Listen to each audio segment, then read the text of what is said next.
Most people spend their entire lives listening to the wrong story. They focus on the mouth, while the real confession is happening 6 feet lower.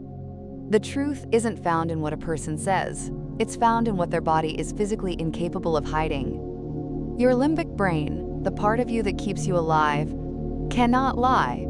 It is biologically wired for survival, not social etiquette. While you are busy rehearsing a sentence, your feet, your torso, and the rhythm of your breath are screaming the very secrets you're trying to bury. In a high-stakes room, silence isn't empty. It is a ledger, written in bone and muscle. If you've ever sat across from someone and felt a cold knot in your stomach, a sense that their words didn't match the vibe of the room, you weren't being paranoid. You were noticing a biological mismatch you simply didn't have the language for yet. You were seeing the shadow, but you couldn't read the script. In the next 3.5 hours, we are going to build that language. We are entering the archive of the shadowed mind to perform a complete forensic audit of the human body. We will move through 500 unique tells, from the Limbic Foundation of the feet to the microscopic fractures of the face. We will analyze the interrogation techniques of the CIA and the quiet power plays of the boardroom. By the time this session concludes, you will never see a room of people the same way again. Before we step into the archive, a brief note for those who wish to study these patterns without a screen. The full 30,000-word manuscript of this documentary is available as a PDF for $1 in the description below. You can also download the unabridged 3.5-hour audio file as a standalone audiobook for the same price. It is our way of keeping these forensic tools accessible for your private collection. Chapter 1. Opening. The moment the mask cracks. The fluorescent light doesn't flicker, it hums. Across the table, the man's voice stays level as he repeats the same sentence, word for word. But under the steel chair, his right foot has already rotated, toe and knee angling toward the door. Not far.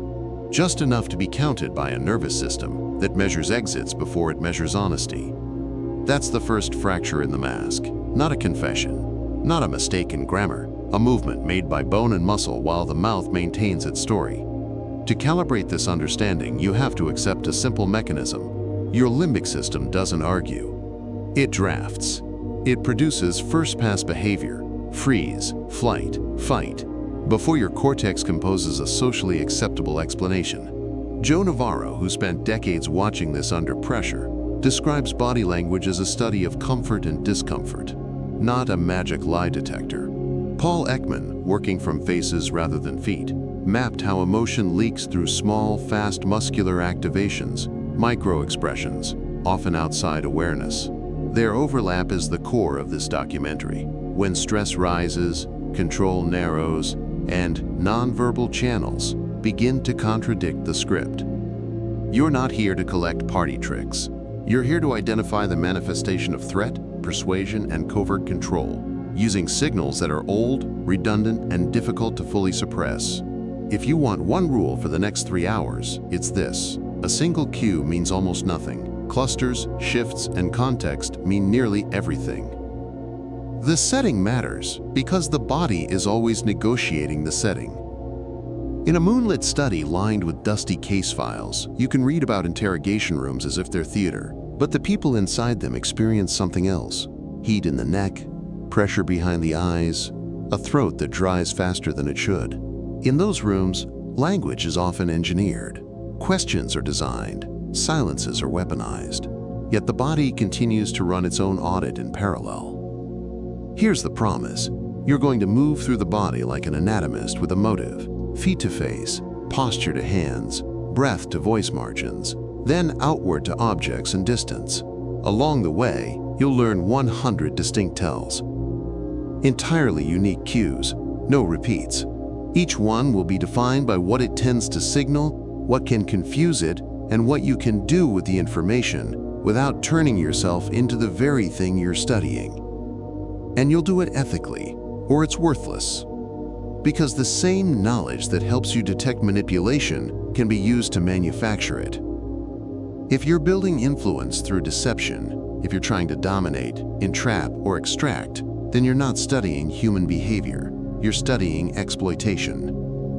This analysis is for protection and behavioral calibration. how you keep your boundaries intact, how you stop donating trust too early, and how you recognize when someone is shaping your reality through pressure and performance. Now, before the anatomy begins, you need a baseline for what normal even means. A baseline isn't a personality stereotype. It's a local pattern, how a person moves when stakes are low, when they're not being evaluated, when the room isn't asking anything from them. Navarro emphasizes this because comfort has rhythm. People settle into chairs the same way, gesture with familiar tempos, place objects in habitual positions. When that rhythm changes, when movement becomes economical, asymmetrical, or compulsively repetitive, you don't conclude deception. You conclude load, stress, discomfort, sometimes guilt, sometimes fear, sometimes simple fatigue. Ekman's work adds a second baseline, the face you wear when you don't need a face. Under scrutiny, people manage their expressions, but they manage them imperfectly. The leakage tends to be brief, then covered. An emotion flashes, then a social mask reasserts control. That sequence matters more than the flash alone. So you'll listen for the contradictions. Words tend to claim stable intention. Bodies tend to reveal competing intention. A person can say, "I'm fine," while their legs prepare to leave. They can say, "I'm not angry," while the jaw tightens in a chewing motion that never produces food. They can say, "I trust you," while their hands vanish under the table, protecting something that doesn't want to be seen. The forensic posture is not suspicion, it's restraint. You observe first, you delay interpretation. You force yourself to collect at least 3 converging signals before you make a private working hypothesis. Then you test that hypothesis with non-invasive friction, a clarifying question, a pause, a change of topic, a request for sequence instead of summary. If the body settles, your hypothesis weakens. If the body spikes again, you found a pressure point. That's what this is, pressure points. In the chapters ahead, you'll walk through feet that search for exits, hands that self-soothe, shoulders that shrink from contact, eyes that map threats instead of faces. You'll enter 2 high-stakes arenas, interrogation and boardroom, where status and risk distort everything. And you'll leave with counter-moves, how to slow the tempo, how to reclaim your own baseline, how to stop reacting to signals that were designed to pull you. The room is quiet now, the chair legs don't move, the voice across the table stays calm, but the foot is still aimed at the door, and that's enough to begin. Chapter 2, the Limbic Foundation, Feet, Legs, and Gait. Rain has a way of stripping a room down to essentials. It flattens distant sound, lowers conversation, and leaves you with close data, breath, fabric, the scrape of a shoe across tile. In the archive, you'd call it ambience. In the field, it's concealment. People talk more carefully when the world feels muted. They move less. And when they do move, the lower body often tells you what the upper body refuses to admit. Navarro's emphasis on feet is not stylistic. It's anatomical and behavioral. The feet are built to move you away from threat and toward safety. They're also low in the social hierarchy of attention. Most people police their faces and hands because they know they're being watched. They forget their shoes exist. That asymmetry creates opportunity for observation, but it also creates a common error, overconfidence. The lower body is not truth, it's priority.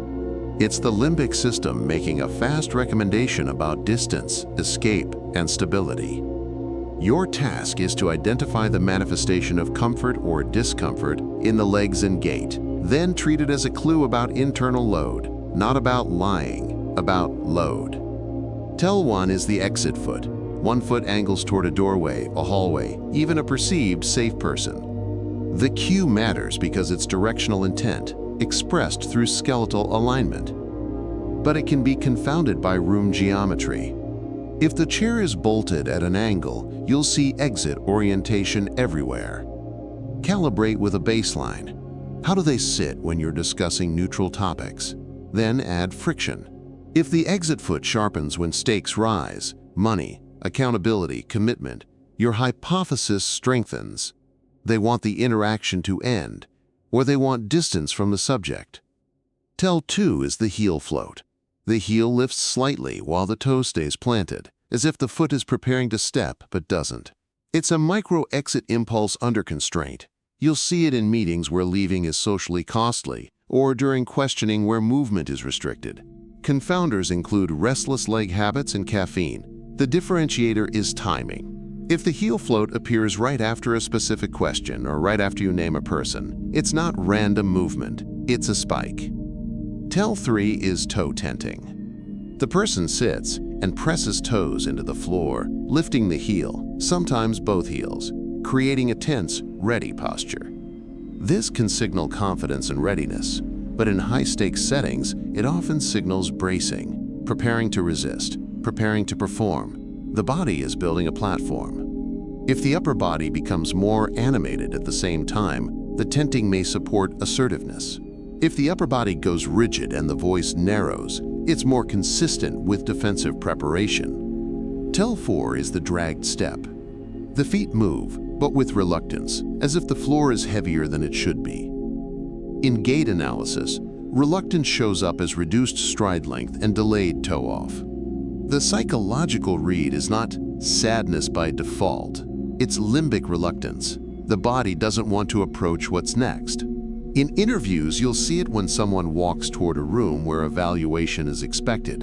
Confounders are injury and fatigue. You solve that by looking for symmetry. Injury produces consistent asymmetry. Stress produces variability that spikes around specific moments. Tell 5 is the freeze lock. Both feet plant flat, knees stiffen, and micro-adjustments stop. People often mistake this for confidence. In reality, it's frequently a freeze response. The nervous system reducing movement to avoid drawing attention, buying time to evaluate threat. It's the opposite of fluid comfort. The test is to change the interaction temperature.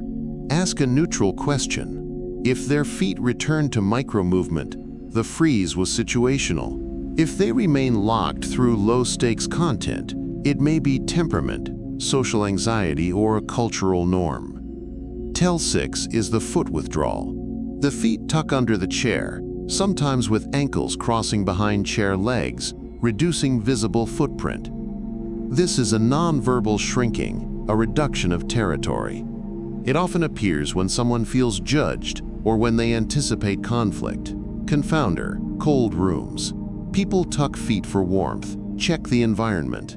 If others are doing it, it's climate. If only one person does it after a pointed remark, it's psychological self-defense.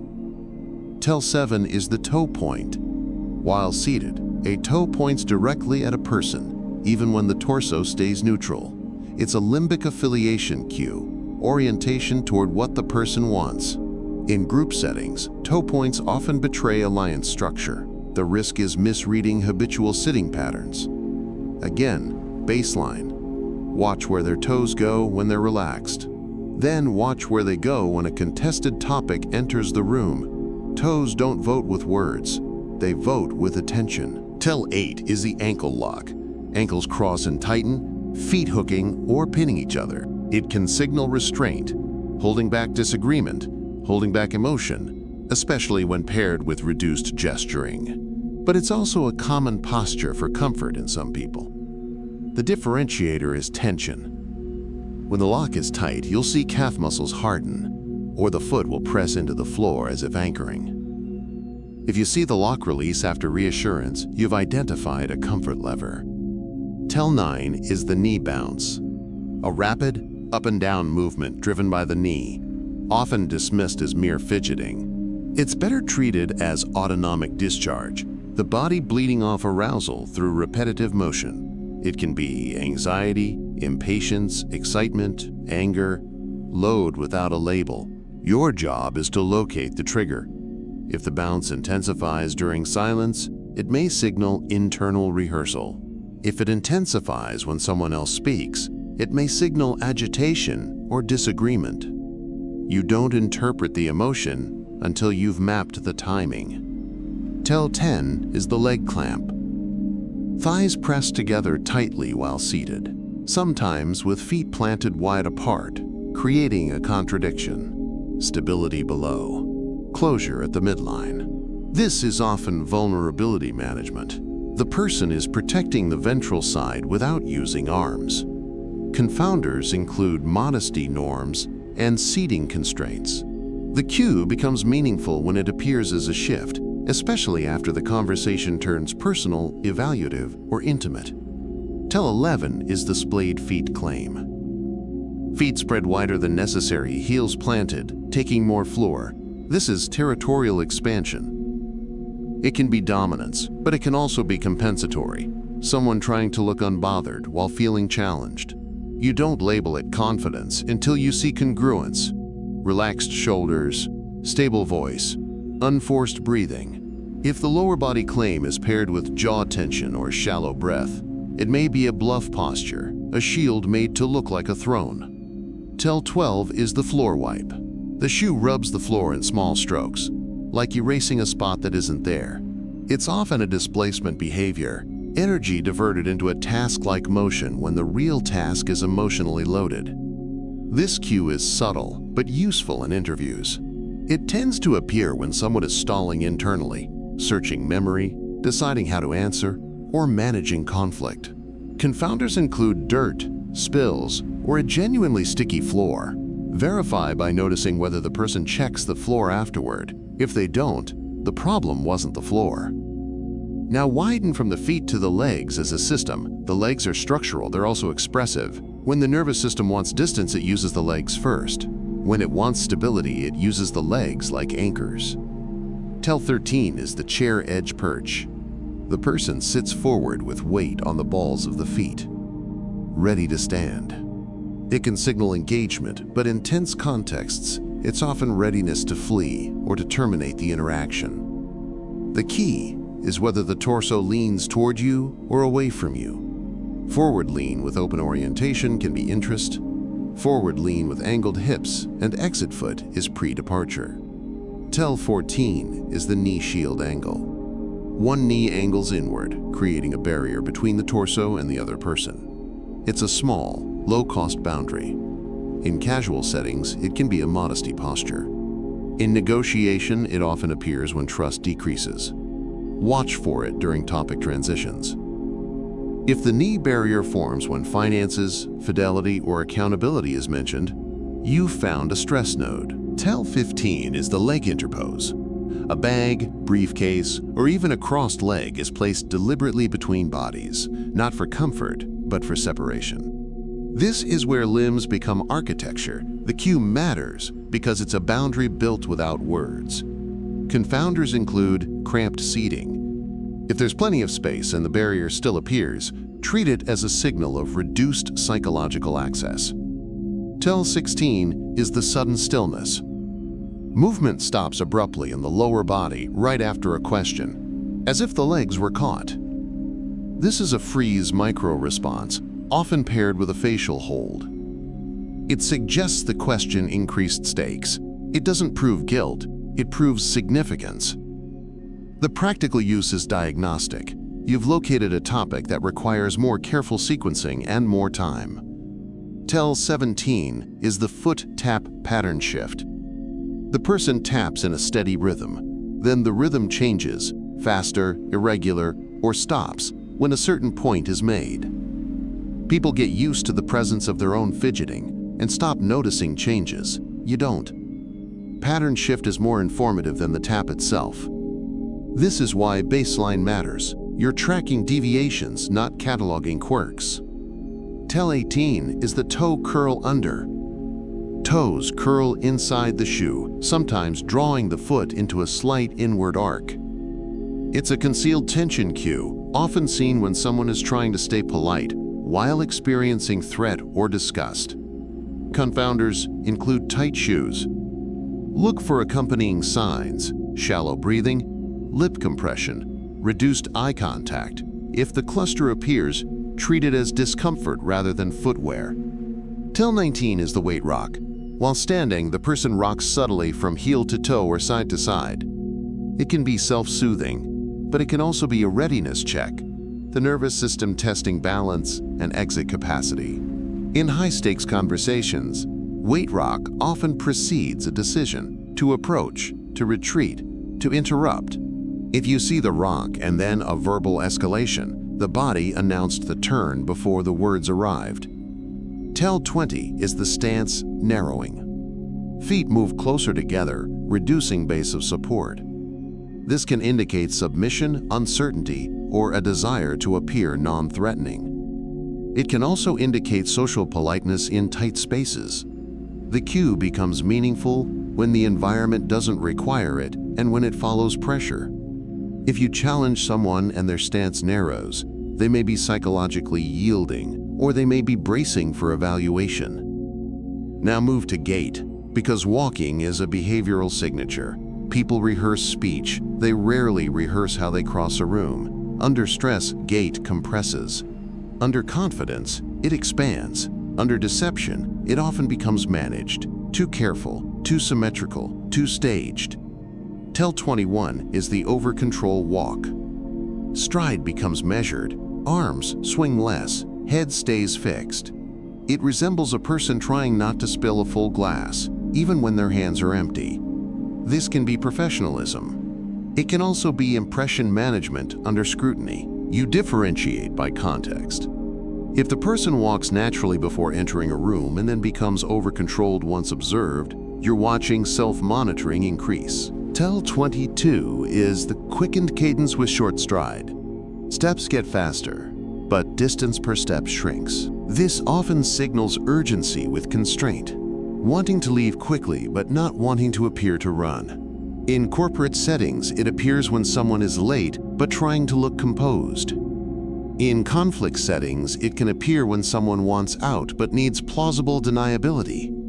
Treat it as a time pressure cue. Tell 23 is the heel strike loudness. The heel hits harder than necessary, producing more sound. This can be anger, assertion, or a bid for attention without speech. It can also be heavy footwear. Again, baseline. If the person's step sound increases after a confrontational interaction, it's an externalized arousal leak. Tell 24 is the path deviation. The person doesn't walk directly. They arc around, choose the longer route, or drift away from someone's personal space. This is avoidance expressed as geometry. People often rationalize it as giving room, but the nervous system often chooses distance when discomfort rises. Confounders include obstacles.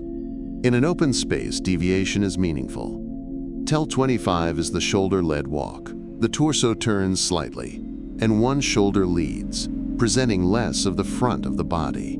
It can be a protective tactic, reducing ventral exposure, especially when approaching a perceived threat. It can also be habitual posture. Check for situational onset. If the person's walk becomes shoulder-led only when approaching a particular individual, you've identified a relational stressor. Tell 26 is the hesitation step at thresholds. At doorways or when entering a room, the person slows, pauses, or makes a half step, as if the boundary itself has weight. Threshold hesitation often signals anticipatory stress. In interviews, it can signal fear of evaluation. In interpersonal conflict, it can signal dread. It's useful because it appears before the conversation starts, before conscious management ramps up.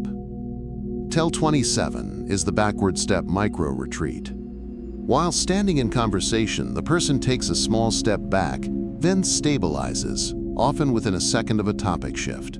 This is not creating space as etiquette. It's a limbic reset, re-establishing safety distance. Confounders include someone encroaching. If you're not moving and they retreat, it's the topic, not your body. Tell 28 is the foot replacement. One foot keeps moving to replace the other, like a constant reparking. This can be impatience, anxiety, or readiness to leave. The key is repetition under constraint. When someone can't exit, they simulate exit through repositioning. This is common in lineups, HR offices, and waiting rooms, places where autonomy is limited. Tell 29 is the inward pigeon stance. Feet turn slightly inward while standing, reducing apparent size. It often signals discomfort, submissiveness, or social inhibition. It can also be structural anatomy. You don't diagnose personality from foot angle. You note changes. If the stance turns inward, after criticism or accusation, you're seeing a protective contraction. TEL 30 is the outward duck stance. Feet angle outward more than baseline, expanding stability and territory. It can signal confidence, readiness for confrontation, or a desire to appear grounded. Watch for congruence. If the outward stance comes with clenched hands or shallow breathing, it may be compensatory. If it comes with relaxed shoulders and steady gaze, it may reflect genuine comfort. TEL 31 is the leg stack while standing. One foot hooks behind the other ankle or calf, creating a tidy, compressed posture. It's often a comfort posture in low-stakes settings, but under pressure it can signal self-protection and a desire to reduce presence. The stacked legs make movement slower, which is why it's interesting. The body chooses constraint when it wants to appear harmless or when it's conserving energy under social threat. TEL 32 is the foot lift self-soothe. The person lifts a foot slightly and rests it on the toe, then lowers it, repeating in a slow rhythm. It's a pacifier, an autonomic regulation behavior. People do it while thinking, while waiting, while swallowing irritation. The useful question is what the rhythm responds to. If it accelerates when you ask for specifics, you've increased cognitive load or emotional discomfort. As you collect these cues, keep the discipline Navarro insists on: comfort and discomfort first, narrative second. Feet and legs show you where the body wants to go, how much energy it has, and whether it feels safe staying. They're crude instruments, but reliable in one way. They react quickly to pressure. In the next chapter, you'll move upward to the hinges, knees and hips, where commitment and retreat become more strategic, and where the body starts hiding its intentions behind structure. Before we step into the archive, a brief note for those who wish to study these patterns without a screen. The full 30,000-word manuscript of this documentary is available as a PDF for $1 in the description below. You can also download the unabridged 3.5-hour audio file as a standalone audiobook for the same price. It is our way of keeping these forensic tools accessible for your private collection. Chapter 3. The hinges of commitment: knees, hips, and gait. Feet tell you where the nervous system wants to go. Knees and hips tell you whether it's willing to commit to going there. This is the hinge layer of the body. It's where approach and avoidance stop being a simple angle and become a structure. The knee can point forward while the hips quietly rotate away.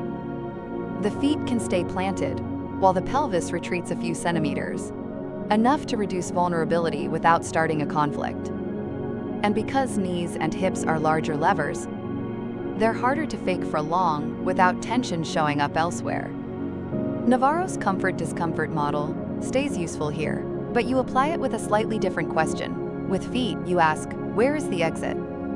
With hips, you ask, how much access are they granting you? TEL 33 is the knee camber. One knee tilts inward toward another person while seated, a small affiliative lean that isn't performed with the torso. It's often a low-risk signal of alignment, interest, rapport, agreement, especially in groups where open commitment might draw attention. The confounder is habit. Some people sit with knees angled by default. You treat it as data only when you see it emerge in response to a person entering the room or a topic shifting toward shared values. If the knee camber appears during consensus and collapses during disagreement, you're watching allegiance breathe. TEL 34 is the knee gait close.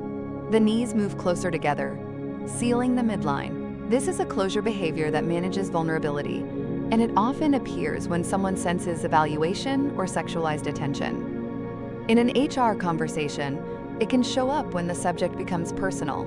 In a social setting, it can show up when someone feels watched. The practical use is not to infer a backstory, but to calibrate your distance and your line of questioning. If your presence coincides with the gate closing, your interaction is being coded as risk. TEL 35 is the knee gate open, knees separate, pelvis forward, legs creating space rather than guarding it. This can be comfort, confidence, or an invitation to engage, but it can also be a dominance display, a way of taking more room without saying a word. You identify which it is by checking the rest of the body.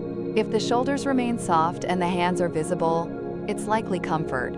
If the hands hide, The jaw tightens, and the gaze becomes evaluative. It's territory. Tel 36 is the knee clamp pulse. The thighs press together briefly, 1 second, 2 seconds, then release. It looks like nothing. Mechanically, it's a containment reflex, the body suppressing an impulse. In high-stakes conversations, this pulse often appears right before a carefully controlled verbal response. The person is stopping themselves from blurting, interrupting, or reacting emotionally. You don't interpret it as deception. You interpret it as inhibition. Then you watch what follows: a softened answer, a delayed answer, or a sudden change in tone. Tel 37 is the shin barrier angle. While seated, the lower legs rotate so the shins point slightly away, even if the torso stays facing you. It's a quiet withdrawal. People do this when they want to reduce engagement without announcing it. You'll see it when a conversation becomes morally uncomfortable, or when someone is being pressured to agree. The confounder is chair position. If both of you are already angled, the shin angle means less. If the shin angle shifts only after a request, sign here, commit now, answer directly, it's meaningful. Tel 38 is the knee point override. The feet remain neutral, but one knee points directly at a person, a stronger orientation cue than toes. It's a declaration of attention. In negotiations, watch who the knee points toward when decisions are made. The knee is harder to reposition casually than the foot. It often reveals the true center of gravity in the relationship. If someone keeps their face toward the boss but their knee toward a peer, you found the real alliance. Tel 39 is the patella shield. The knee turns outward, so the inside of the thigh faces away, and the knee itself becomes a barrier. It's a structural guard, subtle but consistent with discomfort. People do it when they feel intruded upon, especially in tight seating. In interviews, it can show up when someone is asked to explain motive instead of sequence. Motive questions feel invasive. The knee starts answering before the mouth does. Now move from knees to hips, because the pelvis is where approach becomes personal. Ventral exposure is not a metaphor. It's anatomy. The front of the body holds soft tissue and critical organs. The nervous system treats it as negotiable real estate. Tel 40 is the pelvic retreat. The torso might stay forward, but the pelvis slides back in the chair, increasing distance from the table by a few centimeters. It's a retreat that preserves politeness. People use it when they don't want to be seen as disagreeable, but they also don't want to be close. In corporate settings, it's common when someone is being voluntold into a commitment. The confounder is comfort adjustment. The differentiator is timing. If the retreat happens exactly when responsibility is assigned, it's not about the chair. Tel 41 is the hip angle break. The shoulders remain squared, but the hips rotate away, creating a twist through the torso. This is partial disengagement. It's how the body says, "I'll stay, but I'm not fully with you." You'll see it in conversations where someone is listening while planning an exit, or when they're forced into a topic they dislike. If you want to test it without confrontation, change the subject to something neutral. If the hips square back up, the issue was the topic. If they stay angled away, the issue may be you, or the room, or the power dynamic. Tel 42 is the beltline guarding. A hand, folder, laptop, or crossed forearm settles across the beltline. This is not a random placement. It's the body protecting the pelvic corridor, often without conscious intent. Navarro describes similar ventral denial behaviors as comfort seeking under discomfort. In dating contexts, beltline guarding can indicate nervousness. In interrogation contexts, it often signals fear of exposure, social, legal, reputational. The confounder is fashion. People adjust clothing at the waist. Guarding becomes meaningful when the object stays there after the adjustment is over. Tel 43 is the hip hitch. One hip lifts slightly, shifting weight to one leg, creating an asymmetry that can look casual. Under low stakes, it's often comfort. Under pressure, it can be a stance of skepticism, one side of the body disengaging, while the other holds position. The key is what happens when the person is challenged. If the hitch deepens and the torso leans back, you're watching a withdrawal posture. If the hitch releases and the body squares up, they're moving toward engagement. TEL 44 is the split stance claim. Feet apart, hips open, pelvis stable, as if establishing a base. This can be confidence and readiness, but it's also a dominant scaffold. The pelvis is anchoring the body to resist being moved, psychologically or physically. In boardrooms, it appears during status contests. Who gets the floor? Who gets to interrupt? Who gets to end the discussion? You don't treat it as aggression by default. You treat it as a declaration that the person doesn't expect to yield easily. TEL 45 is the pelvic tuck under. The pelvis tilts backward, flattening the lower back, reducing apparent height. It's a protective contraction. People do it when they feel exposed, ashamed, or uncertain. It often pairs with reduced gestures and a smaller voice. The confounder is posture training. Some people tuck for quote, proper form. Again, you track changes. If the tuck appears after you ask for accountability, who approved this? Why didn't you disclose? It's a stress marker. TEL 46 is the hip drift away. While standing, the person keeps their shoulders oriented to the conversation, but slowly shifts their hips laterally, increasing distance over time. It's avoidance expressed as gradual motion, designed not to be noticed. This is a common nonverbal tactic in manipulative interactions. The person is present verbally while their body evacuates. If you see hip drift, you can correct for it by changing positions yourself, or by reducing the pressure and watching whether the drift stops. TEL 47 is the pelvic freeze. The upper body gestures, the face performs, but the hips remain unusually still. This is over-control at the center. It often shows up when someone is managing impressions under scrutiny. The body has learned that hips reveal desire and fear, so the person locks them down. The cost is stiffness, and stiffness leaks elsewhere. Shallow breath, mechanical gestures, vocal strain. This cue is useful because it's hard to sustain. Over time, the lock breaks into fidgeting or posture resets, and those resets often coincide with key questions. TEL 48 is the seat reposition triad. The person shifts in the chair in a 3-step sequence. Scoot, pause, scoot again, then settle. It's a negotiation with discomfort. The nervous system tries one adjustment, checks social visibility, then commits to a second. You see it when someone is deciding how much of themselves to reveal.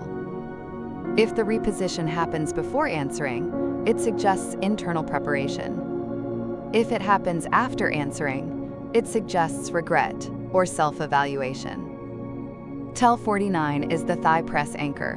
One thigh presses into the chair edge, bracing the pelvis, often paired with a hand gripping the chair. It's a grounding behavior under threat. In interrogation rooms, it can show up when a person feels cornered. In domestic conflict, it can show up when someone is restraining anger. The cue matters because it signals intensity without movement.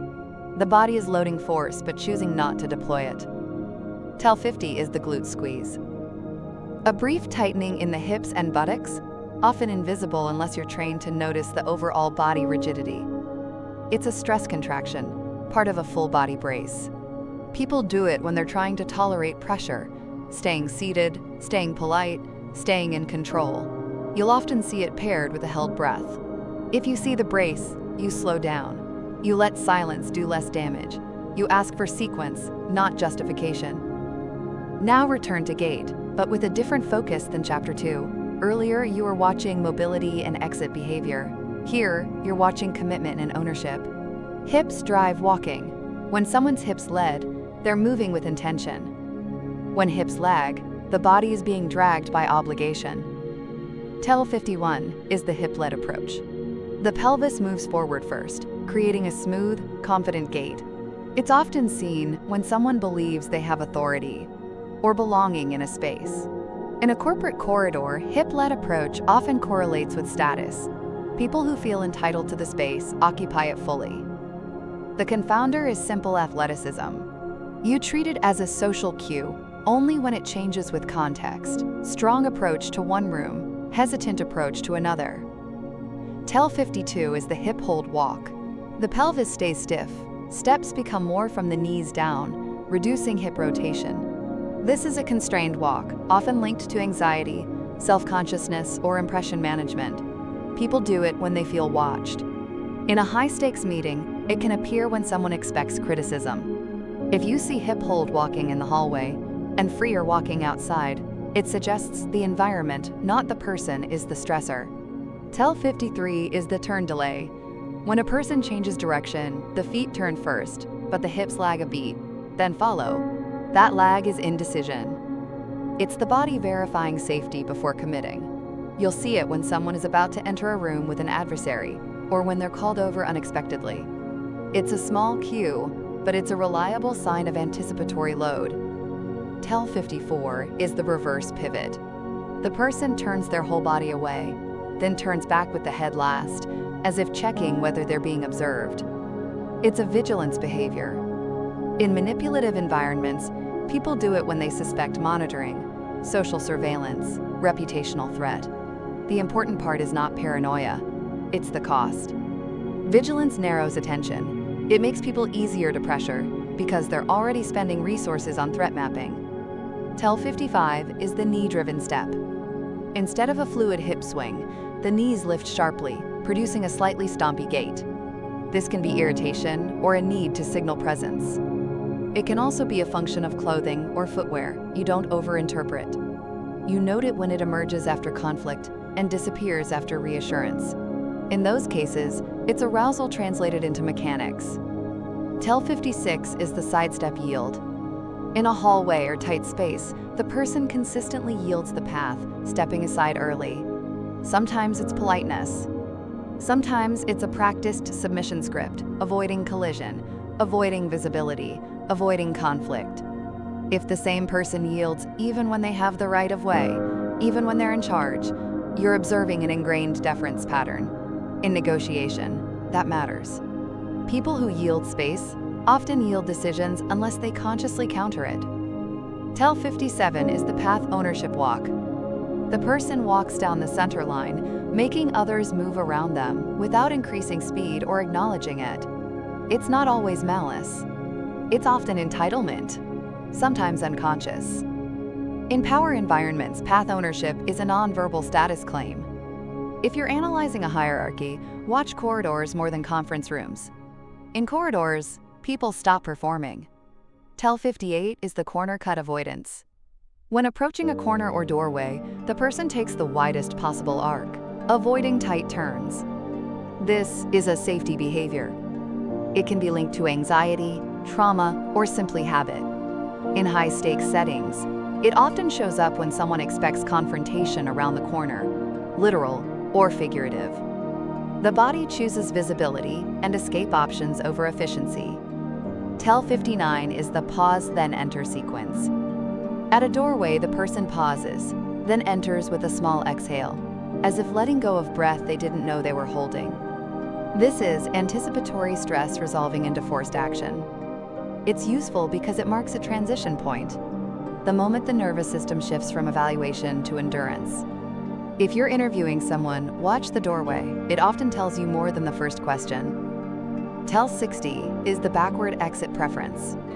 When leaving a conversation, the person steps back first, rather than turning away, keeping the front of the body oriented longer than necessary.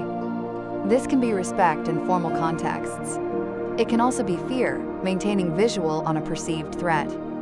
In workplaces, it sometimes appears when someone leaves a superior's office after criticism, attempting to preserve composure and reduce perceived disrespect. You interpret it by checking the face and hands. If there's tension and suppression, it's threat management. Knees and hips are not decorative, they're decision points. They show you who feels safe, who feels watched, who wants to claim territory, and who is trying to disappear without being accused of leaving. As you move into the next chapter, you'll leave the hinges and enter the spine and shoulders, where the body writes its narrative of status, defeat, and resilience in a single line. Chapter 4, the narrative of posture, spine, and shoulders. Posture is where the body stops hinting and starts testifying. Feet and hips can angle away while the face stays polite. But the spine is harder to negotiate with. It's a column built for load bearing, and when psychological load rises, the column changes shape. You see it. in small collapses, in sudden rigidity, in the way shoulders protect the throat before words ever become defensive. In Navarro's framework, the question is still comfort versus discomfort. With posture, you refine it. Comfort looks efficient. Discomfort looks costly. The body spends energy to protect itself, or to project something it doesn't fully feel. Ekman's contribution matters here too, because postural shifts often occur just before facial management ramps up. The spine moves, then the face catches up, then the voice tries to keep the story intact. In the archive, you'd find these cues written in marginalia, dusty notes from clinicians, interrogators, negotiators, each describing the same phenomenon in different language. The torso is the stage where status, shame, and readiness are performed. Not always consciously, often automatically. TEL 61 is thoracic collapse. The upper back rounds, the sternum drops, and the chest cavity appears to shrink. This is frequently a concession posture, the body reducing its profile, surrendering territory. It's common after correction, after reprimand, after a loss of status. The confounder is chronic posture. Some people live in thoracic collapse because of screens and stress. You treat it as meaningful only when it appears as a shift. The person sits upright, then collapses after a specific sentence lands. If you see that, you've located an impact point. TEL 62 is the chest withdrawal slide. The person stays in the chair, but the rib cage subtly retracts, creating a few extra centimeters between sternum and table. It's a micro-retreat that preserves social participation. It often occurs when a topic feels invasive. The differentiator from simple comfort adjustment is timing. If the slide happens when you ask for motive, commitment, or responsibility, it's defensive distance. TEL 63 is the sternum present. The chest lifts and orients toward the other person, shoulders settling back without tension. This can signal confidence and openness, but it can also be a controlled performance in high-status individuals. You identify authenticity by checking the neck and jaw. Authentic sternum presentation tends to coexist with a relaxed throat and a steady breath. Performed sternum presentation often comes with a fixed neck, constrained breath, and reduced blink. The body is holding a pose. TEL 64 is the ribcage lock. The torso becomes immobile, as if the ribs are welded in place. People can still gesture with hands, but the trunk doesn't participate. This is a bracing response, often linked to fear of evaluation or fear of exposure. In interrogation settings, you'll see ribcage lock when questions narrow from general to specific. The person can't leave, so the body builds a cage. The cost is shallow breathing, which then destabilizes voice and facial control. TEL 65 is the ventral denial turn. The person rotates the torso, so the front of the body is no longer squared to the interaction. It's a partial exit without standing. In group discussions, ventral denial often appears when someone is publicly disagreed with. Instead of confronting, the body removes its most vulnerable surface. The confounder is simple ergonomics. Chairs and tables force angles. You watch for a turn that happens right after a social threat, and you watch for whether the person reorients once the threat passes. TEL 66 is the compression sit. The person folds inward, shoulders forward, elbows close, hands near the midline, spine slightly rounded. This is a self-protective compression. It can signal anxiety, guilt, or just discomfort with attention.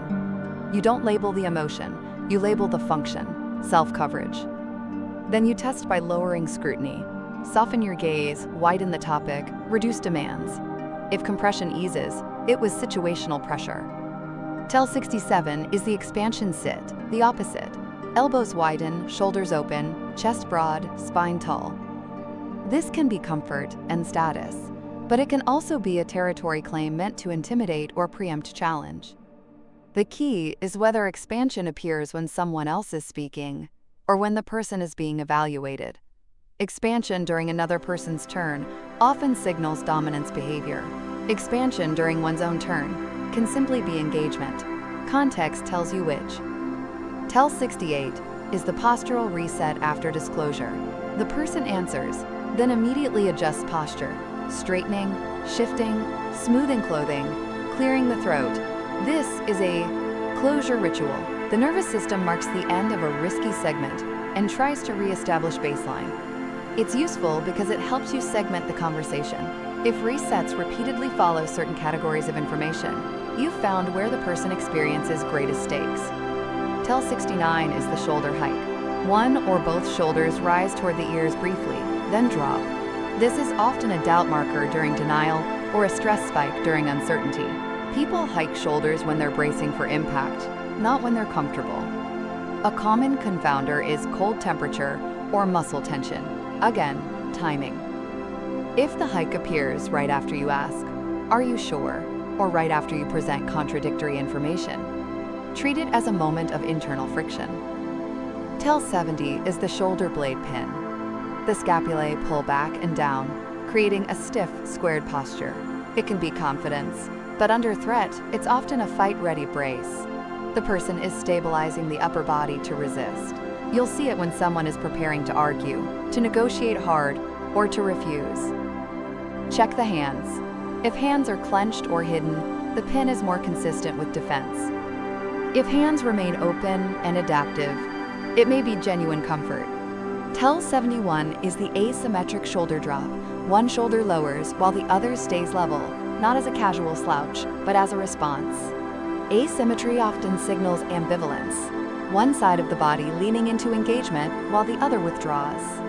It can also signal contempt when paired with unilateral facial movement, but posture alone can't diagnose that. The practical use is simple. Asymmetry often marks a mixed motive. The person wants something and resents something at the same time. Tel 72 is the shoulder roll release. The shoulders roll back in a slow, deliberate motion, often accompanied by a deeper breath. This is a regulation move. The nervous system is trying to discharge tension and reclaim space. It often happens after stress, after a hard question, or right before a person asserts themselves. The cue matters because it predicts a shift. A release often precedes either honesty, dropping performance, or confrontation, ending restraint. Tel 73 is the high-status neck lift, what you can call cervical elongation. The head rises, neck lengthens, chin slightly elevated. It's a posture of authority. In stable, secure individuals, it appears without rigidity. In insecure dominance, it appears with tension, tight jaw, reduced blinking, fixed gaze. The confounder is anatomy. Some people carry their head high by default. You care about change. Elongation that appears when challenged is a bid for status repair. Tel 74 is the chin tuck guard. The chin lowers, neck shortens, and the throat becomes less exposed. This is protection. It can signal fear, shame, or simply concentration. In conflict, it often appears when someone anticipates attack, verbal or social. The cue becomes sharper if paired with shoulder lift and reduced gesturing. The person is building armor around the airway. Tel 75 is the head tilt compliance. The head tilts to one side while listening, exposing part of the neck. In low-stakes settings, it can be affiliation and curiosity. In high-stakes settings, it can be appeasement, a signal of non-threat, meant to reduce aggression from the other party. You don't romanticize it. You treat it as a tactic the body uses to manage relational danger. If tilt appears only with higher status individuals, you're looking at hierarchy, not warmth. Tel 76 is the head hold freeze. The head stops moving during a critical segment, no nods, no micro tilts. The person becomes statue-like from the shoulders up. This often signals cognitive load and self-monitoring. People freeze the head to reduce leakage. It's like placing a lid on a boiling pot. The confounder is intense focus. You separate the two by checking breathing and blink rate. Focus tends to stabilize breath. Self-monitoring tends to shallow it. Tel 77 is the postural mirroring delay. The person mirrors your posture, but with a lag, 2 seconds, 5 seconds, like a conscious copy rather than an automatic sync. Mirroring can build rapport. Delayed, mechanical mirroring often indicates strategic affiliation. The person wants you to feel aligned, but the alignment isn't spontaneous. You don't accuse, you note. Then you watch whether the mirroring persists when the topic turns unfavorable. Genuine rapport survives mild friction. Strategic mirroring often breaks when the person's interests are threatened. Tell 78 is the spine stack alignment. The spine becomes unusually vertical, vertebrae stacked, pelvis stable, shoulders balanced. This can be calm readiness or formal discipline. In high-stakes environments, it can also be a presentation posture used to signal competence. The cue becomes diagnostic when it appears suddenly, right before a person speaks, right before they deliver a rehearsed segment, or right before they deny something. It's a posture that often accompanies prepared narratives. Tell 79 is the slumped lean away. The person leans back but not in confidence. The spine rounds as they retreat from the table. It's withdrawal with resignation. You'll see it when someone feels trapped, socially, contractually, legally, and they're deciding how much to cooperate. The confounder is fatigue. You separate by checking responsiveness. Fatigue slumps tend to come with slower reaction times across the board. Defensive slumps often spike around specific questions. Tell 80 is the forward lean challenge. The person leans forward, shoulders slightly ahead of hips, head angled down, eyes up. This is pressure. It's an approach behavior that can be used to dominate without overt aggression. You'll see it in interrogations, boardrooms, and domestic conflict. The cue isn't bad. It's directional. The person is pushing. The counter move is also nonverbal. You widen your posture, slow your breath, keep your chin neutral, and refuse to compress. Tell 81 is the sideways perch. The person sits at an angle on the chair, one shoulder closer, the spine twisted. This can be casual comfort among friends. Under stakes, it often signals partial engagement and planned exit. The body is already half turned away. The confounder is room layout. If the person has no need to angle and still does, you treat it as a signal of reduced investment. Tell 82 is the shoulder to ear shield. A shoulder rises and stays elevated longer than a hike, as if trying to cover the neck. It's a sustained protection posture. It often appears when someone is being criticized or when they anticipate humiliation. The face may still smile. The shoulder tells you the smile is work. In terms of practical use, this cue asks for calibration, lower intensity, increase clarity, reduce ambiguity. Ambiguity is what makes this shield persist. Tell 83 is the clavicle touch drift. The fingers drift to the collarbone area briefly, not a full self-soothe rub, but a light contact. This is often a pacifying gesture linked to stress and social evaluation. It's not a guarantee of deception. It's a sign the person's autonomic system is active. You treat it as a marker that you've entered sensitive territory.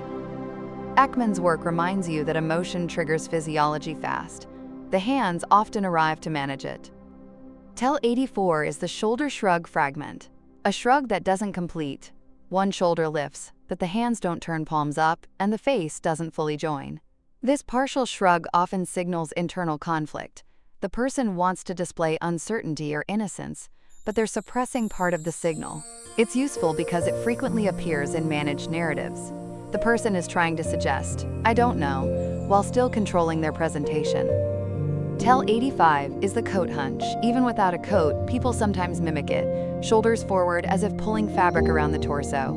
This is containment. In cold academic libraries, you'll see actual coats pulled tight. In warm rooms, a coat hunch is psychological. The body is attempting to reduce exposure. Confounders include self-consciousness about appearance. Again, you follow the trigger. If coat hunch appears after a personal question, it's not about style. Tell 86 is the shoulder line tilt toward authority. In triads, one person's shoulders orient subtly toward the perceived authority figure, even while speaking to someone else.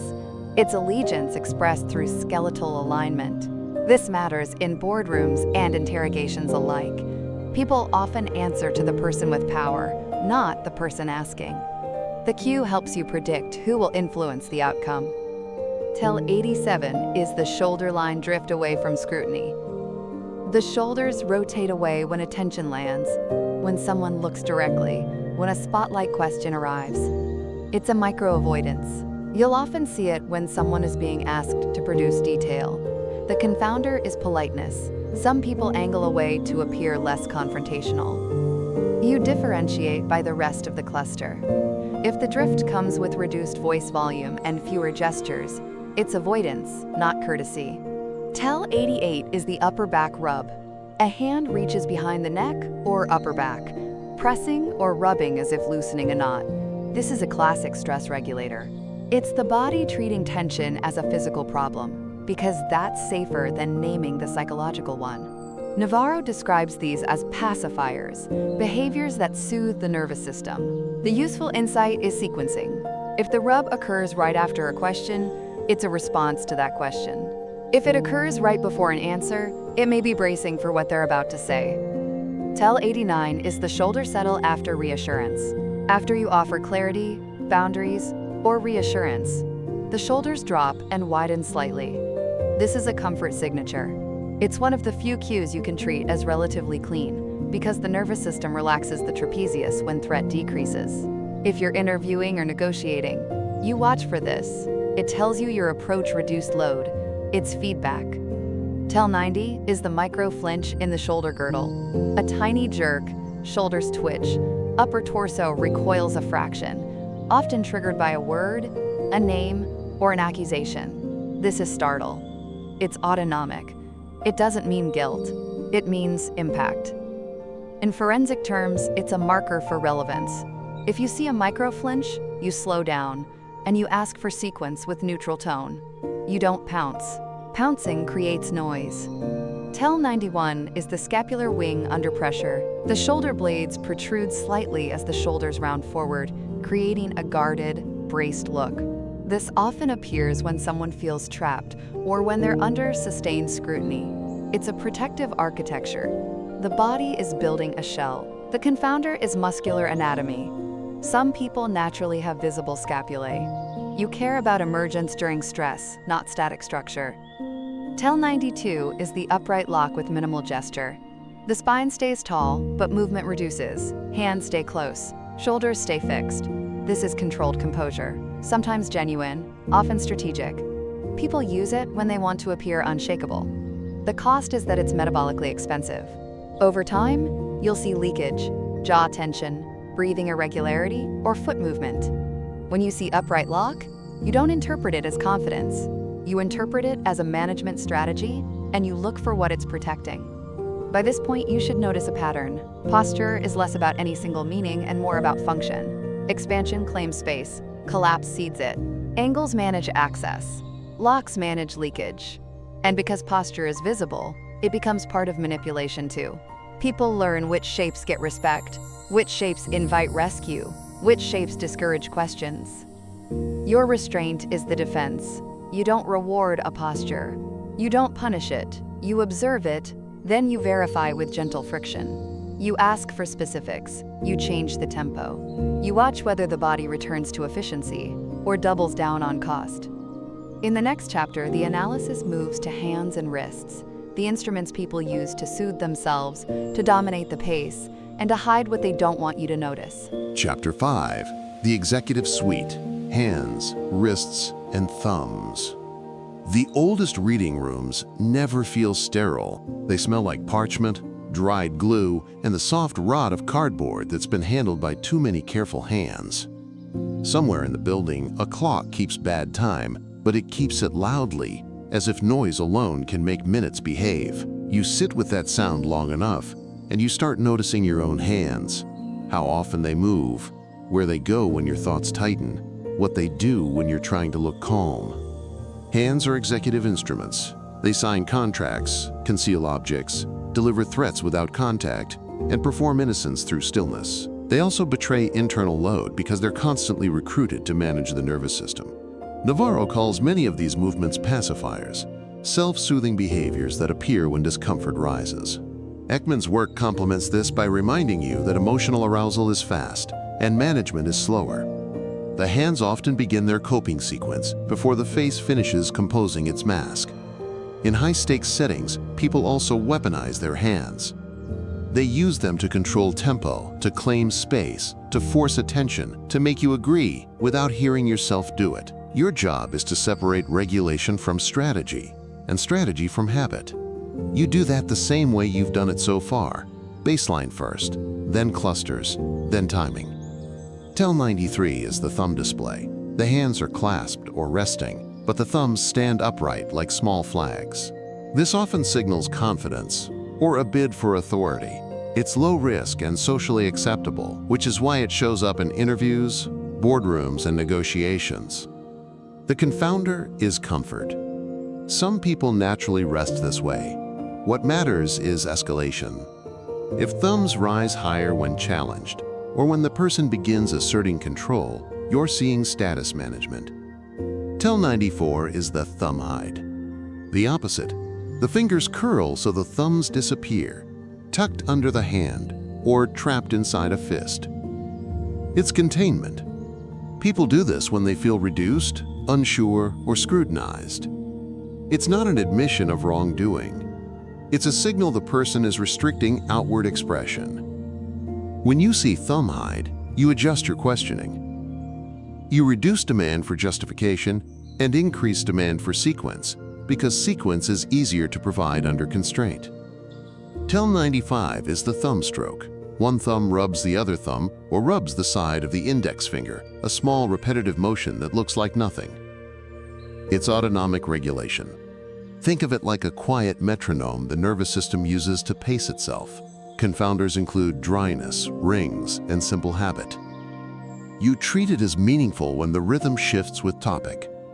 If stroking accelerates when you ask for details, you're watching load spike. Tel 96 is the thumb hook. The thumb catches a belt loop, pocket edge, or the rim of a notebook. It anchors the hand while keeping it visible. This is often a control posture, stable, contained, ready. It can signal confidence. It can also signal restraint, holding back impulse, keeping the hand from fidgeting. In manipulative personalities, the hook can appear as a practiced, composed stance. The test is duration. Genuine comfort varies. Performed composure becomes rigid. Tel 97 is the thumb tap vote. The thumb taps against a finger in a count-like sequence, index, middle, ring, often while the person listens. It's decision processing externalized. People vote with their thumb before they speak. When you see thumb tap vote, you slow down and let the person finish their internal counting. If you interrupt, you'll get a defensive answer instead of an accurate one.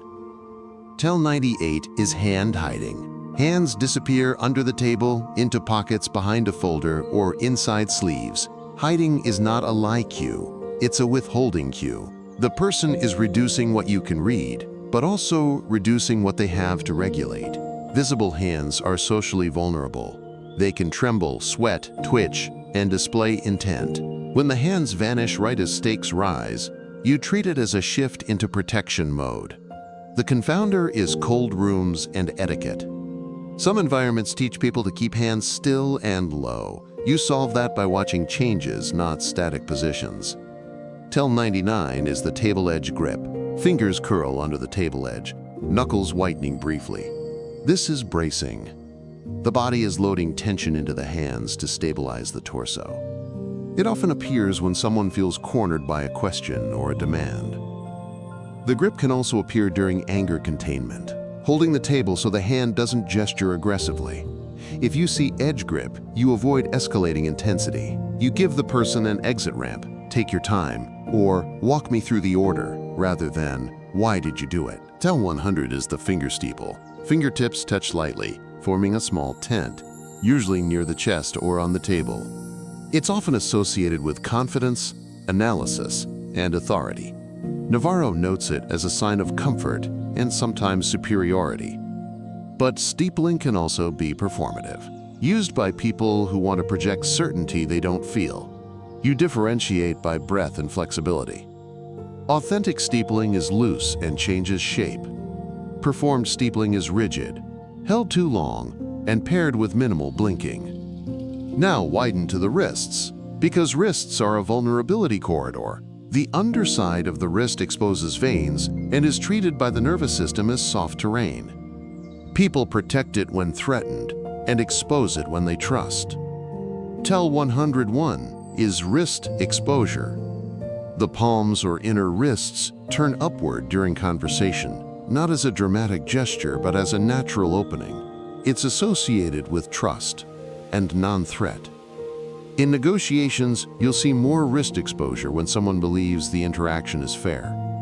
The confounder is conversational style. Some people gesture openly by default.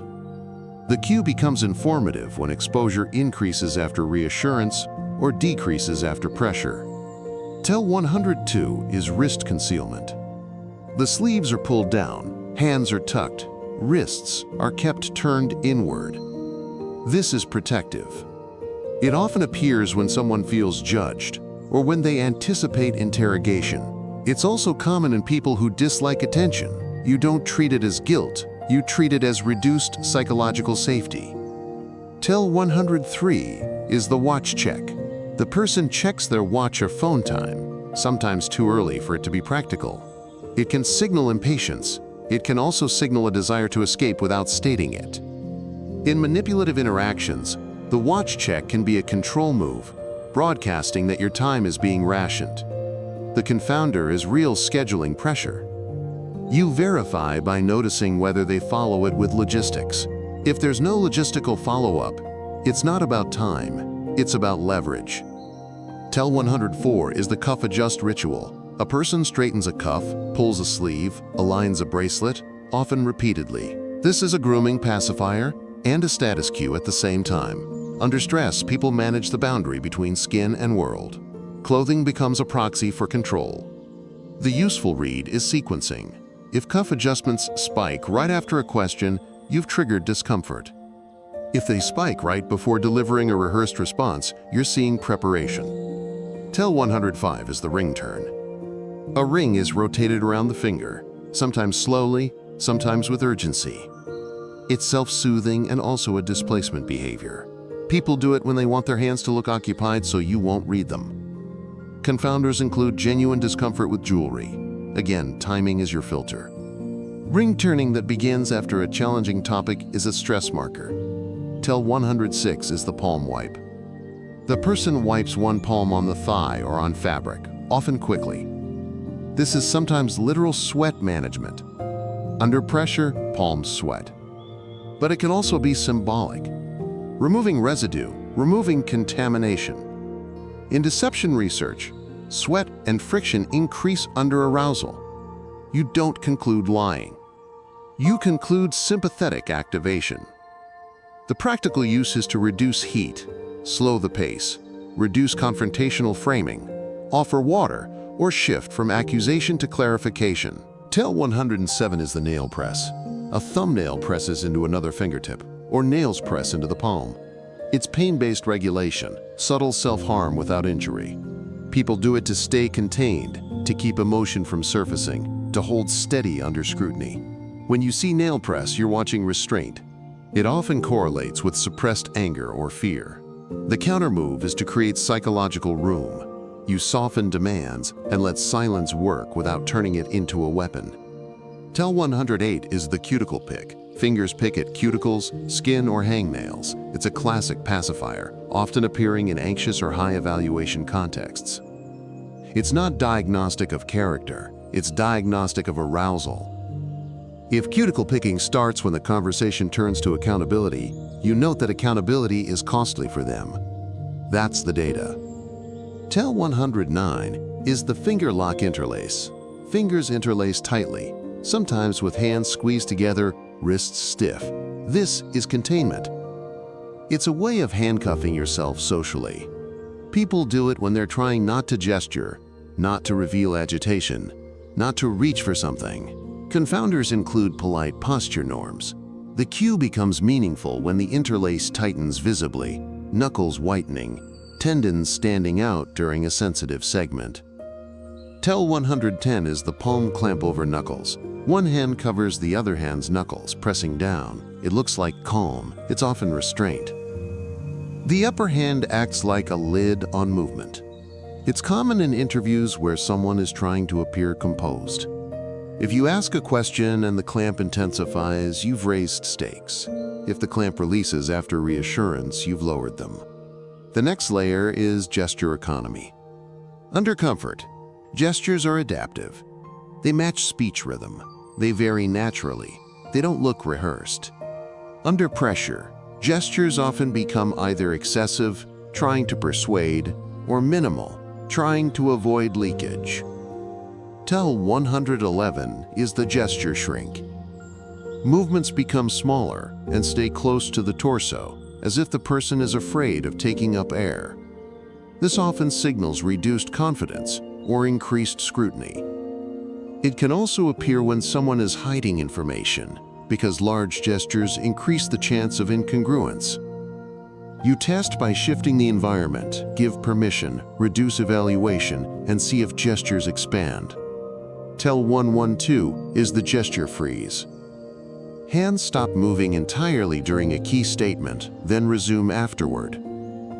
This often signals self-monitoring during that statement. People freeze gestures to prevent their hands from contradicting their words. The confounder is emphasis. Some speakers pause their hands to punctuate. The differentiator is tension. A punctuation pause is relaxed. A self-monitoring freeze is rigid. Tel 113 is the over-illustration flood. The person gestures excessively, drawing shapes, pointing, acting out actions. Sometimes it's enthusiasm. Under manipulation, it can be a smokescreen, overloading you with movement to reduce your analytical bandwidth. The cue becomes important when gestures increase as clarity decreases.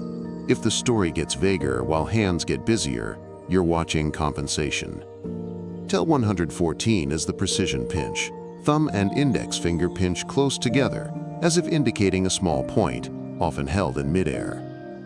It's a detail claim gesture. People use it to signal accuracy, even when accuracy is not present. It's common in sales and persuasion. The confounder is genuine explanation style. You verify by asking for verifiable sequence. If precision pinch appears while specifics remain absent, it's performative detail. Tel 115 is the knife hand chop. Fingers together, hand rigid, chopping downward. It signals certainty and authority. In calm communicators, it appears sparingly. In controlling communicators, it becomes a tempo weapon. Each chop tries to end debate. The body posture often supports it. Forward lean, reduced blink, jaw set. Your counter move is to slow the exchange. You ask one narrow question and wait. You don't match their tempo. Tel 116 is the pointing index. Direct pointing at a person rather than an object. This is confrontational in most contexts. It assigns blame and creates defensiveness. Some people point habitually. Many do it only when aroused. In interrogation and conflict, pointing index often appears right before verbal aggression. If you see it, you can de-escalate by shifting to open hand gestures yourself and naming process instead of blame. Tel 117 is the palm down press.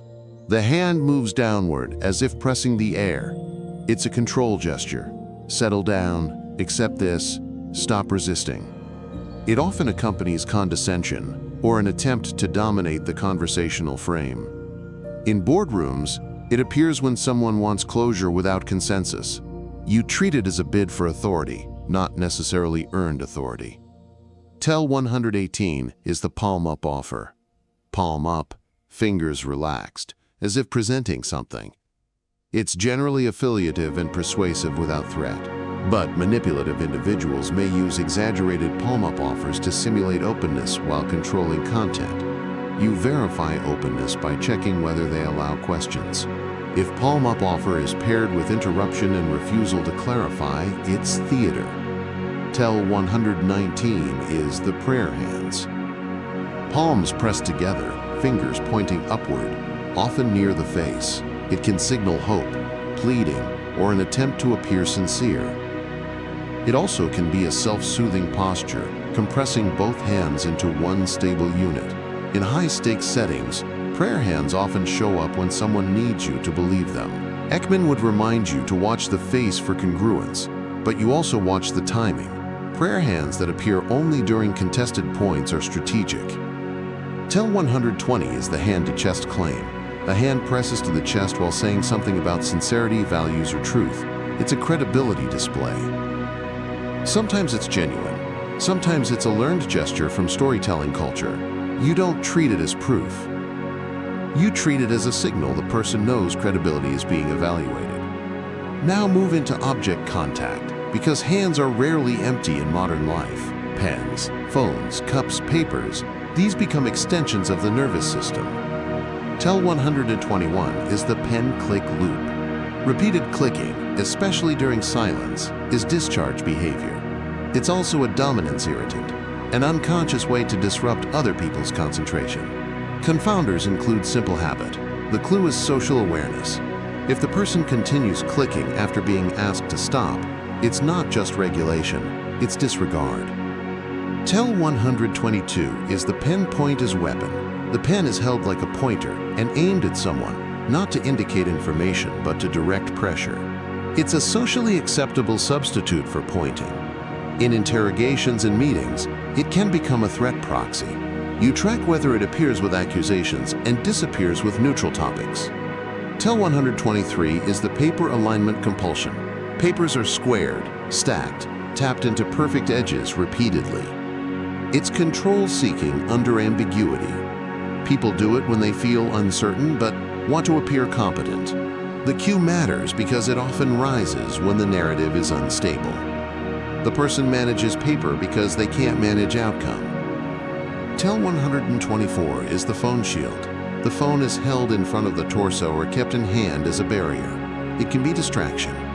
It can also be armor, something to look at, something to hold, something that creates distance. In manipulative interactions, phone shield can be a dominant signal.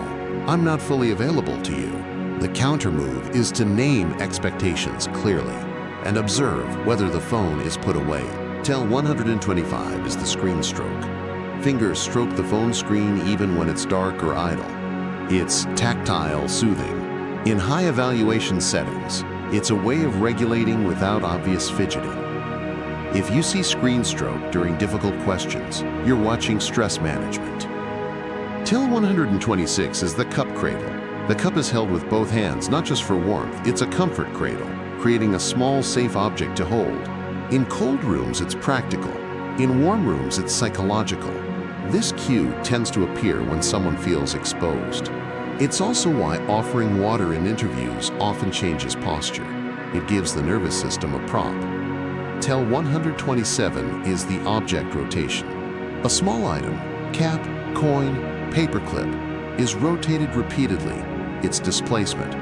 The hands need a job when the mind is under load. The confounder is boredom. You separate by noticing facial tension and breath. Boredom rotations are loose. Stress rotations are tight and fast. TEL 128 is the sudden still hands. A person who's been fidgeting stops instantly when you mention a specific name or allegation. That stop is data. It's not guilt, it's relevance. The nervous system interrupts regulation to allocate attention. The practical move is to stay neutral and ask for sequence because you've just found a high salience node. TEL 129 is the hand hover. A hand lifts as if to gesture, then freezes midair and returns to rest. It's an interrupted impulse. People hover when they want to speak but fear consequences, or when they're editing themselves in real time. In group settings, hand hover often predicts withheld dissent. If you want honest input, you invite it explicitly and reduce retaliation cues. TEL 130 is the sudden hand wash. The person rubs palms together as if washing without water. It's a cleansing pacifier, sometimes linked to anxiety, sometimes to disgust. It can also be preparation, gearing up to act. Context decides. In negotiations, hand wash often appears right before a firm stance, the nervous system shedding hesitation. Hands can also create false certainty through rhythm. TEL 131 is the metronome tap. Fingers tap a steady beat on the table. It can be impatience, but it can also be a dominance technique, imposing tempo on the room. When a person's tap becomes the loudest sound, they're controlling attention. Your counter move is silence. Let the tap exist without reacting. If the tap intensifies, you've exposed their need for control. TEL 132 is the fingertip drum burst, a quick burst of drumming, then stop. This often marks irritation breaking through restraint. It's a micro-expression of the hands. You treat it as a warning of impending verbal shift, sarcasm, dismissal, or refusal. Tell 133 is the self-handshake. One hand grips the other wrist or forearm, like holding yourself in place. It's a stabilizer. People do it when they feel uncertain or when they're about to say something risky. It can also be a way to keep hands visible while preventing them from revealing tremor. If self-handshake appears during contested statements, you consider that the person anticipates consequences. Tell 134 is the wrist grip squeeze. Similar, but tighter, fingers press into the wrist. It's stronger containment and stronger arousal. Under pressure, it's often a sign of anger containment. The person is preventing outward action. If you see it, you avoid pushing harder. Pushing harder turns containment into eruption. Tell 135 is the hand spread claim. Fingers spread wide on the table, palms down, occupying space. It's a territory move. In executives, it can be habitual. In insecure dominance, it appears when challenged. It's often paired with leaning in. The cue tells you the person is claiming the surface as theirs. Tell 136 is the hand withdrawal tuck. Hands retreat to the lap or close to the torso when the person is asked for commitment. It's a protective response to responsibility. The moment you ask, "Will you sign?" the hands pull back, as if signing is dangerous. That tells you where the friction is. By now, you've collected enough to see the core mechanism. Hands are both a leak and a tool. Under stress, they self-soothe. Under manipulation, they shape the room. Under scrutiny, they disappear. Under confidence, they open. You don't moralize any of it. You measure it. In the next chapter, you'll move from instruments to barriers, forearms and elbows, where people build walls, signal dominance, and protect their midline without ever admitting they feel threatened. Chapter 6, Territorial Barriers, Forearms and Elbows. The archive's long tables are scarred in a familiar way. Rings from cups, shallow cuts from blades, glossy patches where thousands of forearms have rested, while minds tried to keep their stories straight. Under low light, those marks look like a record of quiet conflict. Not arguments, negotiations, tiny decisions about distance, access, and who gets to occupy the center line. Forearms and elbows are not just limbs. They're portable walls. They're hinges that let you open or close your body without changing your words. And because they sit between the hands and the torso, they do something psychologically specific. They protect the midline while preserving plausible deniability. You can cross your forearms and still say, "I'm listening." You can widen your elbows and still say, "I'm not trying to intimidate you." The body understands this loophole, and it uses it constantly. Navarro's comfort and discomfort lens remains reliable here, but you apply it as a spatial audit. Comfort tends to reduce unnecessary barriers. Discomfort builds them. And manipulation often performs comfort while quietly constructing barriers that control the exchange. Ekman's work on facial leakage becomes relevant in an indirect way. The face can be trained to smile on command, but the forearms tend to drift into defense before the smile has finished convincing anyone. You also need a constraint rule. Elbows and forearms are heavily shaped by furniture, by culture, by injuries, by how a person was taught to sit at a table. So you don't treat static positions as confessions. You track changes. You watch when barriers appear, how long they stay, and what happens when you lower the temperature of the interaction. Tell 137 is the forearm fence. Both forearms move onto the table parallel to the edge, forming a horizontal barrier between chest and counterpart. It can look engaged, even cooperative, but the psychological function is separation. The fence says, "I'm here, but you're not coming closer." It often appears when questions turn evaluative, when someone is asked to justify, or when intimacy rises. The confounder is posture coaching. Some people are taught to lean in meetings. You differentiate by muscle tone. A comfort lean looks relaxed. A fence lean looks braced. Wrists stiff, shoulders slightly elevated. Tell 138 is the elbow anchor. One elbow plants hard on the armrest or tabletop and stays there, acting like a stabilizing spike. It's common in people who are trying to project certainty or control, especially while speaking. The anchor reduces body sway and helps the voice feel firmer. It can be genuine confidence. It can also be compensatory, when someone feels challenged. You watch for escalation. If the anchor appears only when pushback arrives, you're watching a defense posture. Tell 139 is the elbow flare. Elbows widen away from the torso, increasing footprint. This is a territory claim. In crowded rooms, it's often accidental, but in sparse rooms, it's rarely accidental for long. Elbow flare appears in status contests because it expands the body without requiring overt aggression. It can also be used as a heater signal in social spaces. The confounder is broad shoulders and clothing. You verify intent by observing whether the elbows retract when space is needed. People who are merely large will adapt. People who are claiming will not. Tell 140 is the T-Rex tuck, elbows glued to the ribs, forearms close to the torso, hands small and controlled. It's a contraction posture, self-protection, and self-monitoring. It often appears when someone is unsure of how they're being perceived, or when they're trying not to reveal arousal through fidgeting. It's also common in people who feel outnumbered. If you see T-Rex tuck paired with reduced blinking and a held breath, you're seeing the body trying to disappear while staying present. Tell 141 is the forearm shield stack. One forearm crosses the body and the other rests on top, forming a layered barrier. This is stronger than a casual arm cross because it creates weight and stability. You often see it in people who are enduring criticism or who anticipate it. The body is building a brace. The confounder is habit in people who are simply cold or self-contained. You treat it as meaningful when it appears after a specific remark and dissipates after reassurance. Tell 142 is the table claim spread. Forearms extend wide on the tabletop, elbows out, occupying surface area. It's not just expansion, it's ownership. In corporate settings, it can be a subtle way to signal, "This is my meeting." In interrogation settings, it can be defiance without words. The key is interaction effect.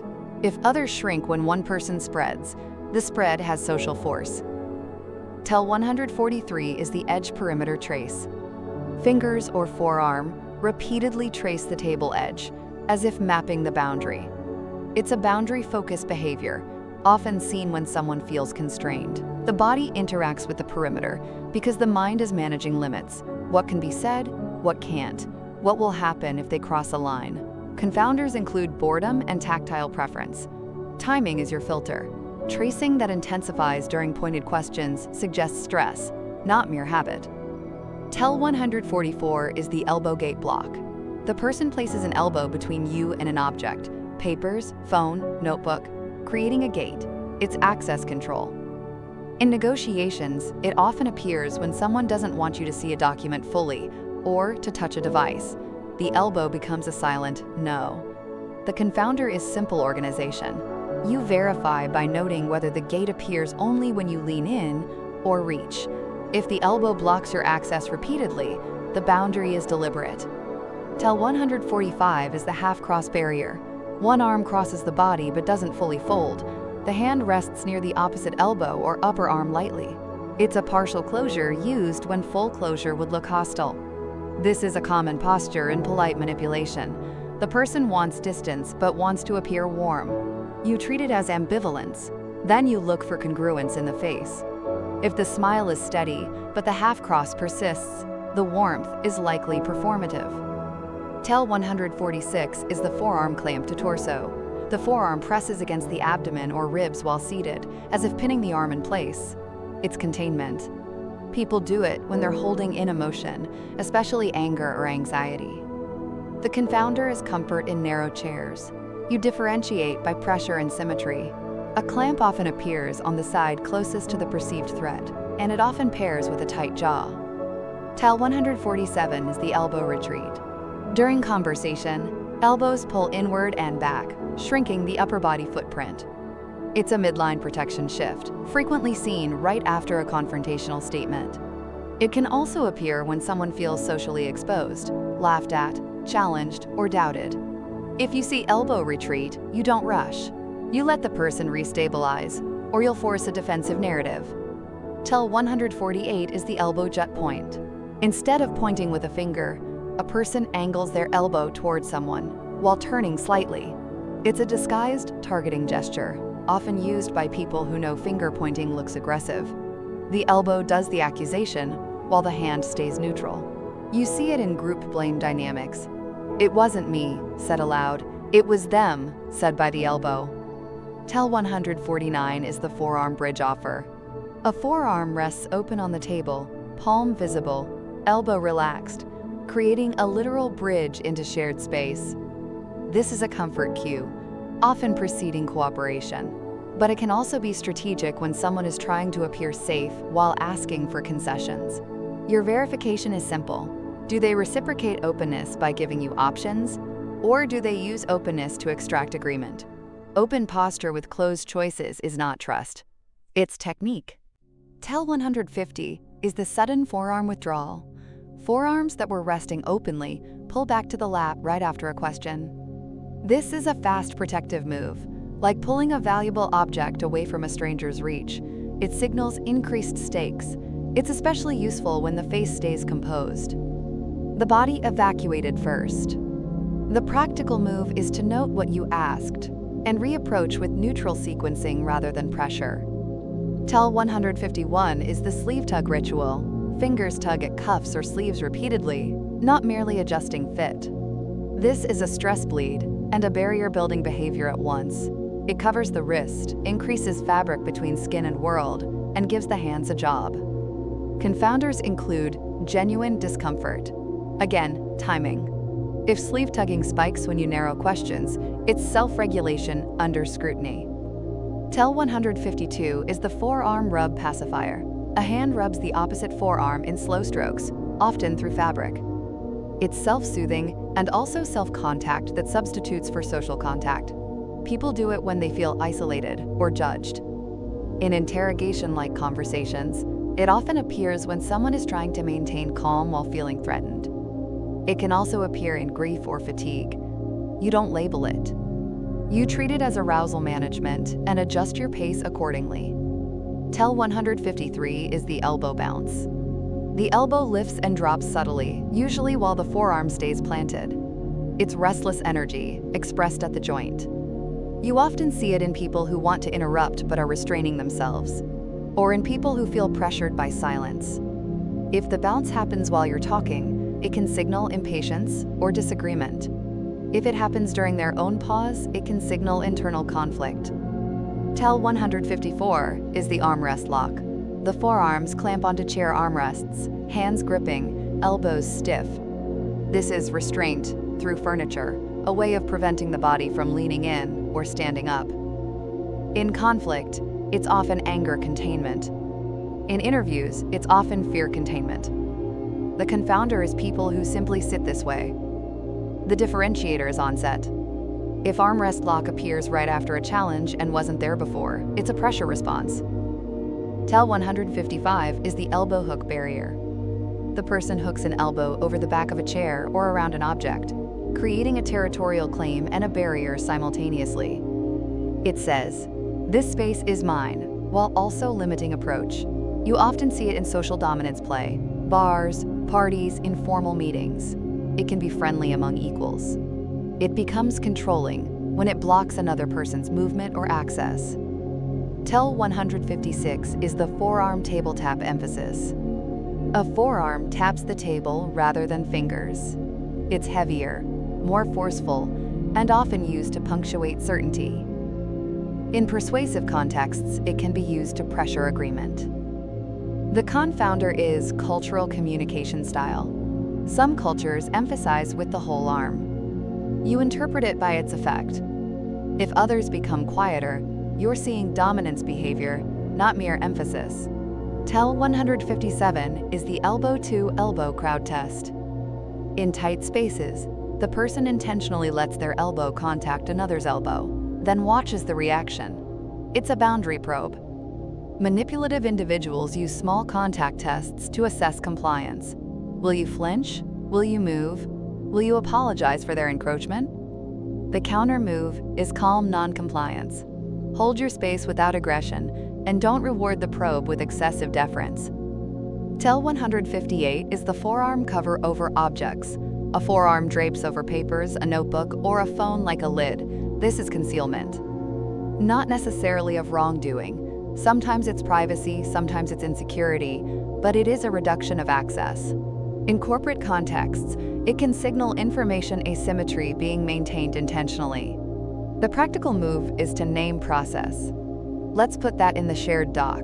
Or, can you show me what you're referencing? Then observe whether the cover lifts or tightens. TEL 159 is the elbow pivot away while speaking.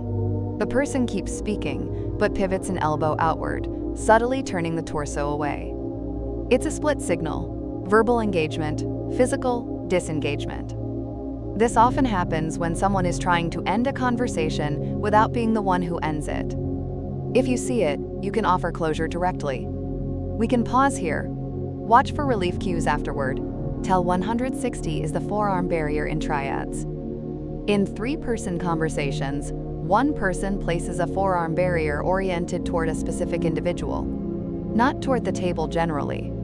It's selective defense. This is where you see relational data. Trust is not evenly distributed. The body builds walls toward one person and not another. It helps you identify who is being perceived as threat, who is ally, and who is irrelevant. Forearms and elbows give you something faces rarely give you: geometry. They show where boundaries are being installed, who owns the surface, who is being kept out, and who is testing compliance. If you train yourself to see these barriers without reacting to them, you gain leverage of a different kind, not dominance, clarity. In the next chapter, the analysis moves inward to autonomic leakage, chest and breath, where control becomes biologically expensive and the body's effort starts to show. Chapter 7, Autonomic Leakage, Chest, Breath, and Heartline. In the quietest stacks of an old library, you can hear breathing before you notice you're listening for it. Not the theatrical kind, the small changes. An inhale that stops early, an exhale that doesn't finish. The slight pause a person inserts when a sentence forces them too close to something they don't want to touch. This is autonomic leakage, the body's involuntary budget, slipping through the cracks of performance. Navarro's central idea still applies. Comfort looks efficient, discomfort looks costly. But here the cost is physiological. Chest and breath are tied to the autonomic nervous system in a way posture and hands aren't. You can train your face, you can discipline your gestures, you can even freeze your feet. But you can't negotiate oxygen for long without the body demanding payment. Ekman's work on emotion makes this sharper. Emotion is not just a feeling, it's a coordinated physiological event. The facial muscles might flash a micro-expression for a fraction of a second, but the respiratory system often carries the longer tail. Breath changes can be the residue of an emotion the person successfully hid from their face. You're going to watch the chest like an instrument panel, not to decide if someone is lying. To identify when internal load spikes, what kind of load it might be, and how people attempt to manage that load under scrutiny. TEL 161 is the sternal lift. The sternum rises without the shoulders rising, creating a slight proud expansion of the chest. In low-stakes contexts, it's confidence and readiness. In high-stakes contexts, it's often status assertion, an attempt to reclaim hierarchy when a person feels challenged. The confounder is deep breathing for posture. You separate it by timing.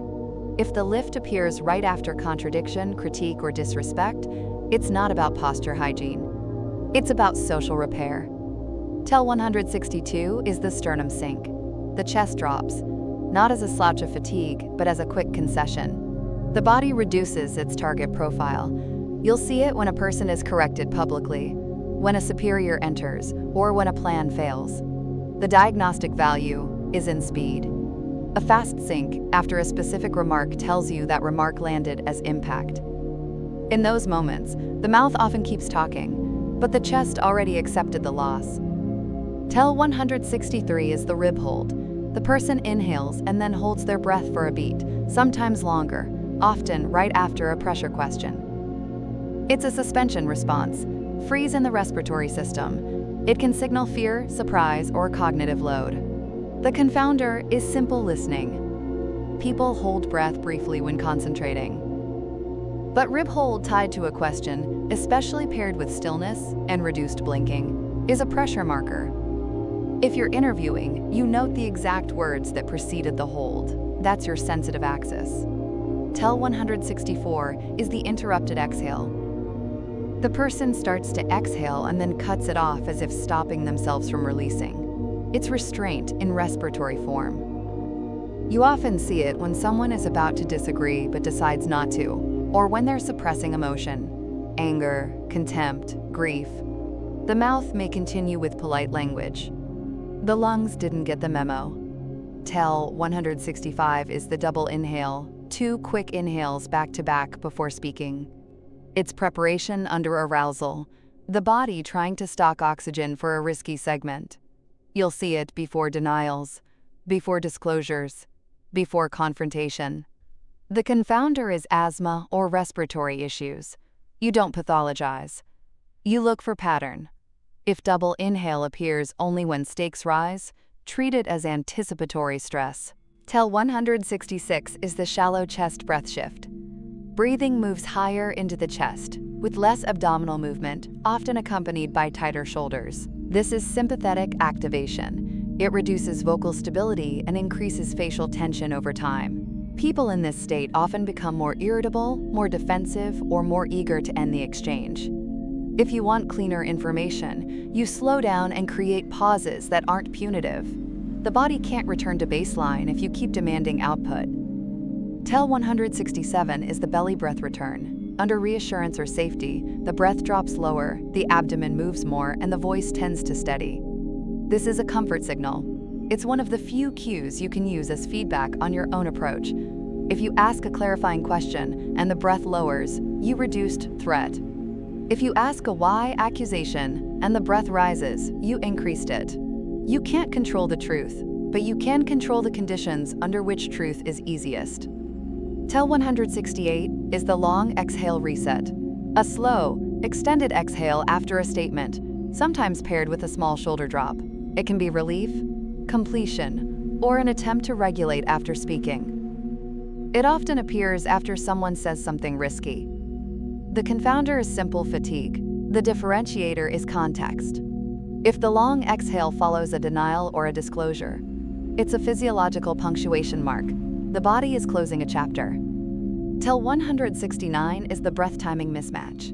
The person speaks through an inhale or starts speaking before the inhale is complete, creating an unnatural rhythm. This often reflects anxiety and self-monitoring. In high-stakes manipulation, it can also reflect rehearsed speech delivered under arousal. The mind runs the script while the lungs lag behind. You don't interpret it as deception alone. You interpret it as cost. The person is spending resources to manage content. Tell 170 is the audible swallow with breath pause. A swallow occurs and breathing pauses briefly.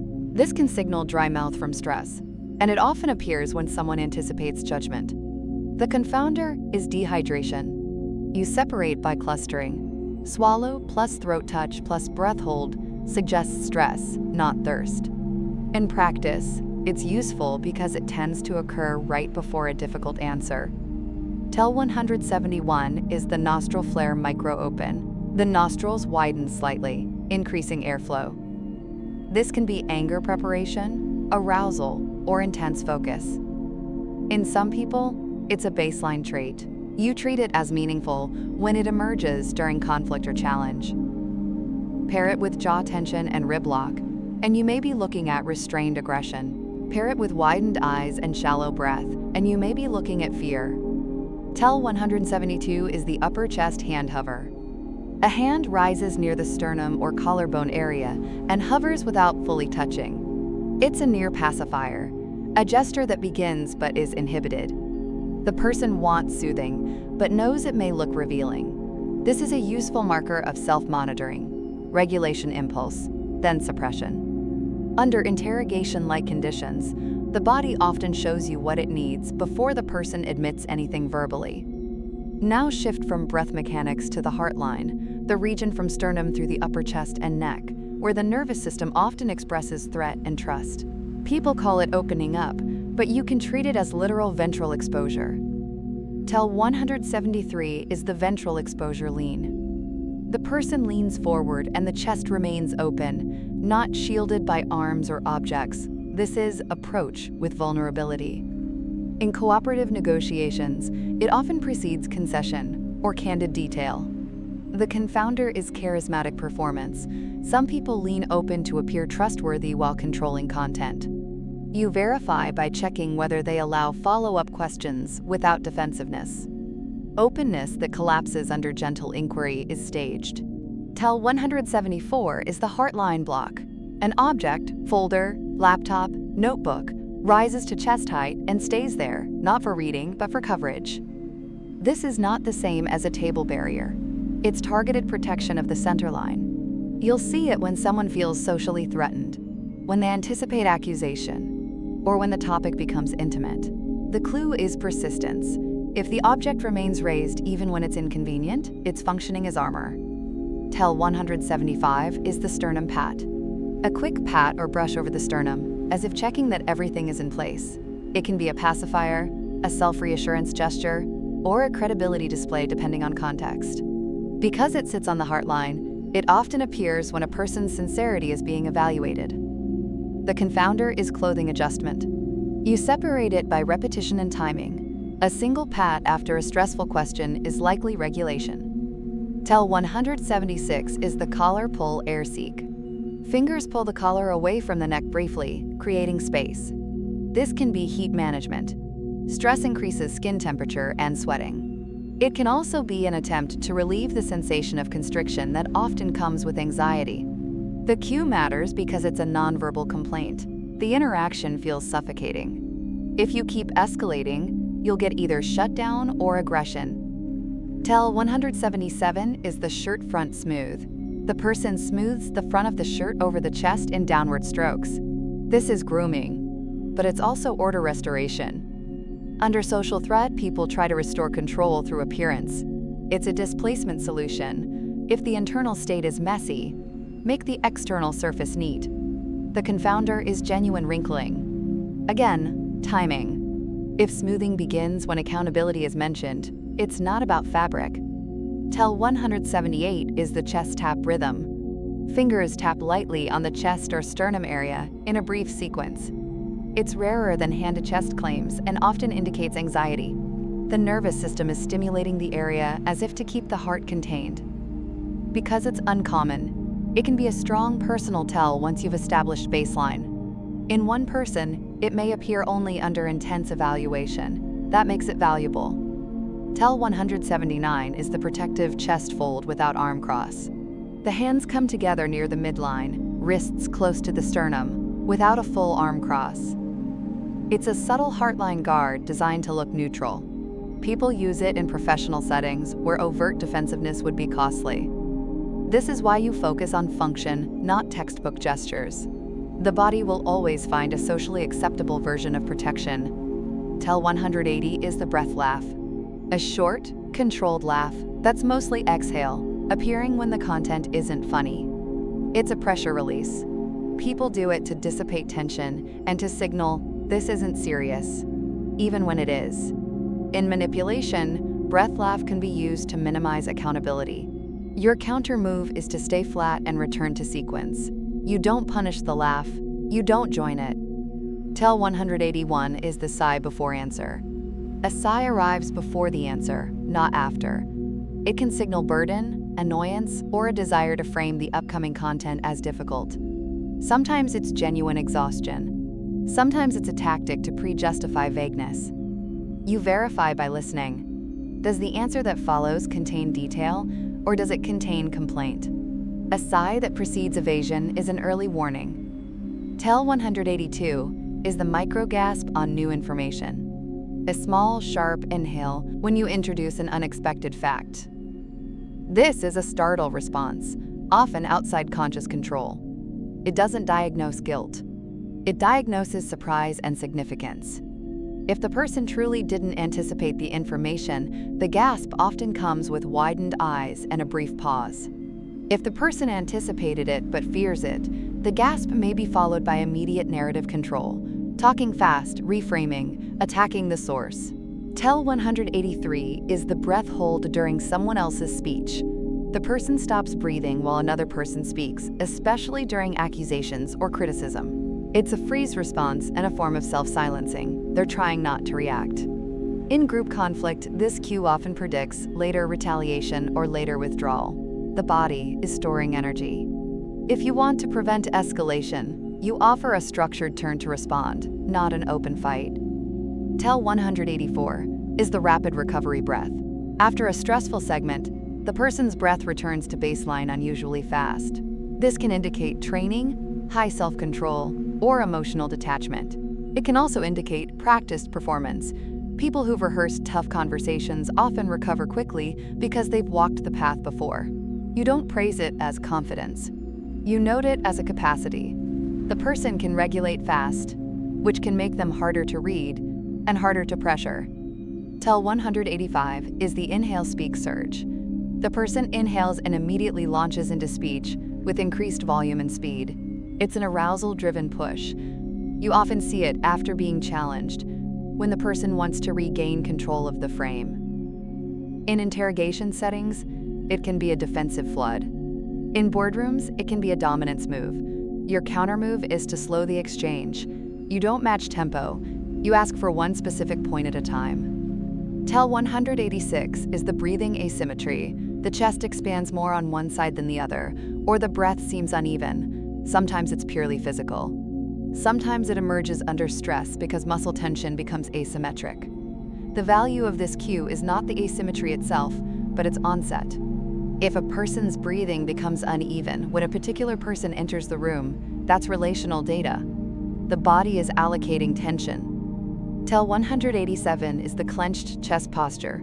The sternum appears lifted, but the chest is tight, pectorals engaged, shoulders slightly forward. This is not open confidence, it's braced readiness. People in this posture often speak in shorter phrases, with less vocal warmth. They may be preparing to defend themselves. If you see clenched chest posture, you can test it by lowering threat and watching whether the chest softens. If it doesn't, you may be dealing with a person who is locked into fight mode. Tell 188 is the audible nose exhale. A forceful exhale through the nose, sometimes accompanied by a slight head movement. It's a dismissive release. In social dynamics, it can signal contempt or frustration. It's often a nonverbal no, delivered without words. The confounder is allergies. You check for pattern. If the exhale appears after specific claims or requests, it's evaluative, not respiratory. Tell 189 is the breath stack before denial. A person takes a larger breath than necessary, holds it briefly, then delivers a denial with controlled tone. The breath is the loading sequence. It suggests the denial is important and possibly rehearsed. It doesn't prove falsehood, it proves stakes. If you want to explore it ethically, you don't accuse. You ask for chronology and peripheral detail. People can rehearse conclusions. They rehearse chronology less well. Tell 190 is the post-answer vent. After answering, the person exhales sharply and drops the chest slightly. It can be relief, it can be resignation. It often signals that the person experienced the answer as risky. In a forensic interview, post-answer vent tells you where the pressure was. You mark it mentally. You don't hammer it immediately. You return later with a different angle, clarification rather than confrontation. Tell 191 is the breath synchrony attempt. The person subtly matches your breathing pace, often during rapport building. In genuine connection, synchrony emerges naturally. In strategic influence, it can be attempted deliberately. The difference is smoothness. Natural synchrony is imperfect and fluid.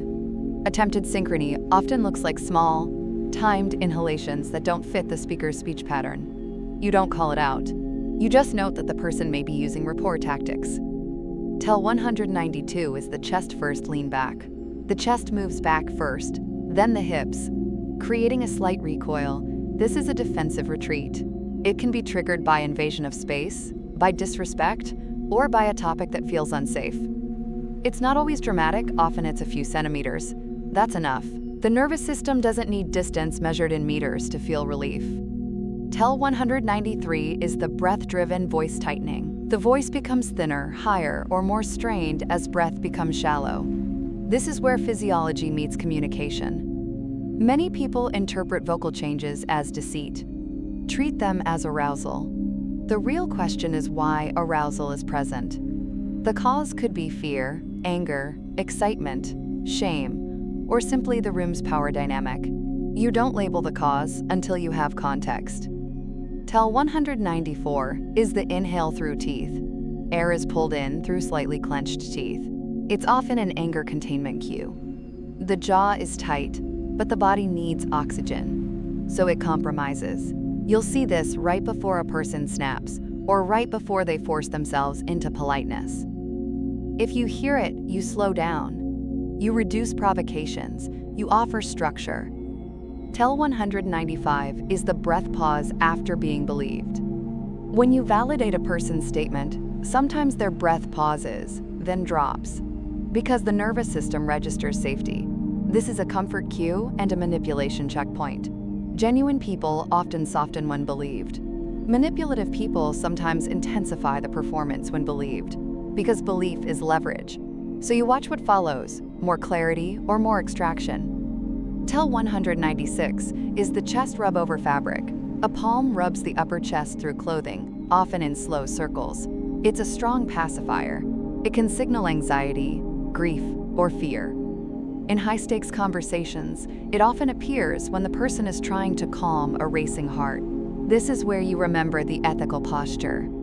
If you see distress, you don't exploit it. You adjust conditions. You let the person regain baseline before you demand detail. Tel 197 is the subtle breath counting. The person takes a patterned sequence, inhale for a count, exhale for a count, visible as a deliberate pace. It's self-regulation, often learned. It can be a sign of maturity under pressure. It can also be a sign the person is managing panic. The cue matters because it tells you they are actively controlling physiology, which suggests the situation feels threatening enough to require technique. Tel 198 is the heartbeat check gesture. Fingers touch the wrist or press lightly near the collarbone as if monitoring pulse.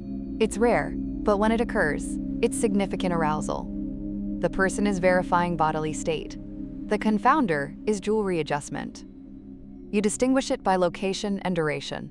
A true check is brief and purposeful. Then the hand withdraws. Tel 199 is the breath-interrupted sentence.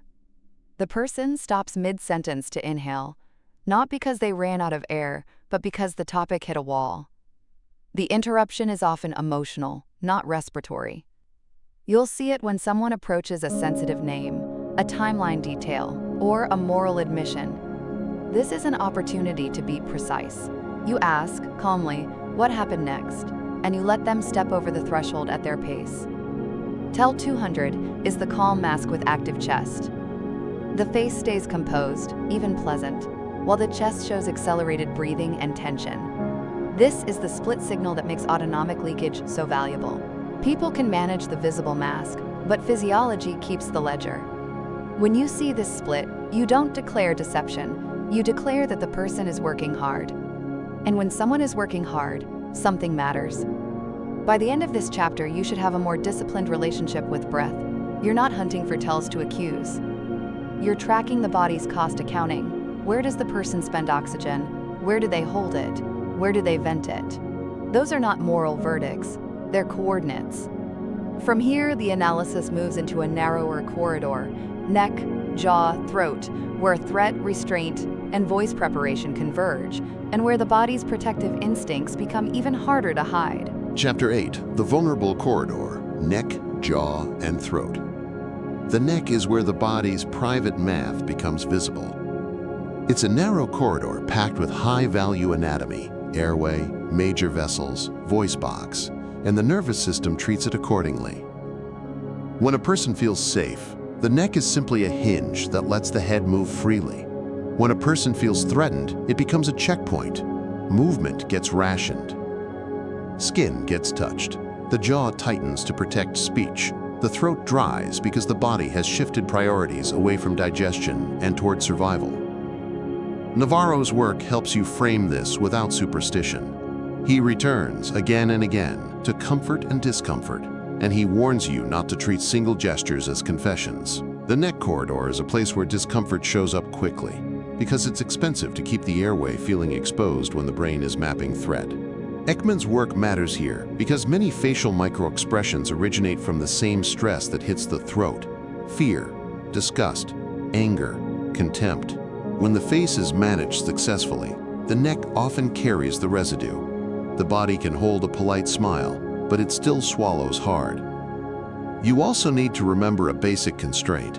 Many neck and jaw behaviors are confounded by medical issues: TMJ, allergies, reflux, muscle tension, vocal strain. So you don't label, you observe timing. You look for clusters. You test gently by shifting the topic, pausing, or asking for sequence. If the corridor relaxes, the stress was situational. If it remains activated across neutral content, you treat it as baseline physiology. TEL 201 is the neck shield. A hand rises to the front of the neck, the suprasternal area, or the side of the throat, and rests there briefly, as if guarding. It's a protection behavior, often linked to fear or social vulnerability. The confounder is jewelry adjustment. The differentiator is the quality of touch. Adjusting jewelry is precise and brief. Shielding is broader, slower, and often paired with reduced breath and a smaller voice. TEL 202 is the suprasternal notch touch.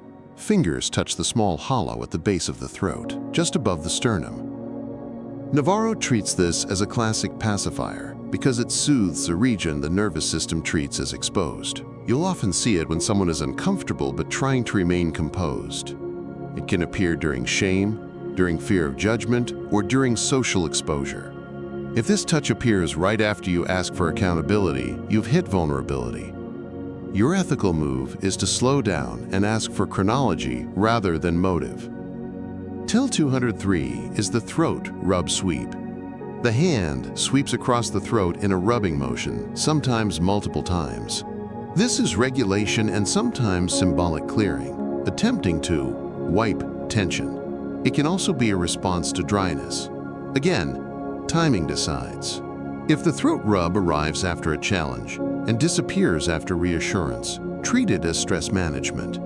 If it persists regardless of content, consider physical irritation. TEL 204 is the collarbone press. Fingers press into the collarbone area as if anchoring. It's subtler than a throat shield, but often serves the same function. Self-contact to stabilize the nervous system. In high-stakes conversations, collarbone press often precedes a controlled answer. The person is bracing the voice and the posture at the same time. TEL 205 is the necklace fiddle. A person touches, pulls, or repositions a necklace repeatedly. It can be fashion. It can also be a socially acceptable way to touch the throat without looking defensive. Many people who would never place a palm on their neck will adjust a necklace. The cue is valuable because it can carry the same meaning as a throat pacifier while staying plausible. You watch for spikes during pressure points. TEL 206 is the tie or collar tightness check. Fingers slide under a tie knot, shirt collar, or neckline and pull outward briefly. This can be heat and sweat management. It can also be an autonomic response to the sensation of constriction that comes with anxiety. When someone does this after you ask a direct question, the body is signaling, this is getting tight. If you keep tightening, you'll often get a rehearsed answer instead of a usable one. TEL 207 is the lateral neck scratch. Fingertips scratch the side of the neck, often below the ear. In older deception folklore, scratching is treated as a lie cue. That's sloppy. In a forensic model, neck scratching is more reliably an arousal cue. Stress, irritation, uncertainty, sometimes associated with cognitive load. The confounder is itch and sweat. You treat it as meaningful when it appears as a new behavior tied to specific content. TEL 208 is the ear cover brush. A hand brushes the ear or partially covers it, sometimes while the person continues talking. This can indicate discomfort with what's being heard or with what they themselves are saying. It's not literal refusal to listen. It's a self-protective gesture at a sensory gateway. In conflict, you may see it when someone hears criticism they can't publicly reject. The body rejects it privately.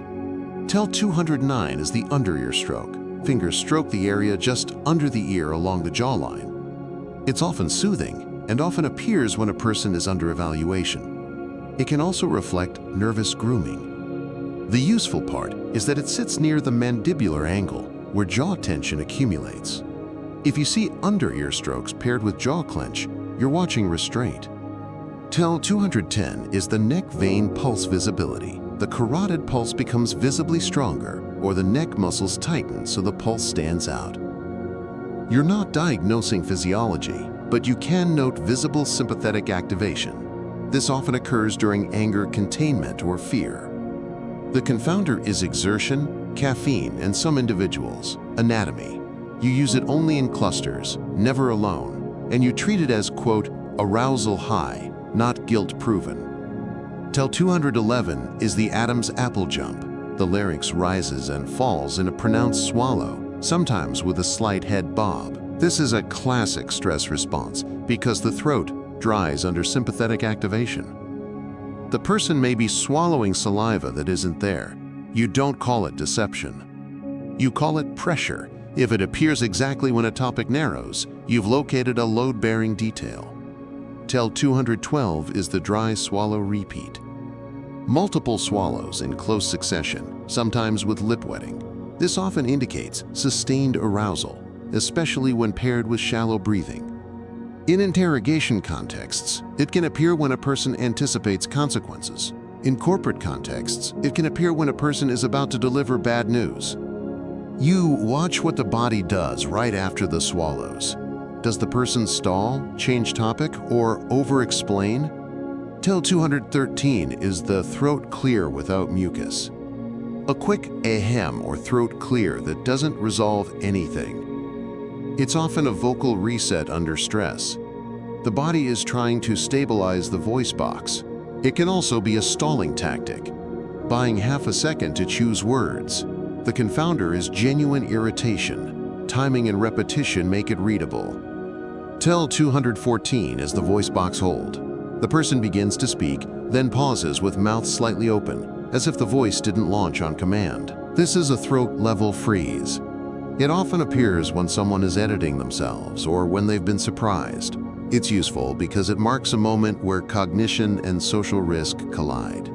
If you rush them, you force a defensive script. If you allow the pause, you often get a more accurate sequence. Tell 215 is the head turn-away micro-exit. The head turns slightly away during a sensitive statement, even while the torso stays forward. It's a reduction of exposure, like shielding the airway and eyes at once. The confounder is thinking posture. Some people look away to retrieve memory. You separate by pattern. Truth retrieval aversion tends to return with detail. Discomfort aversion tends to return with vagueness. Tell 216 is the neck stiffening lock. The neck becomes rigid, head movements reduce, and the person turns more with the torso than with the neck. This is over-control. The nervous system is trying to prevent leakage through head nods, tilts, and spontaneous reactions. It can also happen in people who are physically tense. Your test is topic shifting. If neck stiffness increases only around certain subjects, it's not purely musculoskeletal. Tell 217 is the rapid head nod compliance. Quick nodding that starts before the other person has finished speaking. This can be genuine agreement, but in high-pressure environments, it can be appeasement, an attempt to reduce conflict by signaling compliance prematurely. Manipulators sometimes seek this nod as a micro-contract. Your counter-move is to separate acknowledgement from agreement. You say, calmly, you can understand without committing. Tell 218 is the slow head no with verbal yes. The head moves subtly side to side while the words say agreement. This is not a magical truth leak, but it is a mismatch worth noting. It can signal ambivalence, reluctance, or internal conflict. The confounder is cultural head movements and conversational rhythm. You treat it as meaningful only when it's new and when it clusters with other discomfort cues: throat touch, jaw tension, breath hold. Now you move into the jaw, because the jaw is where social restraint becomes muscle. People clench the jaw to contain anger, to prevent trembling, to keep the voice steady, to suppress a reaction that would be costly. The mandible is a brake system. When the brake is engaged, other systems compensate. Breath tightens, eyes narrow, hands lock. Tel 219 is the jaw set. The jaw becomes squared, masseter muscles tighten, and speech becomes more clipped. This often signals determination or anger containment. It can also signal a person trying to appear strong. The confounder is facial structure and baseline tension. What matters is onset. If the jaw sets right after you introduce contradiction, you've created friction. Tel 220 is the jaw sawing. The jaw moves side to side as if chewing, without food. It's often restrained aggression. The nervous system is preparing for fight, while the social system forces politeness. You'll see it in meetings where someone is being blamed and can't retaliate openly. You don't poke this cue, you de-escalate. You ask for process and options, not accusations.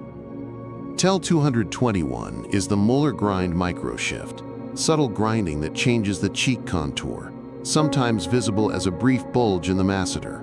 It's stress. It can also be a chronic habit. The cue is most useful when it appears suddenly during a pointed question, then releases after the topic shifts. That pattern tells you it's situational load. Tel 222 is the teeth press with lip stillness. The lips remain still, but the jaw presses, creating slight tension lines around the mouth. This is containment. The person is keeping their mouth from reacting. It often appears when someone is listening to something they dislike but can't contest. In group settings, it's a dissent marker. Tel 223 is the chin dimple compression. The mentalis muscle tightens, creating a dimpled chin. It's often associated with emotional strain, holding back tears, holding back anger, holding back words. It's not exclusive to any emotion. It signals that suppression is active. If you see it, you slow down. You give the person room to speak in sequence rather than forcing a moral explanation. Tel 224 is the jaw drop flash. The mouth opens slightly in a quick drop, then closes. It's surprise or disbelief. Often it's covered immediately by a neutral face. Ekman's framework helps here. The flash is the leak. The cover is the management. You treat the sequence as data.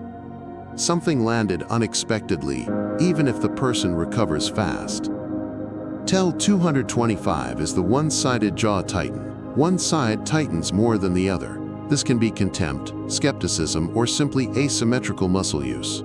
You don't diagnose emotion from asymmetry alone. You use it as a marker for mixed reaction. If the person says they're fine, but one side of the jaw tightens when a particular name is mentioned, that name matters. Tel 226 is the cheek bite internal. The person bites the inside of the cheek, sometimes creating a small inward pull. It's a restraint behavior and a self-punishment regulator. People do it to stop themselves from speaking or to keep emotion from surfacing. It's often invisible unless you watch the cheek contour and the rhythm of the jaw. If you see it, assume the person is editing themselves heavily. Tel 227 is the tongue press against teeth. The tongue pushes against the inside of the teeth, subtly changing the lip shape. It's an internal brace. It can indicate hesitation, disagreement, or planning. The confounder is dental issues, again, timing. If the tongue press appears before answering a specific question, it's pre-response load. Tel 228 is the lip wetting spike. A quick lick across the lips, sometimes repeated. It can be dryness. It can also be anticipatory stress. In high-stakes contexts, lip wetting often precedes a risky statement. You treat it as a preparation cue, not a lie cue. TEL 229 is the jaw jut. The chin pushes forward, jaw extending slightly. This is challenge. It often accompanies defiance or a refusal posture. In negotiations, jaw jut can precede hard boundaries. In manipulative personalities, it can be used to intimidate. Your countermove is to keep your own jaw neutral and your voice even. You refuse the invitation to mirror. TEL 230 is the jaw retract. The chin pulls back slightly, reducing the forward presence of the face. It's withdrawal. It often appears when someone feels suddenly exposed or when they anticipate ridicule. If jaw retract appears after you ask for detail, you may be pushing too hard for the current safety level. Now the throat again, because speech sits on this corridor. People often focus on what is said, but the mechanism is how speech is produced under stress. The larynx tightens, breath becomes shallow, and the voice becomes a tool for either appeasement or control. TEL 231 is the pitch lift under pressure. The voice rises slightly, especially at the end of sentences. This is often sympathetic activation. It can also be politeness in hierarchical settings. The key is change. If pitch rises only when accountability arrives, it's a pressure signal. TEL 232 is the vocal fry emergence. A creaky, low vibration appears at the end of phrases, often when breath support drops. In some speakers, it's baseline. In others, it appears under fatigue or stress. If it emerges suddenly during a sensitive segment, it suggests reduced respiratory support and increased self-monitoring. TEL 233 is the whisper drop. Volume decreases on key words, as if the person doesn't want the room to hear them, even if the room is quiet. This often signals shame, secrecy, or fear of consequences. It can also be a tactic, making you lean in, increasing intimacy and compliance. You verify by refusing to lean in. You ask them to repeat it at normal volume. Watch whether they comply or resist. TEL 234 is the hard glottal stop. Speech becomes more clipped, with stronger stops between words.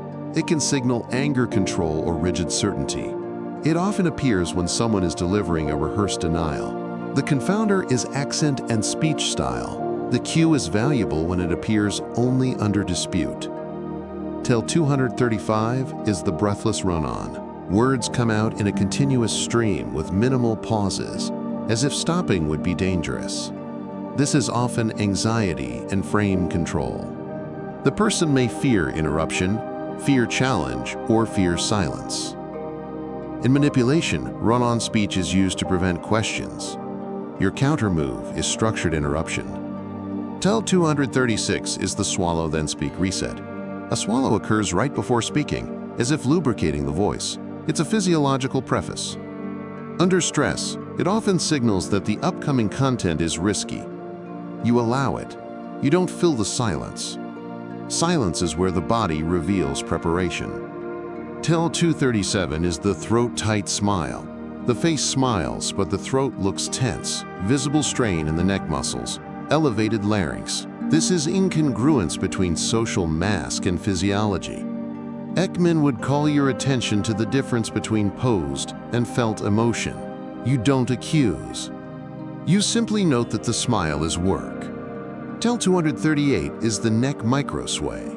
The head sways subtly side to side during explanation, like a calming motion. It can be self-soothing. It can also be a persuasive rhythm used to lull the listener. You check whether the sway appears when the person is asked to provide specifics. If sway increases as detail decreases, it may be used as a hypnotic substitute for clarity. TEL 239 is the chin cover with fingers. Fingers rest under the chin, partially covering the throat. It's a thoughtful posture in low stakes. Under pressure, it can be a barrier, protecting the airway and hiding micro-movements in the mouth. It can also be a dominance posture, signaling evaluation. You interpret it by context and eye behavior. TEL 240 is the neck stretch escape. The person stretches the neck, tilting head back or to the side, as if relieving stiffness. It's often a tension release. You'll see it after a difficult exchange, or right before a person changes direction. either to confront or to withdraw. It's a reset movement, a way of shaking off the corridor's tightness. By the end of this corridor chapter, your job is not to become obsessed with throat touches and jaw movements. Your job is to treat them as markers for where the nervous system feels exposed. Exposure can mean fear of being judged, fear of being trapped, fear of being caught, or fear of losing status. It can also mean simple social anxiety. The meaning is not in the gesture. The meaning is in the pattern. And this is where the ethics sharpen. When you can see a person's exposure, you can choose to protect them or exploit them. The clinical posture is to use the information to calibrate conditions. Slower pacing, clearer questions, more structure, fewer accusations. You're not trying to win. You're trying to see. The next chapter moves to the ocular audit, eyes and calculation, where attention reveals what the mouth wants to control and where the nervous system keeps mapping threat even when the voice insists everything is fine. Chapter 9, the ocular audit, eyes and calculation. Eyes are treated like confessional objects. People want them to be pure truth. They're not. They're measurement devices. The eyes don't exist to signal honesty. They exist to sample risk, track advantage, and keep the nervous system oriented inside a changing environment. To calibrate this, you have to drop a common superstition that eye contact equals sincerity and looking away equals deception. In reality, people look away for memory retrieval, for cognitive sequencing, and for emotional regulation. And skilled manipulators often hold eye contact longer than comfort requires, precisely because they know you've been trained to read it as virtue. Navarro's comfort and discomfort model stays useful, but here it becomes a question of visual economy. Under comfort, the gaze is flexible. It moves naturally between faces, objects, and the environment. Under discomfort, gaze becomes either avoidant or locked. Under manipulation, gaze often becomes strategic, deployed like a tool, not a byproduct. Ekman's work adds a second layer. Micro-expressions happen in the face, but the eyes are often the first channel to react to them. Pupils, blink patterns, and gaze shifts can be the tail end of an emotion that the mouth is already trying to cover. You're not hunting for "tell me your secrets" indicators. You're tracking attention under load. Tell 241 is the blink rate spike. In a neutral baseline, blinking is relatively stable. When cognitive load rises or arousal increases, blink rate often increases too. It's not a lie cue, it's a processing cue. The confounders are dry eyes, contact lenses, and fatigue. So you don't count blinks like a machine. You watch for a sudden change that appears right after a specific question, a name, or a contradiction. When the blink spike arrives in that tight time window, you mark the stimulus as salient. Tell 242 is the blink suppression hold, the opposite pattern. Blinking drops sharply, sometimes for several seconds, creating an intense stare. People do this when they're concentrating or when they're trying to look unshakable. In adversarial settings, blink suppression can signal fight readiness.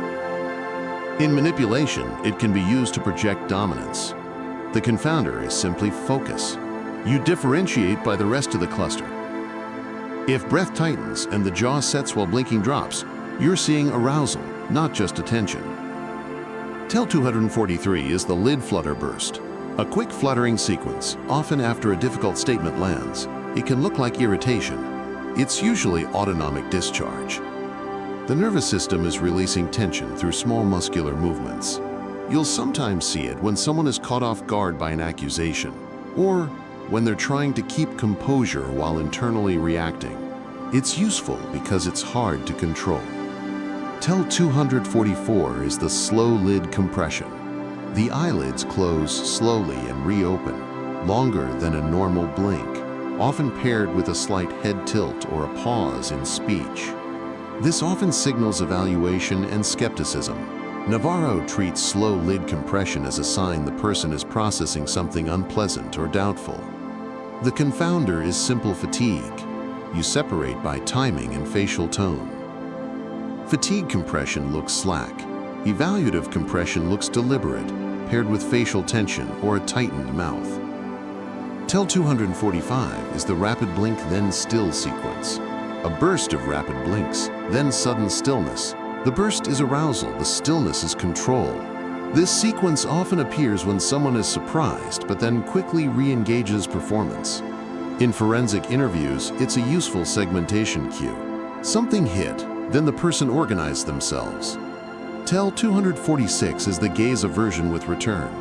The eyes break contact briefly, then return quickly, as if the person is dipping out to retrieve a memory and coming back to deliver it. This is often consistent with truth retrieval and cognitive sequencing. It's not proof, but it's a pattern you can treat as less suspicious than avoidance without return. If you ask for chronology and you see aversion with return repeatedly, you're likely watching the mind search, not the mind hide.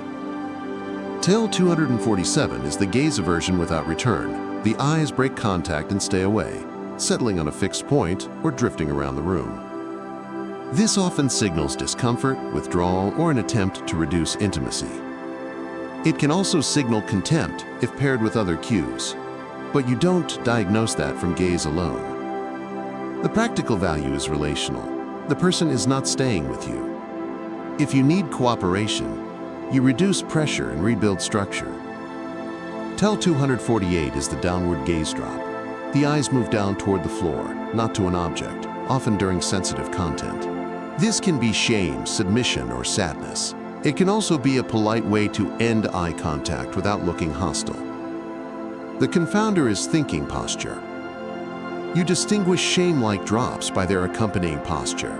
Shoulders may narrow, breath may shallow, voice may soften.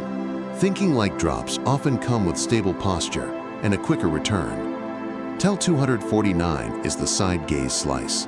The eyes cut sideways briefly, often toward a person, an exit, or an observer. It's a threat-mapping glance. In group dynamics, side gaze slice often reveals who the person is monitoring for approval or retaliation.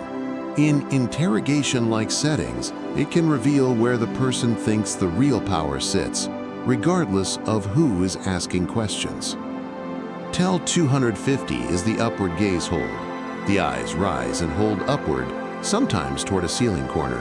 People often misread this as making things up, but upward gaze can be visual memory retrieval or conceptual processing. The cue becomes relevant when it occurs with other signs of cognitive load: pauses, breath holds, and reduced gesture.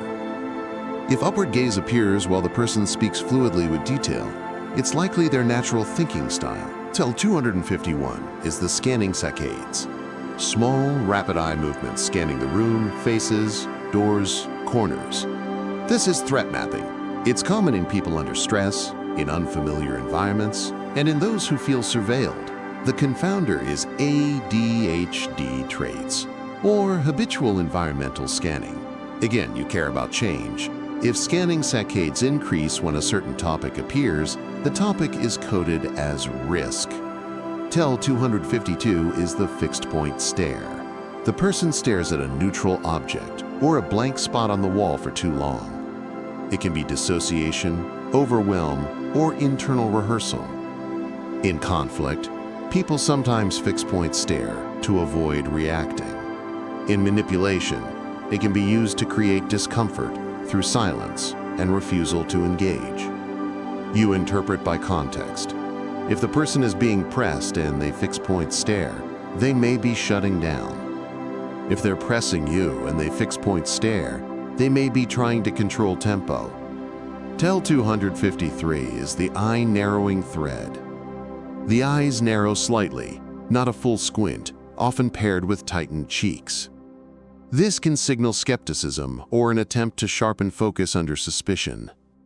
Navarro notes eye narrowing as part of discomfort and evaluation. The confounder is lighting. Harsh light creates squints. You check the room. If light hasn't changed and narrowing appears right after a claim, it's evaluative. TEL 254 is the brow lid lock. The brows lower slightly and the lids tighten, producing a focused, stern look.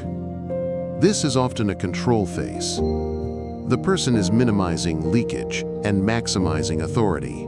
It can appear in executives and interrogators, and in people trying to mimic them. The cue matters less for meaning than for function. The person is choosing a face that discourages questions. Tell 255 is the soft eye widen. Eyes widen slightly with a relaxed forehead, not a startled flare. This can signal interest and engagement. In cooperative settings, it's often a comfort cue. But in manipulation, soft eye widen can be used to simulate empathy. You verify empathy by checking behavior. Do they reflect your content accurately, or do they redirect toward their goal? Tell 256 is the hard eye widen. Eyes widen with tension. Lids retract. Whites show more. Breath often tightens. This is fear or surprise physiology, sometimes anger. It's an autonomic flare. Ekman's research aligns with this. Fear expressions often involve widened eyes to increase visual intake. You treat hard widen as arousal high. Then you locate trigger. Tell 257 is the whites above iris flash, a brief moment where upper sclera shows. It can be surprise, fear, or disbelief. It's usually quick and then covered. The useful part is the cover. If the face returns immediately to calm while the eyes had flared, you've witnessed management. Tell 258 is the eye corner crinkle absence. A smile appears, but the outer corners of the eyes don't crinkle. This is often a posed smile. Ekman's work on felt versus posed smiles is relevant. Genuine enjoyment tends to recruit the orbicularis oculi, but you still avoid certainty. Some people have less visible crinkling. Some have cosmetic factors, so you treat it as one ingredient in a congruence check, not as a verdict. Tell 259 is the eye corner crinkle with breath ease. When the eyes crinkle and breath drops lower, you often see genuine comfort. This combination is more reliable than the crinkle alone. The eyes show emotional tone. The breath shows physiological cost. When both soften, the interaction is likely safer. Tell 260 is the tear film brightening. The eyes look wetter, glossy, as if the tear film thickened. This can be sadness, stress, or fatigue. In high-stakes settings, people sometimes get glossy eyes when holding back emotion. The confounder is allergies. You look for accompanying cues, sniffing, redness, or timing.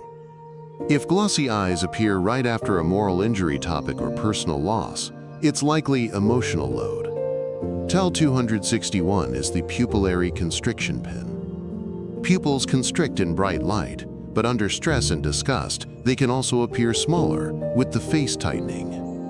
You won't reliably measure pupils without controlled conditions, so treat pupil size as secondary. What you can observe is the overall pinched look, narrowed pupils, tightened lids, and reduced warmth. It often signals aversion. Tell 262 is the pupillary dilation bloom. Pupils can dilate with low light, interest, arousal, or fear. Again, you can't treat it as a clean cue in uncontrolled environments, but you can sometimes see a bloom when someone becomes highly engaged or threatened, especially in consistent lighting. The ethical use is not to exploit it. It's to recognize that the person's arousal shifted sharply. Tell 263 is the eye contact overstay. The person holds eye contact longer than comfort norms, unblinking or minimally blinking. This can be dominance, intimidation, or a learned persuasion tactic. Many people associate steady eye contact with honesty. Skilled manipulators exploit that association. Your countermove is simple. Don't reward it with premature trust. Maintain your own calm gaze, but keep your questions structured and verifiable. Tell 264 is the eye contact undershoot. The person rarely meets your eyes, even in neutral topics. This can be social anxiety, respect norms, neurodiversity, or discomfort. You don't pathologize, you establish baseline across low-stakes content. Then, you watch for changes. If eye contact drops sharply only on certain topics, that drop carries meaning beyond temperament. Tell 265 is the triangle gaze. The eyes move between your eyes, mouth, and forehead in a repeated triangular pattern. It can signal social evaluation, flirtation, or monitoring for micro-reactions. In negotiations, it often indicates the person is reading your response closely and adjusting tactics. It's a data collection gaze. TEL 266 is the mouth check glance. While you're speaking, their eyes flick to your mouth briefly, then back. Sometimes it's hearing difficulty. Sometimes it's reading for emotional leakage, because the mouth is hard to fully control. In manipulative interactions, mouth check glances can be part of calibration. They're verifying whether you're convinced.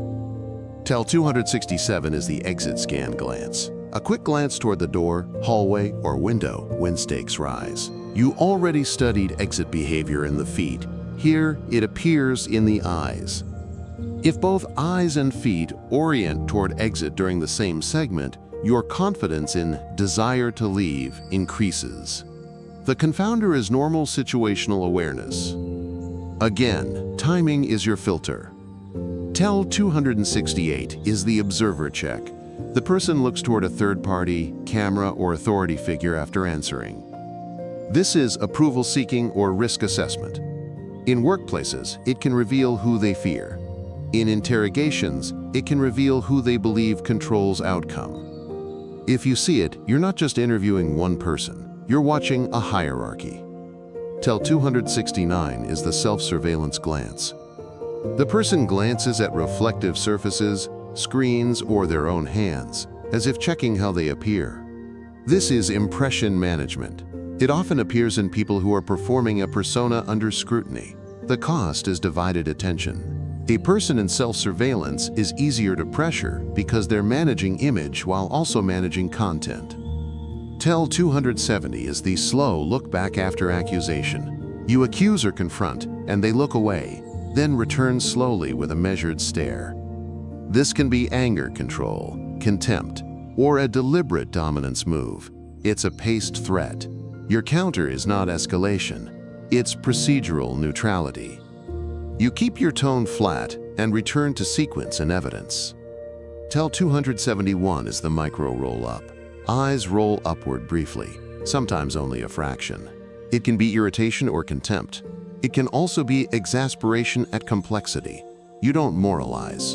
You treat it as a sign that patience is thinning. If you need cooperation, you reduce ambiguity and keep the person from feeling cornered by open-ended demands. TEL 272 is the long blink stall. A blink that lasts longer than normal right before answering. It's like the mind pulling a curtain down for a second. This often indicates internal editing. People use long blinks to buy time without speaking. The confounder is dry eyes. Again, timing makes it usable. TEL 273 is the rapid eye closure after saying something risky. The eyes close briefly right after a statement, like a wince without facial movement. It can signal regret, fear of reaction, or self-correction. It's a punctuation cue. The body marks the statement as consequential. TEL 274 is the eye dart to notes. When asked a question, the eyes dart to a notebook, phone, or document even before the hands move. This can be legitimate recall support. It can also signal reliance on prepared material. In boardrooms, it can reveal who is reading from a script. You don't shame it. You just note whether the person can speak coherently without the reference. TEL 275 is the eye freeze on a single person in groups. In a group discussion, the person looks almost exclusively at one individual. That individual is either ally, threat, or authority. The eyes reveal relational weighting. If you're mapping manipulation, watch for who gets the gaze and who gets ignored. Ignoring is a power move. TEL 276 is the peripheral monitoring. The person maintains forward gaze but responds to movements in the periphery unusually fast. It suggests vigilance. People who feel unsafe track more variables. This makes them harder to rapport with, but also easier to exhaust. The ethical response is to reduce environmental unpredictability, fewer sudden movements, clearer structure, slower pacing. Till 277 is the stare challenge with reduced facial movement. The eyes fix on you, face otherwise still. It's a dominance display designed to provoke you into filling space or over-explaining. In interrogation tactics, this is used to make subjects uncomfortable. If you meet it with calm silence, the tactic loses power. You don't have to win the stare. You just have to not donate extra information to relieve your own discomfort.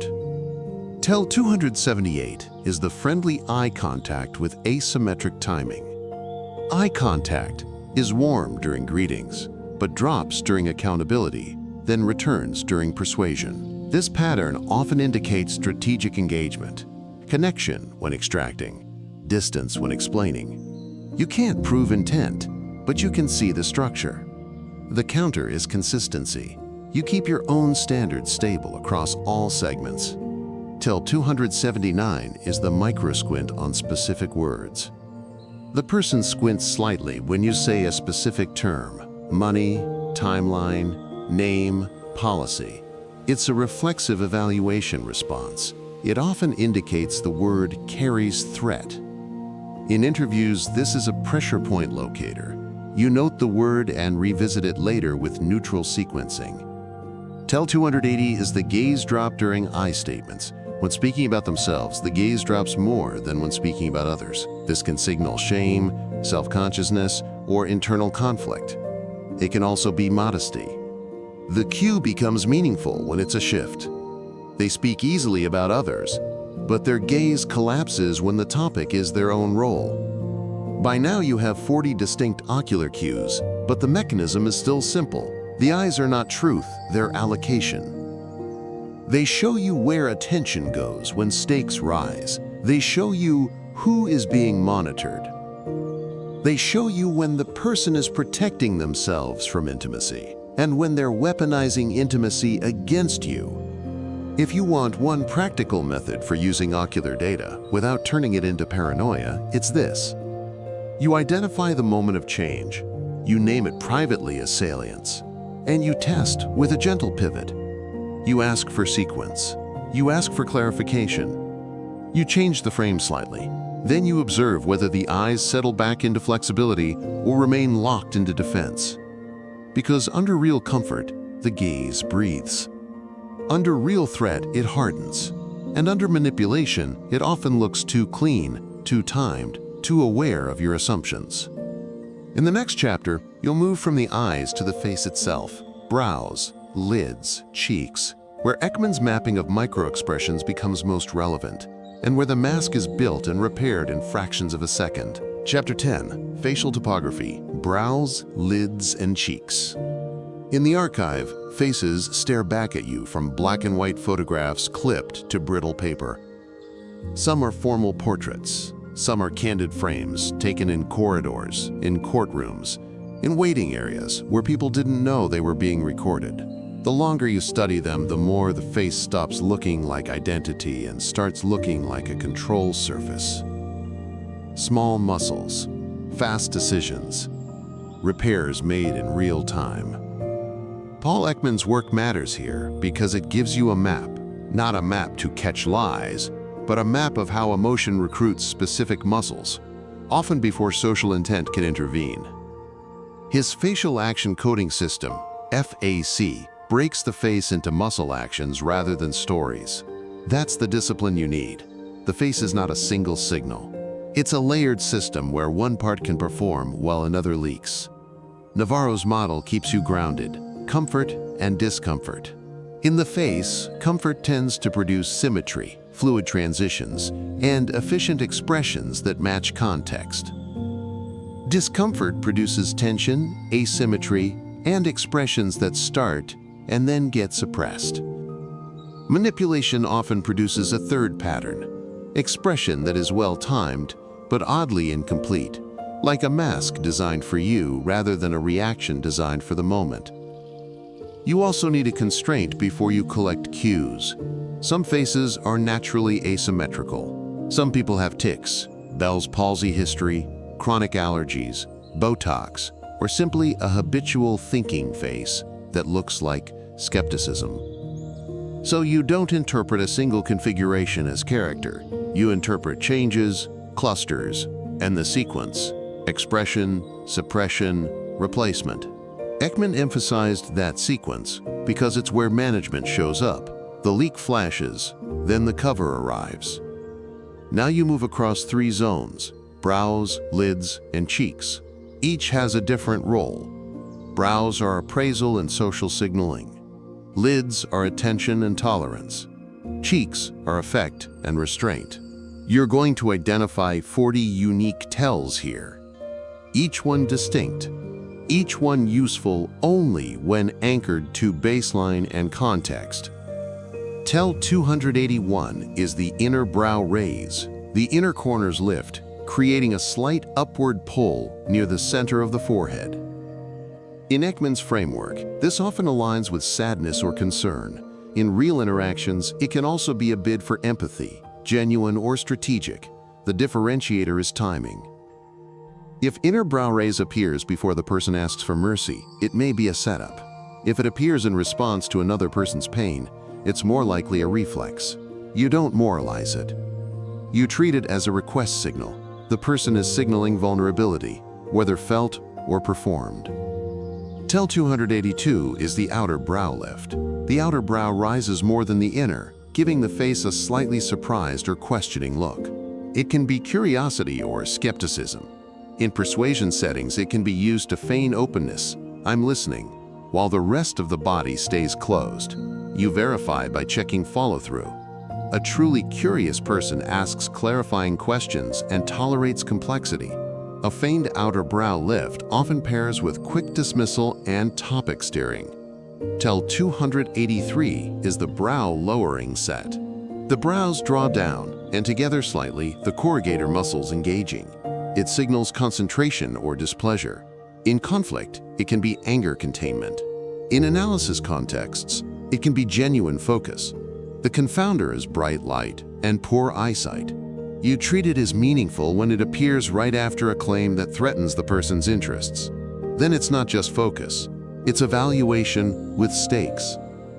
Tell 284 is the brow pinch microflash, a quick, tight pinch between the brows that appears for a fraction of a second and disappears. This is a momentary stress or confusion marker.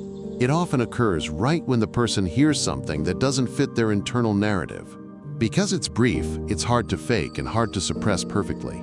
If you see it, you slow down and restate the point. Watch whether the pinch returns. Repetition suggests sustained conflict, not a passing thought. Tell 285 is the brow asymmetry lift. One brow rises while the other stays neutral or lowers. It can indicate skepticism, contempt, or a practiced really expression. The confounder is facial asymmetry. The clue is onset and context. If one brow lift appears only in response to a certain person, it's relational data. It tells you where respect is absent, regardless of polite words. Tell 286 is the brow hold too long. The brows stay raised or lowered longer than the emotional moment requires, like an expression frozen in place. This often indicates conscious display. Ekman's research suggests genuine emotional expressions tend to be brief and then transition naturally. A prolonged brow configuration can be a performance trying to communicate a message: innocence, confusion, disbelief. You test it by changing the topic. If the brow configuration persists through unrelated content, it's either habitual or theatrical. Tell 287 is the brow reset sweep. After a difficult exchange, the brows lift briefly and then settle, like the face is recentering. This is a micro reset, similar to postural resets. The nervous system is trying to return to baseline. It can signal relief or recalibration. If you're interviewing, these resets help you segment where the person felt pressure. They're punctuation marks. Tell 288 is the brow furrow during agreement. The person says yes, but the brows furrow, as if disagreeing. This is not a lie detector, it's ambivalence. Sometimes they agree with the outcome, but dislike the process. Sometimes they agree verbally to avoid conflict while resisting internally. You don't confront the face, you clarify the terms. Ask, what part works for you and what part doesn't?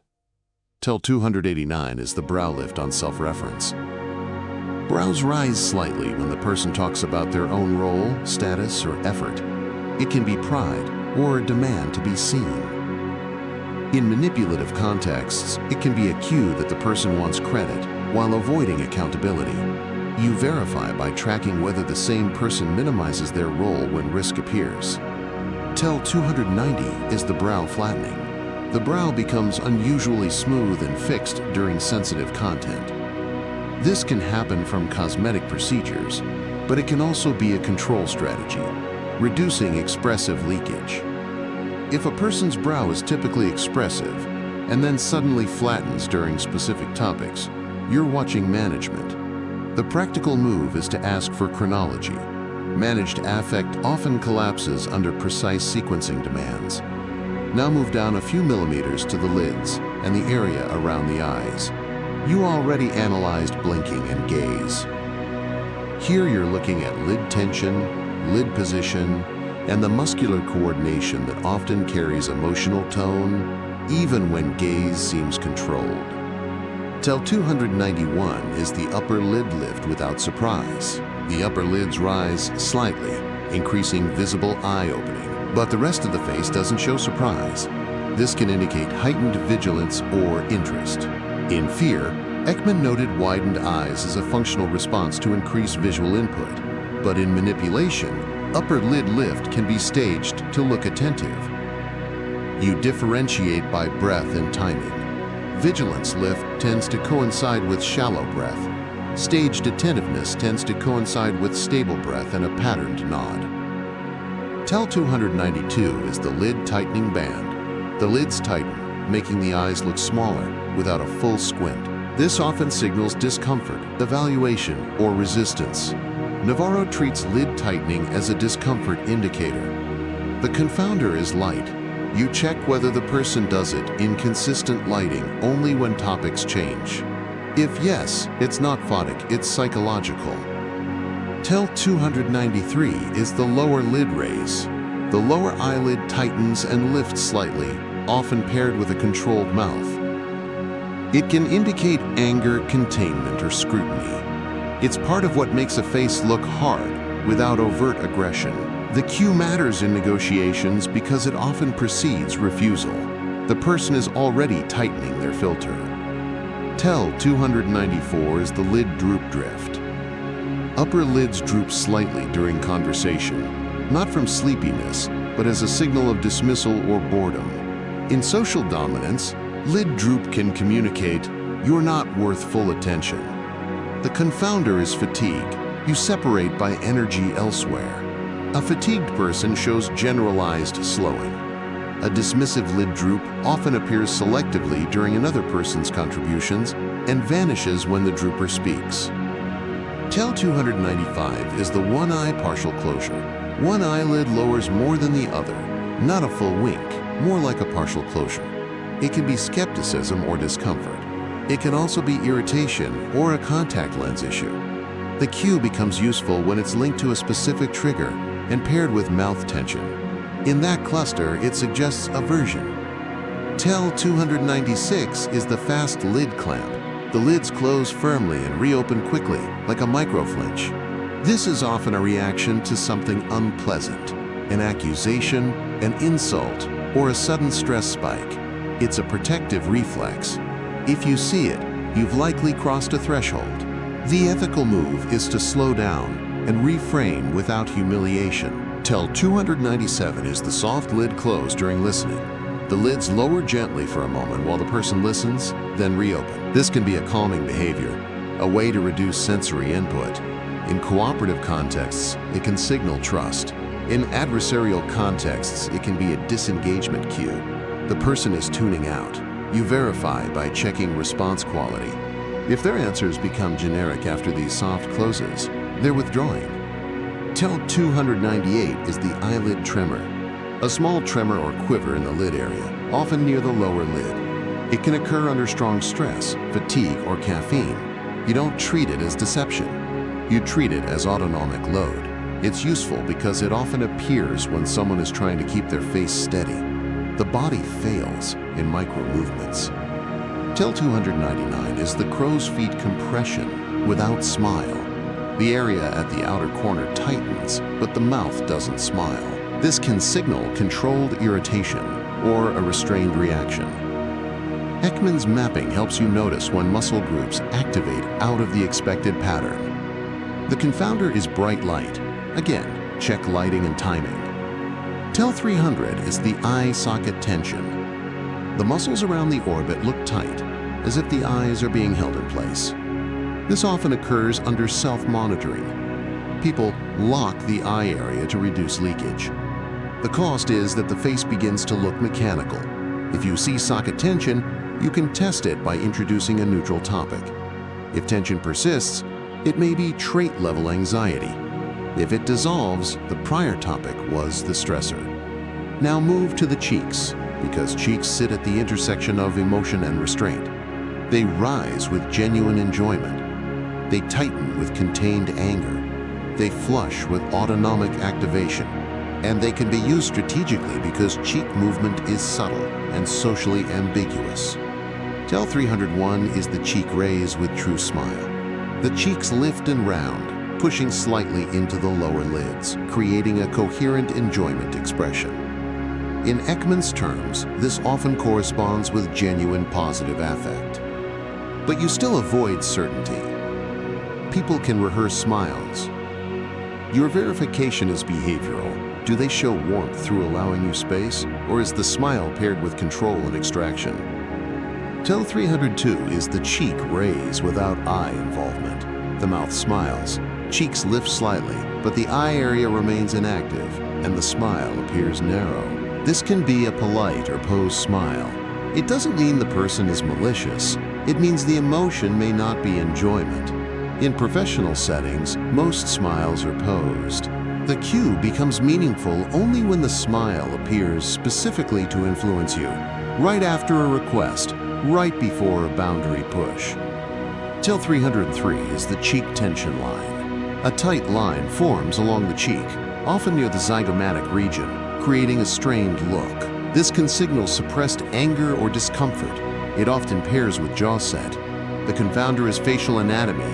Again, look for change. If cheek tension appears when a person is criticized, the criticism is landing. TEL 304 is the cheek suck in. The cheeks hollow slightly as the person sucks them inward, sometimes briefly, sometimes held. This often indicates restraint, contemplation, or a desire to withhold comment. It can also indicate disapproval.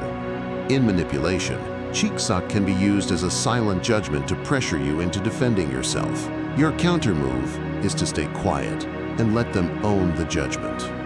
TEL 305 is the cheek puff exhale. The person exhales and briefly puffs cheeks, like releasing pressure. It's a regulation gesture. It often happens after a tense statement or after someone decides not to argue. The cue is a marker of internal tension being discharged. If it appears after agreement, the agreement may be reluctant. TEL 306 is the micro-blanching patch. A small area of the face, often around the cheeks or nose, appears to blanch briefly under stress as blood flow shifts. You can't reliably track this in every lighting condition, but in consistent light, you may see a quick paleness. Treat it as a possible fear marker, not as proof. The confounder is makeup and lighting. Use it only when paired with breath hold or swallow. TEL 307 is the flush rise. Cheeks redden slightly, often under embarrassment, anger, or excitement. Again, not diagnostic alone. Some people flush easily. But if a person's cheeks flush right after a specific topic is introduced, that topic is arousing, psychologically significant. TEL 308 is the smile fade snap. The smile disappears quickly, dropping to neutral in a fraction of a second. Genuine enjoyment tends to taper. A snap fade often indicates the smile was serving a social function and is no longer needed. This is useful when mapping manipulation. Smiles that appear to lubricate a request and vanish once the request is made. TEL 309 is the half-smile tilt.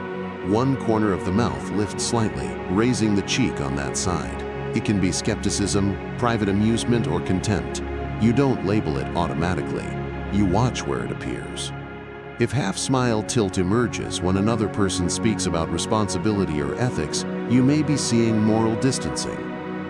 Tel 310 is the cheek twitch, a small twitch in cheek muscle, often near the corner of the mouth. It's a stress micro-movement. It can appear when someone is suppressing an expression. Ekman's framework makes this visible. Suppression often produces twitching because the muscle activation starts and is interrupted. You treat it as a leakage point and look for the stimulus. Tel 311 is the nasolabial tightening.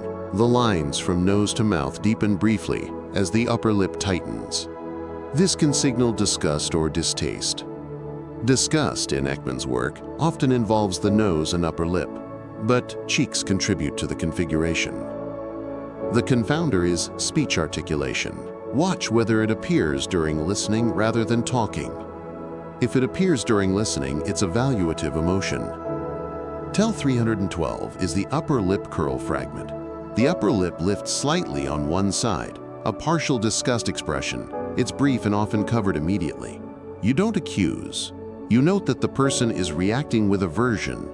In negotiation, that tells you the offer or the topic is repellent, not merely uninteresting. Tel 313 is the cheek press against teeth. The cheek presses inward, as if the person is holding the inside of the mouth tight. It often correlates with suppressed comment or anger control. If paired with lower lid raise and jaw set, the person is containing fight energy. Tel 314 is the dimple flash without joy. A dimple appears briefly with a small cheek movement, but the emotional tone doesn't match. This can be a social, nice expression used to soften a hard boundary or conceal irritation. You treat it as a mask signal. The person is attempting to regulate your reaction to their content. Tel 315 is the cheek lift with breath hold. The cheeks lift slightly as if starting a smile, but the breath holds and the eyes remain tense. This is often a forced positivity under stress. Ekman's concept of masking applies here. A positive expression layered over negative emotion. You don't judge it. You recognize that the person is managing optics. Tel 316 is the cheek wipe with back of hand. A quick wipe across the cheek, as if removing sweat or an invisible smudge. It can be literal moisture, but often it's a displacement gesture, cleaning away arousal. The confounder is real sweat. Use timing. If it appears after accusation, it's likely stress management. Tel 317 is the face smooth ritual. Fingers smooth over the cheek or forehead lightly, like ironing the face. This is grooming as regulation. The person is trying to restore composure by restoring surface order. Navarro's pacifier concept fits. Self-touch calms the nervous system. The ethical move is not to exploit it. It's to see that arousal is rising. Tel 318 is the cheek scratch light.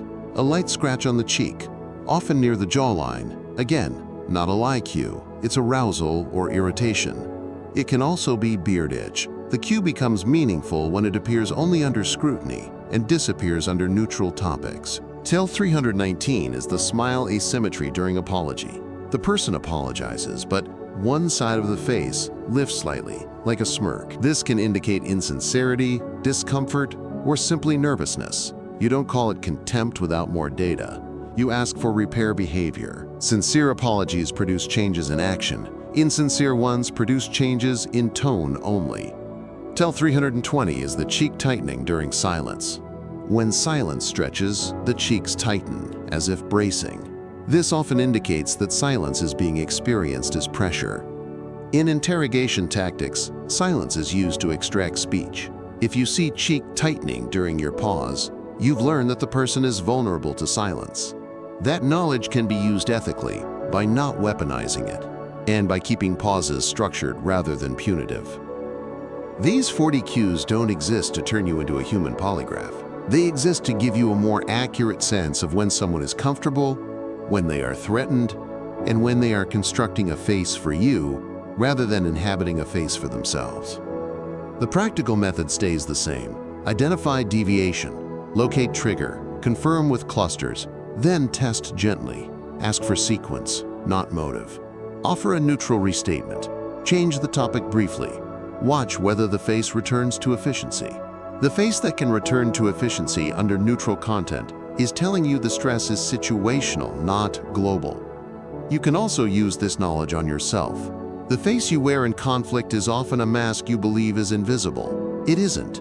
Your brow sets, your lids tighten, your cheeks harden, and the room reads it as judgment. If you want resilience, you train your own facial efficiency. Neutral brow, relaxed lids, jaw unclenched, breath low. Not to deceive. To prevent your own nervous system from escalating the room. Next, you'll move to the edge of speech, mouth and lips, where intention becomes visible right at the boundary between thought and statement, and where the smallest compression can signal a decision you haven't admitted out loud. Chapter 11. The edge of speech, mouth and lips. In the dim corner of the archive where audio transcripts are boxed like evidence, you learn an uncomfortable fact. Language is rarely the first signal, the mouth is. Not the words, the mechanics that produce them. Lips tighten before a denial. The tongue wets the surface before a risky sentence. The corners lift in a private reaction that the rest of the face tries to cancel. And because the mouth is the final gate between internal thought and external claim, it becomes the place where restraint accumulates. Ekman's work helps you treat the mouth as muscle events, not as poetry. Disgust, fear, contempt, enjoyment, each has a partial signature at the lips and around the mouth, and those signatures can appear for fractions of a second. Navarro's work keeps you from turning this into a witch hunt. He repeatedly returns to comfort and discomfort, and he emphasizes that pacifiers and protective behaviors show arousal, not guilt. The mouth sits at the convergence of both frameworks. Emotion leaks. Then the social brain tries to override it with a civilized sentence. If you want a disciplined approach, you treat the mouth as a boundary sensor. It reacts to pressure, with closing, sealing, covering, or overperforming. And it reacts to perceived safety with softness and flexibility. Your job is not to label a person. Your job is to locate the moment the mouth changes, then test what caused it. Tel 321 is the lip compression line. The lips press together into a thin line, often held for a beat, sometimes longer. This is a decision boundary. People compress when they've decided not to say something, or when they're containing emotion. The confounder is dry lips and habitual resting faces. The usefulness comes from timing. Compression that appears right after a question and right before an answer often signals internal editing. If you want accuracy, you ask for chronology, because chronology forces content through the gate. Tel 322 is the lip purse forward. Lips push outward into a small, rounded protrusion, like a brief without sound. This often signals disagreement, reservation, or evaluation. Navarro treats pursing as a discomfort cue. Something doesn't sit right. The confounder is thinking style. Some people purse while concentrating. You separate it by consequence. If pursing appears, and the person then offers alternatives or caveats, it's evaluation. If pursing appears and the person offers nothing but vague agreement, it's suppressed dissent. Tel 323 is the lip purse side. The lips pull slightly to one side, creating asymmetry. It often signals uncertainty, skepticism, or mild contempt. It can also appear when someone is weighing options. The cue is more valuable in clusters. Side purse plus slow lid compression plus head tilt often indicates the person is judging the statement rather than absorbing it. Tel 324 is the corner pull down. The corners of the mouth pull down briefly, a flash of sadness or disapproval. In Ekman's mapping, sadness often recruits downward mouth movement, sometimes paired with inner brow raise. In real interaction, corner pull down can also be a performance of disappointment meant to influence you. You test by removing the reward. You don't reassure immediately. You ask, calmly, what specifically concerns you? Genuine concern produces specifics. Performative disappointment often produces generalities. Tel 325 is the corner tighten back. The corners draw back laterally, tightening the mouth, sometimes exposing teeth slightly. This can be fear tension or a forced smile trying to hold position. It's common when someone is trying to look agreeable while under pressure. The confounder is natural smiling style. Watch the eyes and breath. If the mouth pulls back while the eyes stay tense and the breath rises, you're watching a mask. TEL 326 is the mouth asymmetry freeze. One side of the mouth stops moving during speech, while the other side remains active. This can be habit, dental discomfort, or facial asymmetry. Under pressure, it can also be over control. The person restricts one side to reduce leakage. The cue becomes meaningful when it appears suddenly on a sensitive topic and disappears on neutral topics. TEL 327 is the suppressed grin, a brief upward movement at one corner, then rapid suppression. This can be private amusement, self-satisfaction, or social relief. Some researchers call one form of this duping delight, but you don't treat it as a universal lie marker. People grin when they feel clever, when they feel they got away with conflict avoidance, or when they anticipate winning. The value is not moral, it's strategic. The person experienced something as advantage. TEL 328 is the smile timing mismatch. The smile arrives too early, before the content would naturally evoke it, or too late, after the social moment has passed. This suggests the smile is being deployed rather than felt. You see this in persuasion, where the person smiles on cue at key phrases. The test is friction. Introduce a mild challenge. If the smile remains fixed through the challenge, it's likely a mask. TEL 329 is the smile collapse on detail. The person smiles during generalities, then the smile disappears when asked for specifics. This pattern often indicates that general framing is safe, but detail is risky. It doesn't prove deception, it points to where the stakes live. Your counter move is steady neutrality. You don't let general warmth substitute for verifiable sequence. TEL 330 is the lip part hold. Lips part slightly and stay parted during listening, not because of breathing difficulty, but because attention is high and the person is preparing to respond. Under stress, lip part hold can indicate surprise or readiness to interrupt. Under manipulation, it can be used to signal innocence, an open mouth that looks like receptivity. You verify by checking whether the person actually allows you to finish. TEL 331 is the mouth cover touch. Fingers touch the lips or cover part of the mouth briefly while listening or speaking. This is often inhibition, the body dampening output. It can be shame, shock, or an attempt to stop a reaction from escaping. The confounder is thoughtful habit. You treat it as meaningful when it appears exactly at contested points. TEL 332 is the teeth show without joy. Teeth display appears in a smile, but the rest of the face doesn't soften. This can be social compliance or threat masking. In primate terms, it resembles a non-aggression display, but in modern settings, it often reads as strained. Ekman's emphasis on congruence applies. Genuine enjoyment recruits eye involvement and cheek rounding. Teeth without softness is effort. TEL 333 is the lip bite restraint. The person bites the lower lip briefly. This is self-restraint and sometimes anxiety. It can also be flirtation in certain contexts, which is why you never interpret it without environment and relationship. In adversarial contexts, lip bite restraint often precedes a measured response. The nervous system is holding the mouth in place. TEL 334 is the chewed lip texture. Lips appear repeatedly bitten or chewed, sometimes with small irregularities. This isn't a momentary tell so much as a chronic pattern of anxiety regulation. The only ethical use is baseline calibration. This person may carry higher background arousal. You don't interpret it as guilt, you interpret it as a trait-level coping method.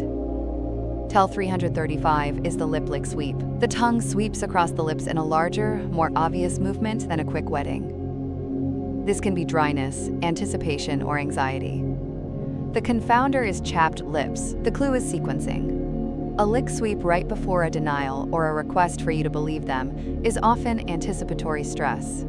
TEL 336 is the lip lick microflick, a quick small flick that barely crosses the lip line. This is subtle and often autonomic.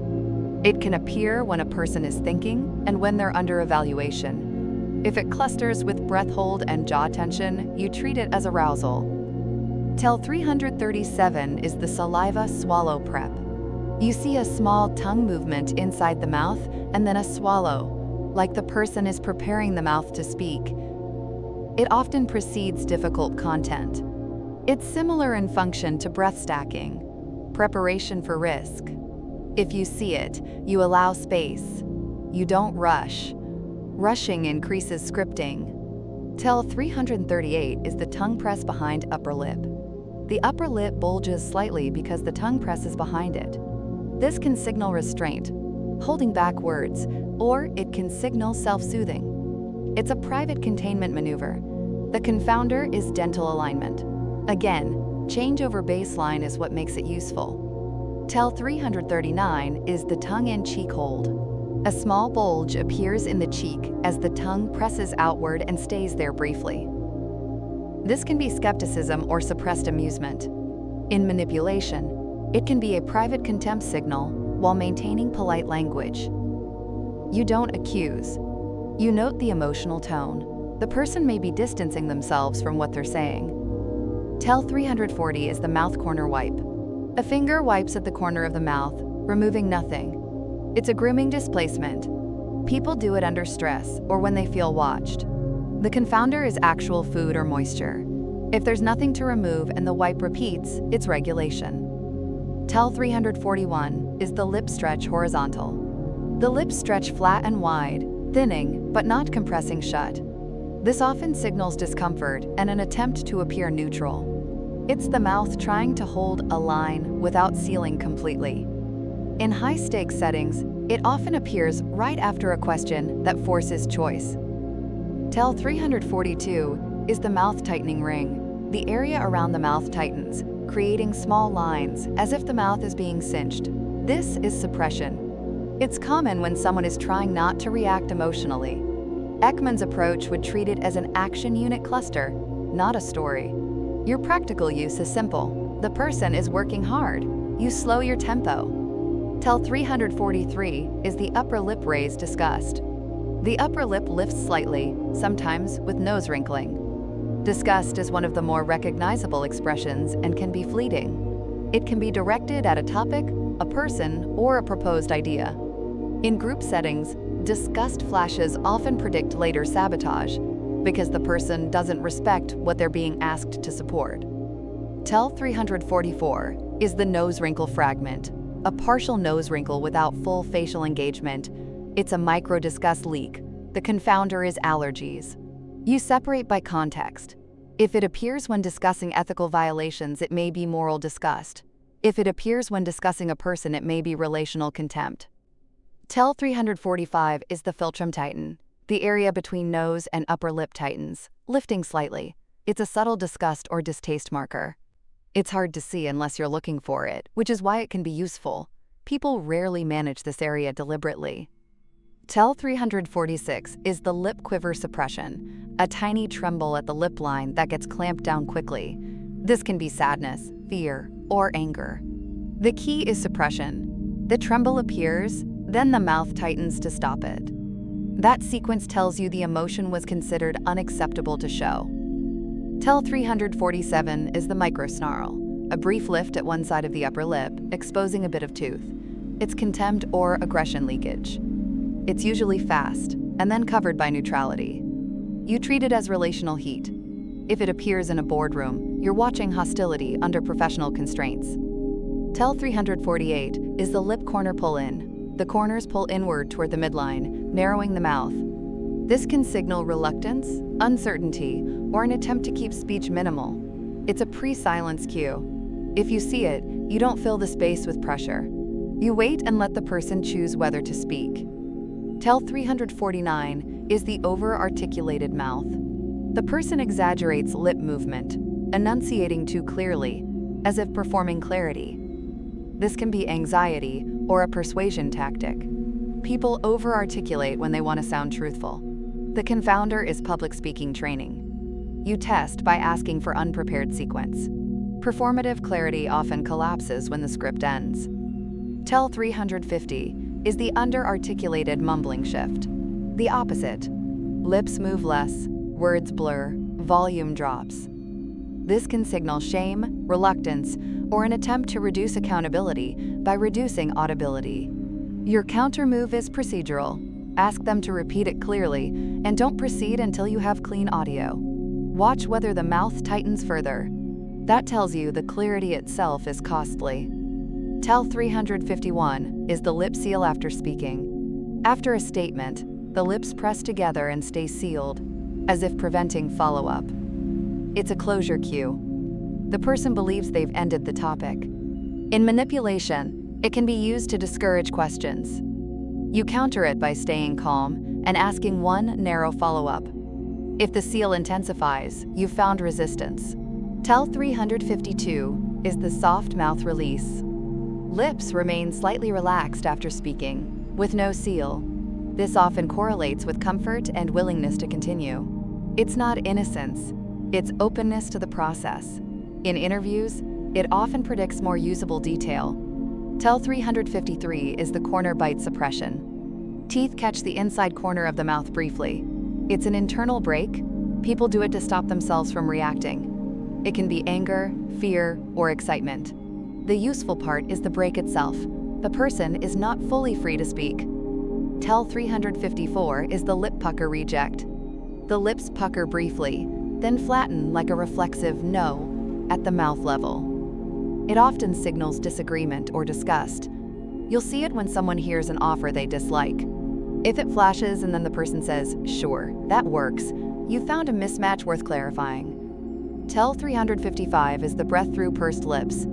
A small exhale through pursed lips, like cooling something. It's regulation. It can signal frustration, disbelief, or an attempt to calm anger. It often appears when the person feels they're being asked to tolerate something unfair. Tell 356 is the lip compression with head nod.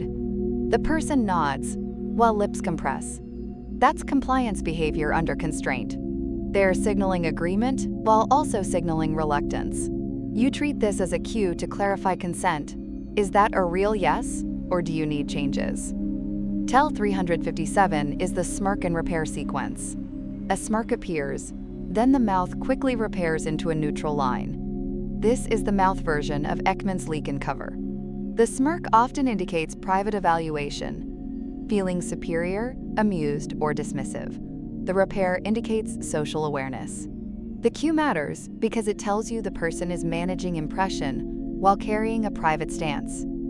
Tell 358 is the mouth corner lift at another's misfortune, a slight lift when discussing someone else's failure. This is not always cruelty. Sometimes it's discomfort laughter, but it can also signal pleasure at advantage. You don't convict, you note the emotional valence, then watch whether it repeats across similar content. Tell 359 is the lip tightening before honestly. The mouth tightens right before credibility markers. To be honest, I swear, trust me. The content is verbal. The cue is nonverbal. If a person repeatedly tightens the mouth before such phrases, it suggests they experience credibility as contested. The ethical move is not to mock it. It's to request verifiable detail and reduce reliance on pledges. Tell 360 is the open mouth pause. The mouth opens as if to speak, then closes without speech. It's interruption by self-control. This can be hesitation, fear of consequences, or internal conflict. In group settings, it often indicates withheld dissent. You can invite it safely by offering options. If you disagree, say so. It's useful data. Tell 361 is the lip retraction on certain names. Lips retract slightly when a specific person is mentioned, exposing teeth a bit. It's an aversion marker. It often indicates dislike or fear. In organizational analysis, it helps you map hidden conflict. The confounder is speech articulation. You verify by repeating the name later in a different context and watching whether the retraction returns. Tell 362 is the mouth stillness during listening. The mouth becomes unusually still, lips pressed lightly, no micro movements. This often indicates concentrated self-control. The person is preventing reaction. It can be a sign they're hearing something they don't want to reveal a response to. In interrogation rooms, this is common. In boardrooms, it appears when power is present. TEL 363 is the mouth micro-response to contradiction. A tiny twitch, a brief downturn, a fast tighten when contradictory information is introduced. This is a relevance marker. It tells you the contradiction matters. It doesn't tell you why. Your method is consistent. Mark it, then test with neutral sequence questions. TEL 364 is the lip curl of contempt. One corner lifts and tightens, often with slight narrowing of the eye on that side. Contempt is a social hierarchy emotion. It signals moral superiority. In manipulation, contempt often predicts disregard for your boundaries. If you seek contempt cues repeatedly, you adjust your defenses. You become more procedural, less emotionally negotiable, and you stop offering unearned trust. TEL 365 is the chewing motion without food, a subtle chewing as the person listens. This can be anger restraint, cognitive processing, or habit. In high-stakes disagreement, chewing often indicates they're preparing to argue, but holding back. The cue is the tension in the jaw and the timing. If it starts when you assert a boundary, they're reacting to your refusal. TEL 366 is the lip round on false surprise. The mouth forms a rounded O shape without the accompanying eye and brow surprise pattern. This can be performative surprise, an attempt to signal innocence or ignorance. You test by asking for specifics. Performative surprise often cannot produce sequence. TEL 367 is the quick smile as deflection. A brief smile appears right when the topic becomes uncomfortable, then vanishes. It's used to soften scrutiny and redirect. You don't punish it. You simply return to the question and maintain tone. If the smile repeats, you've identified a deflection habit. TEL 368 is the mouth tension release after boundary. When you set a clear boundary, sometimes the other person's mouth softens, less tightness, less pursing, because the ambiguity ended. This is useful feedback. It tells you that clarity reduced stress, even if they didn't like the boundary. TEL 369 is the lip compression after being cornered. Compression happens after you ask a closed question that forces a choice. The person's mouth seals while they search for a third option. This is where many manipulative answers are born. They want to avoid the binary. Your counter is to keep the binary but offer a structured escape. If it's neither, tell me the third option. TEL 370 is the small no mouth. The lips form a quick, tight shape that resembles no before the person says anything else. It's a micro-rejection. It often appears when someone hears a proposal they dislike but feels pressured to accept. You can protect them and yourself by naming consent explicitly. The mouth is not a morality meter, it's a stress gate. It closes to contain, opens to persuade, tightens to resist, softens to cooperate. And because the mouth is where promises are manufactured, it's also where coercion leaves fingerprints, forced smiles, timed laughter, credibility pledges that appear exactly when proof is absent. Your discipline is to observe, not to perform. You watch for clusters, you track change over baseline, you locate triggers. Then you test gently, without humiliation and without accusation. Because the goal isn't to catch anyone. The goal is to stop donating trust to performance. Continue your analysis by subscribing for deeper breakdowns. Chapter 12, External Extensions, Artifacts and Proxemics. In the archive, objects are never neutral. A red string around a folder means access is restricted. A stamp on a page means the story is officially blessed. Even the weight of a book matters, because it decides how long someone can hold it before their arms betray fatigue. Out in the world, people do the same thing with ordinary artifacts. They don't just hold objects.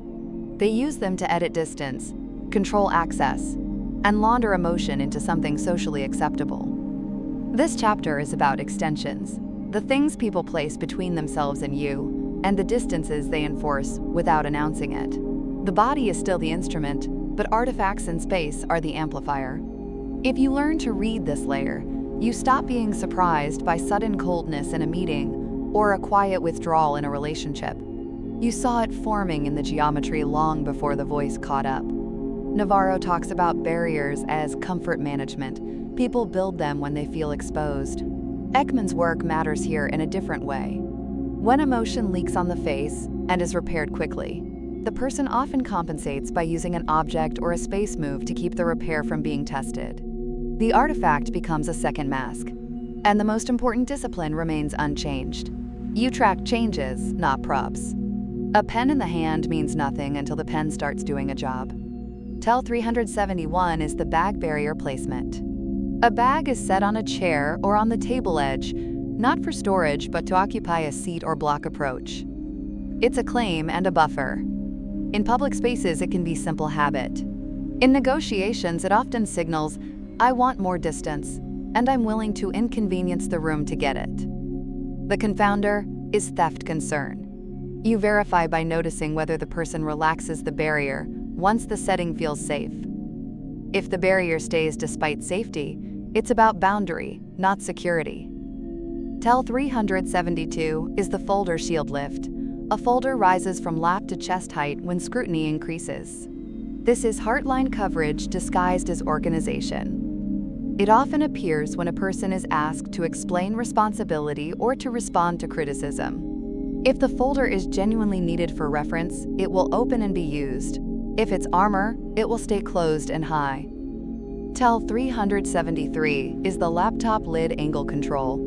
The laptop is positioned so the screen faces the user and deliberately excludes others, even when collaboration is expected. This is information dominance. In corporate settings, it often reveals hidden hierarchy. Who gets to see the data? Who must rely on verbal summaries? The confounder is privacy policy. You verify intent by requesting shared viewing. If they resist without procedural reason, the barrier is strategic. TEL 374 is the phone face-down signal. The phone is placed face-down during a sensitive segment. It can signal respect and presence. It can also signal concealment, removing notifications from your view, preventing you from reading names and cues. The useful part is change. If the phone is face-up until a certain topic arrives, then flips, the topic is risk-coded. TEL 375 is the phone grip anchor. The person keeps the phone in hand without using it, gripping it like a handle. This is a self-soothing prop and a potential exit tool. It allows the person to break eye contact legitimately at any moment. In manipulative dynamics, it's also status display, I'm connected elsewhere. Your test is simple. Ask a precise question and watch whether the phone is tightened, lowered, or used as a distraction. TEL 376 is the key ring clutch. Keys are held, jostled, or kept on the table as a readiness cue. This is autonomy signaling. I can leave. It's also a small auditory dominance tactic when the keys make noise during silence. Confounders include simple habit. You verify by the timing. If keys appear only when accountability appears, the person is psychologically halfway out. TEL 377 is the pen cap removal before challenge. A pen cap is removed slowly and placed down right before a firm statement. It's preparation and declaration, like cocking a mechanism. It often precedes a boundary, a refusal, or a demand for clarity. In boardrooms, it can be a subtle dominance move because it signals you're about to be documented. TEL 378 is the document stack square-off. Papers are aligned into a clean stack and placed directly in front of the person, as if building a small wall. This is order restoration and barrier creation at once. You'll see it when ambiguity rises, or when a person feels their competence is being questioned. The confounder is conscientiousness. Again, onset is the key. If it begins right after a critical remark, it's defense through organization. TEL 379 is the notebook angle hide. A notebook is angled away from others, even in shared work. It's privacy management. In adversarial settings, it can indicate the person is writing selectively and doesn't want you to see what is being recorded. The ethical response is transparency. Declare note-taking norms and offer shared access if appropriate. TEL 380 is the water bottle clutch. The bottle is held with both hands and kept near the chest, not for drinking but for regulation. It gives the person a legitimate reason to pause and swallow. It also creates a small barrier. In interviews, offering water often changes the room because it gives the nervous system a controllable object. TEL 381 is the cup handle orientation. The cup is turned so the handle points toward the person, as if pre-positioned for a quick grab. It's minor, but it can signal readiness and control. In tense meetings, you'll see objects oriented for quick use. In relaxed meetings, people don't prepare for movement. TEL 382 is the straw chew substitute. The person chews a straw, pen cap, or similar item. This is oral self-soothing and a displacement behavior. It can also signal immaturity under pressure, but your goal is function. The nervous system is trying to regulate through the mouth. TEL 383 is the napkin fold precision. A napkin is folded repeatedly into tight shapes. This is control behavior under social exposure. It's common in dinners where status is evaluated. The confounder is neatness. The cue becomes meaningful when folding intensifies during moral or personal topics. TEL 384 is the coaster drift boundary. A coaster is moved slightly closer to the self or placed between you and the person's drink. It's a micro-boundary marker. People do this without awareness. In negotiations, small boundary markers accumulate. The body invents lines on the table to make the social line feel real. TEL 385 is the chairback drape claim. A jacket or bag is draped over a chair to hold territory. It's a placeholder for status. This seat is mine, even when I'm absent. In groups, it reveals entitlement and the expectation of return. Your analysis isn't moral, it's predictive. People who claim space early often claim airtime later. TEL 386 is the shared object avoidance. The person avoids touching a shared pen, shared menu, shared device. This can be hygiene. It can also be social aversion. Reluctance to share a contact point with a person they distrust. You verify by seeing whether avoidance is selective. If they avoid shared objects only with certain individuals, it's relational discomfort. TEL 387 is the hand sanitizer spike.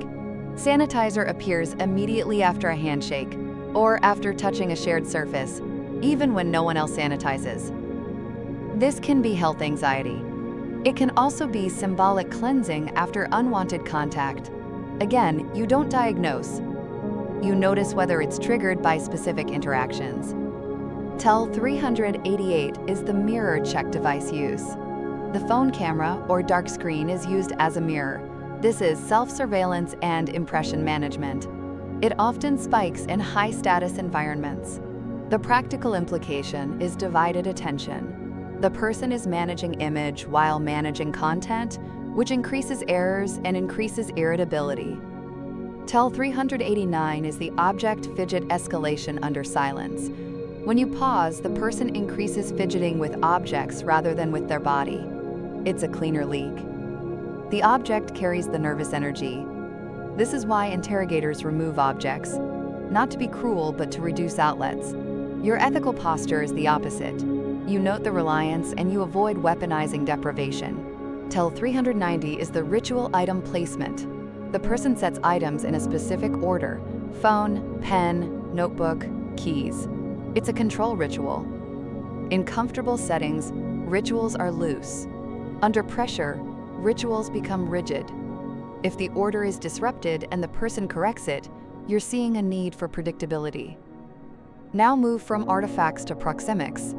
Because distance is the oldest form of communication, people can't always say no. They can always move, or they can make you move by how they occupy space. TEL 391 is the oblique approach. The person approaches at an angle rather than head-on. This can be friendliness and reduced threat. In conflict, it can be avoidance, approaching without committing. In manipulative environments, oblique approach is used to enter your space without triggering immediate defense. You track what happens next. If they angle in and then ask for something quickly, the angle was a tactic. TEL 392 is the direct approach press. The person walks directly into your line, closing distance with minimal detour. It's assertion. It can be confident efficiency, but it can also be dominance. The confounder is urgency. You differentiate by pause. Dominance approach often doesn't pause at social distance. It keeps coming until you yield. TEL 393 is the over-the-shoulder loom. Someone stands behind or just over your shoulder while you're seated, looking at your screen or documents. It's surveillance and pressure. In offices, it's a common control move used by higher status individuals. The counter is procedural. Turn your chair, re-establish face-to-face orientation, and set a boundary without emotion. Tell 394 is the side-by-side invasion. The person stands uncomfortably close beside you rather than in front, forcing you to share a visual field. It can be camaraderie. It can also be control, because it reduces your ability to monitor their face while they monitor your work. You note whether the closeness is invited. Uninvited closeness is data. Tell 395 is the seat selection dominance. The person chooses the head position, the central chair, or the chair with the most visual control. This is not always malicious. It's often unconscious status seeking. In group settings, the seat chosen predicts who expects to lead. The confounder is room familiarity. Still, if newcomers claim central seats, they are claiming authority. Tell 396 is the corner seat safety. The person chooses a seat with a wall behind them and a clear view of exits. This is threat mapping behavior. It can be trauma history. It can be high conscientiousness. It can be a person who expects conflict. Your job is not to label why. It's to note that their nervous system prioritizes control of the environment. Tell 397 is the distance calibration step. As you move closer, they step back the same amount, maintaining a fixed distance. This is boundary enforcement. It often happens without awareness. The practical response is respect. If you keep advancing, you become the threat. If you hold distance, you may gain cooperation. Tell 398 is the sudden close-in after agreement. The person closes distance quickly after you agree to something. This is not intimacy. It's consolidation. They're moving in when they believe resistance is down. In sales and manipulation, this is common. Your defense is to keep distance consistent regardless of agreement. Tell 399 is the micro lean into privilege. In conversation, the person leans in only when asking for a concession, then leans back when you speak. This is extraction geometry. It tells you the interaction is instrumentally oriented. You respond with symmetrical structure. You hold your posture stable and require reciprocity. Tell 400 is the chair angle exclusion. Chairs are angled so that one person is partly cut out of the conversational circle. It's a spatial coalition signal. In groups, you can see who is being marginalized before anyone speaks. If you're facilitating, you correct by rotating chairs and redistributing eye contact. Tell 401 is the knee-to-knee claim. Knees point toward someone's knees under the table, creating intimate alignment. In friendly contexts, it's affiliation. In manipulation, it can be a dominance move because it forces intimacy.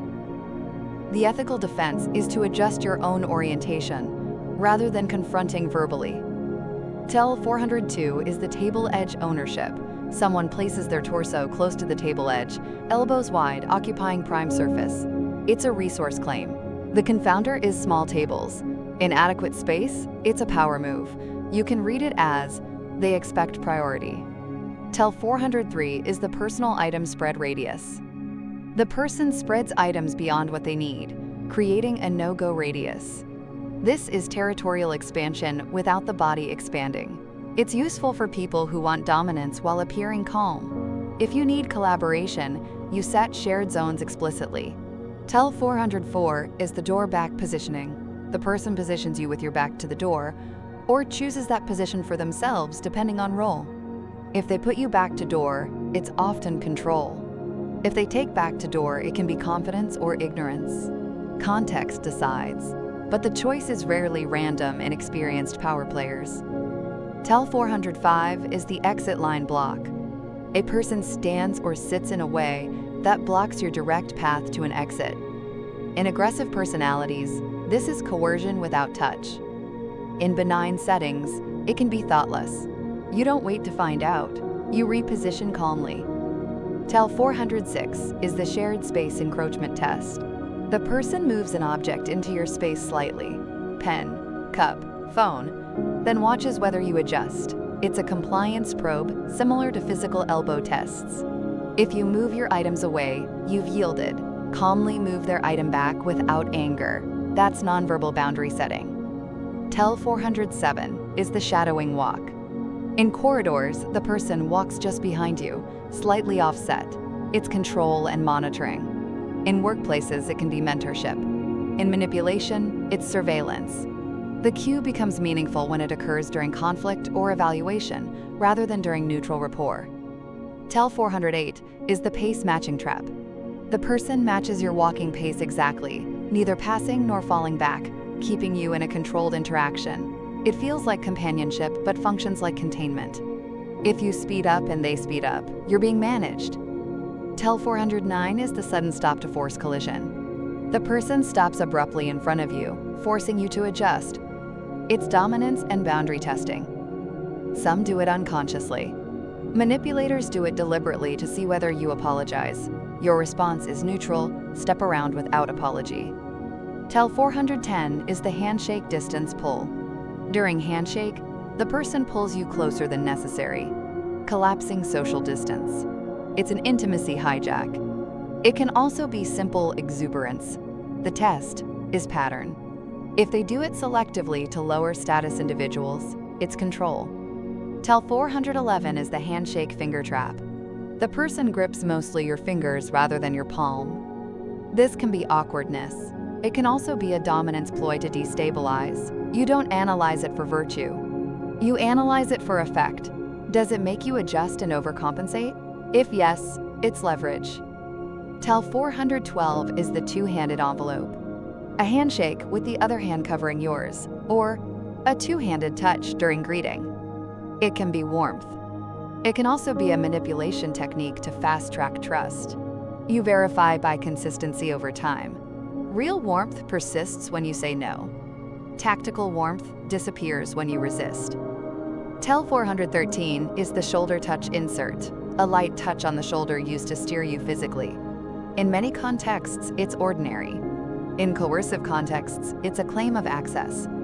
If touch is used to direct your movement without consent, it's boundary violation dressed as friendliness.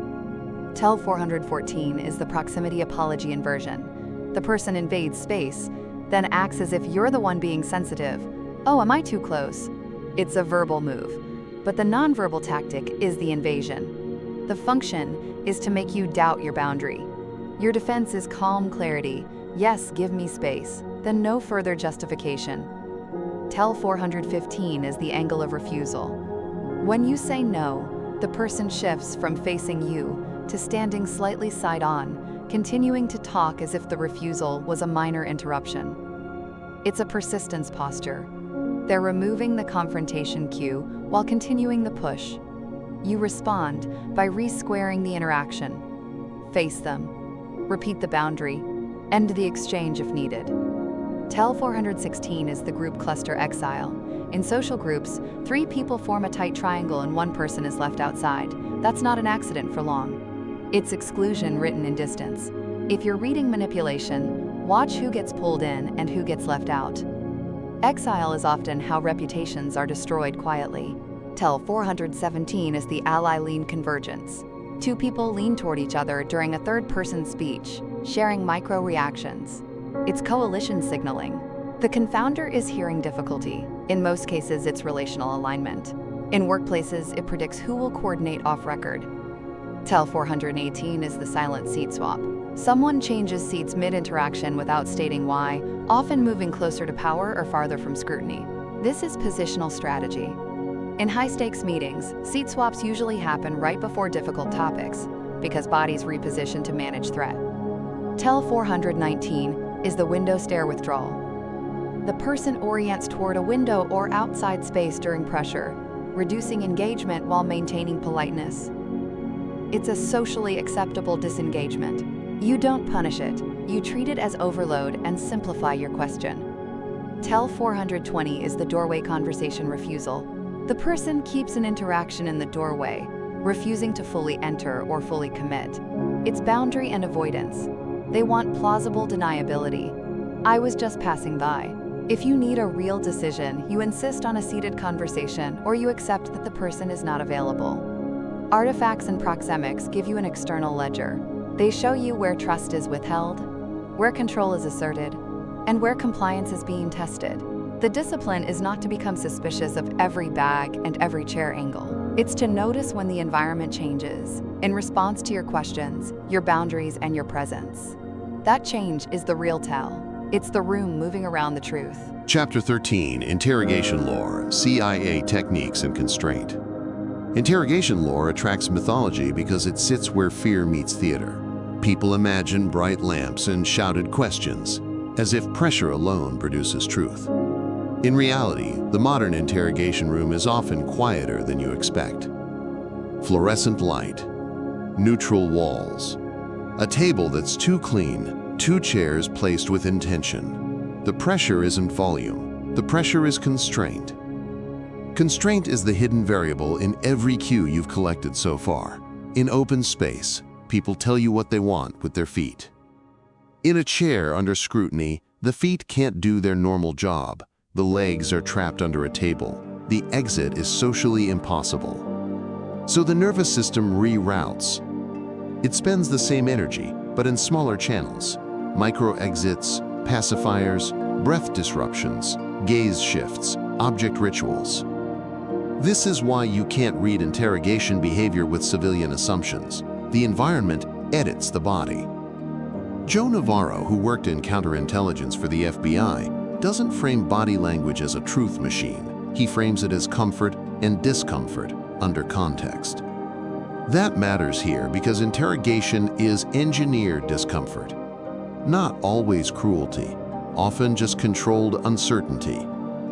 Paul Ekman's work fits too, not because micro-expressions magically reveal crimes, but because high stakes compress time. Emotion spikes fast, management lags. That lag creates brief windows, expression, suppression, replacement, across the face and throat corridor you've already studied. To calibrate this chapter, you need one premise. Interrogation is not a single technique, it's a process design problem. The interrogator shapes the person's options. Sit, speak, stay consistent, tolerate silence, tolerate contradiction, tolerate being watched. The subject's body then shows you which parts of that design are biting. You're not reading guilt, you're reading cost. In the dim archive of tradecraft and training manuals, you'd notice how often the language is procedural. Establish baseline, build rapport, control tempo.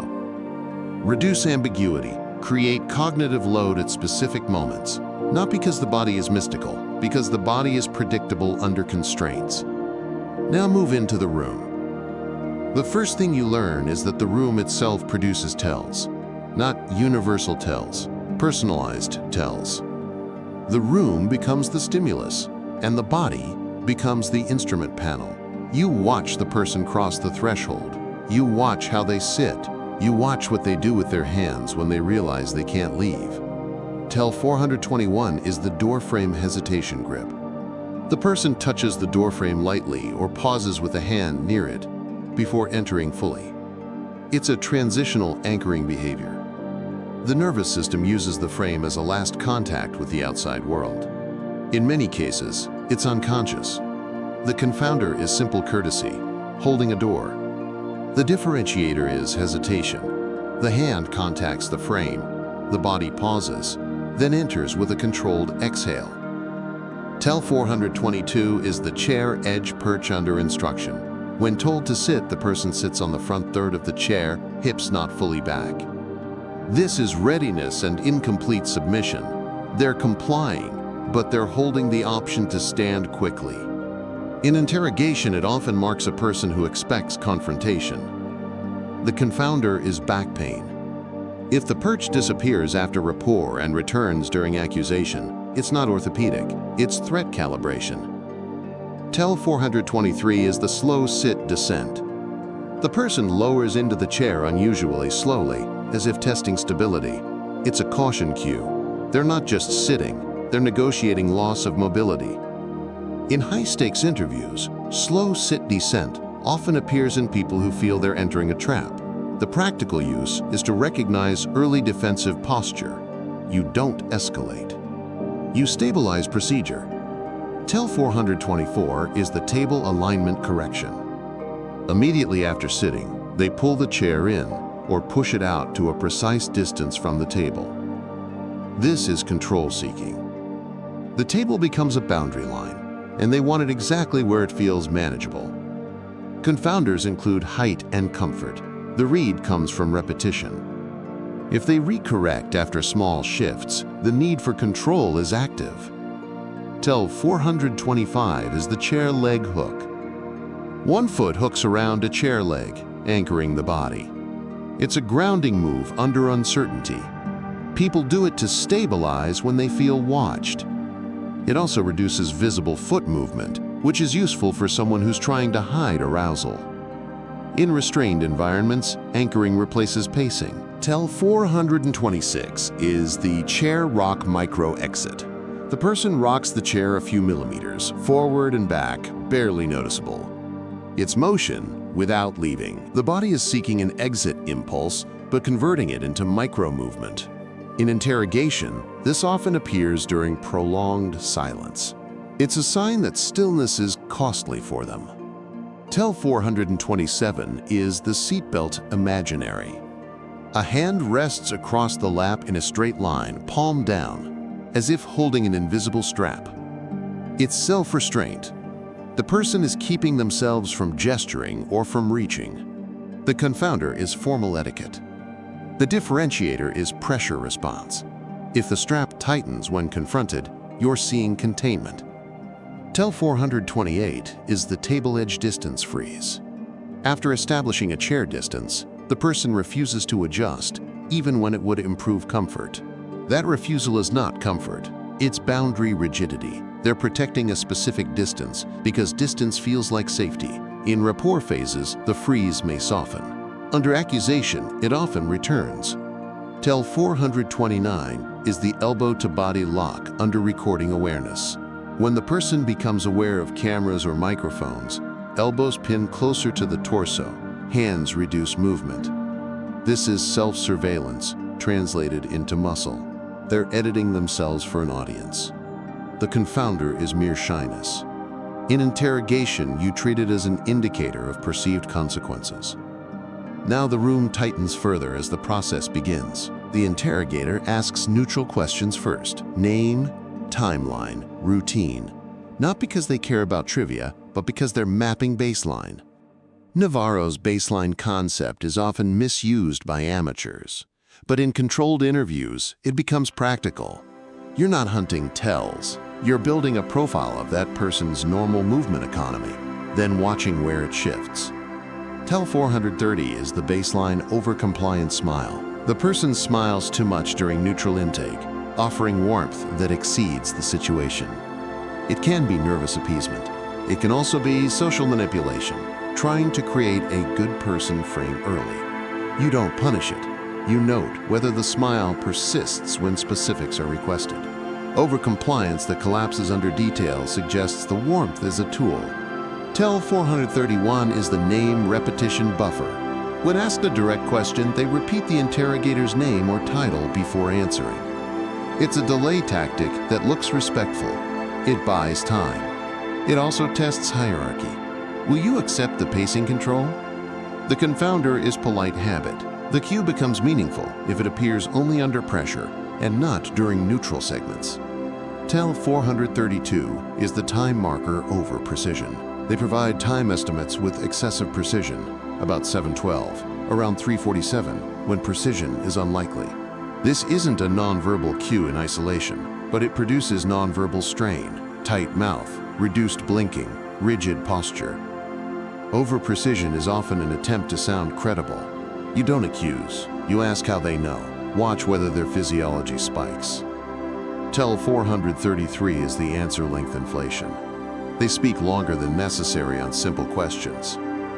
Filling space, controlling tempo. Non-verbally, you often see increased gesture policing. Hands clasped, mouth tight, gaze locked. The function is narrative dominance. In interrogation, answer inflation can be anxiety, but it can also be strategy. If you talk, you control the frame. The counter is structured questions and calm interruptions. Tel 434 is the silence allergy shift. When the interrogator stops speaking, the subject shows immediate regulation behaviors: lip wetting, swallow, chair micro movement, object fidget. Silence is information because it triggers their coping. Some people tolerate silence easily, others can't. If you see a consistent silence allergy, you can predict which tactic will pressure them without raising your voice. Interrogation lore includes named tactics, but the mechanics are what matter. One of the most cited approaches in intelligence contexts is not aggression. It's rapport combined with strategic constraint. The interrogator offers predictability, clear turns, clear goals, then removes it at specific points. The nervous system hates ambiguity. Under ambiguity, people self-protect through control rituals and micro-exits. That's when your earlier tells become loud. Tell 435 is the rapport lean-in test. During rapport building, they lean in and mirror your pacing. But when you introduce a single uncomfortable detail, the lean-in stops and they create distance. The shift tells you rapport was conditional. It may have been genuine comfort that just broke. It may have been strategic engagement. The method is the same. Identify the trigger, then return later with a different angle. Tell 436 is the compliment deflection pacifier. When the interrogator offers a compliment or empathy, "I appreciate you being here," the subject touches their face or neck immediately, as if the kindness is arousing. This can be shame at being seen, or distrust of the kindness. In manipulative subjects, it can also be calibration. They're measuring whether flattery works. Your response is neutral acknowledgement, then procedural clarity. Tell 437 is the offer to help gesture, palms open, slight forward hand movement, as if offering cooperation, while the torso remains withdrawn. It's cooperation theater. The hands perform helpfulness. The body keeps distance. This mismatch doesn't prove deception. It shows mixed motives. Desire to appear cooperative, desire to remain protected. Tell 438 is the document fixation. When evidence is introduced, photo, log, transcript, the subject's gaze locks onto it longer than necessary. Then their breath changes. They're not reading the document, they're reading the implication. The confounder is genuine curiosity. You separate it by asking what they noticed. If they can't articulate content but show strong physiological reaction, it's implication stress. Tell 439 is the evidence avoidance flick. The eyes flick toward the evidence in a way quickly, as if the object is hot. That avoidance is not guilt by default, it's threat.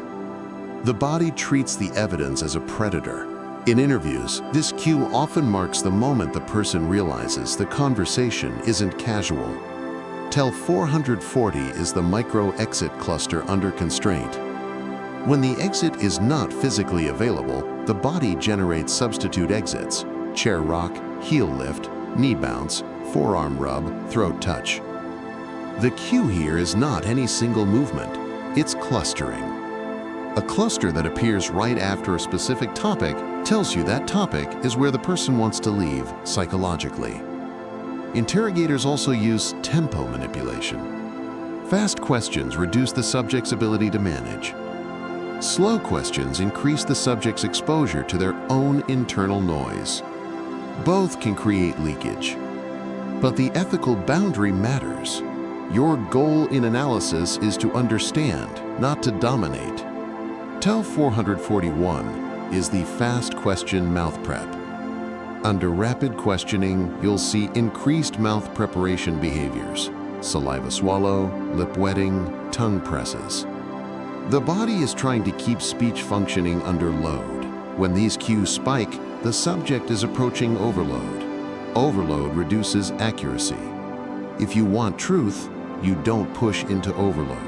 You step back to restore baseline. Tell 442 is the slow tempo spiral. Under slow pacing, the subject begins generating their own pressure. You'll see gaze drift, fixed point staring, cheek tension, nail pressing. The nervous system creates discomfort in the absence of external stimulus. This is why controlled silence can be powerful. But again, it should be used to allow thought, not to inflict panic. Tell 443 is the interruption flinch. When interrupted mid-sentence, they flinch subtly, shoulder micro-jerk, blink burst. then resume with a more controlled tone. The flinch indicates loss of control. The controlled resumption indicates they're shifting into performance mode. In interviews, you can observe whether interruptions produce better clarity or more scripting. That tells you how fragile their narrative is. Tell 444 is the correction aversion. When you correct a minor detail, their face tightens, lid compression, mouth seal, and they stop offering new information. The nervous system read the correction as punishment. From that moment, they become defensive and less helpful. This is crucial for interviewers. Accuracy requires psychological safety. Correction aversion tells you the room is too punitive for clean recall.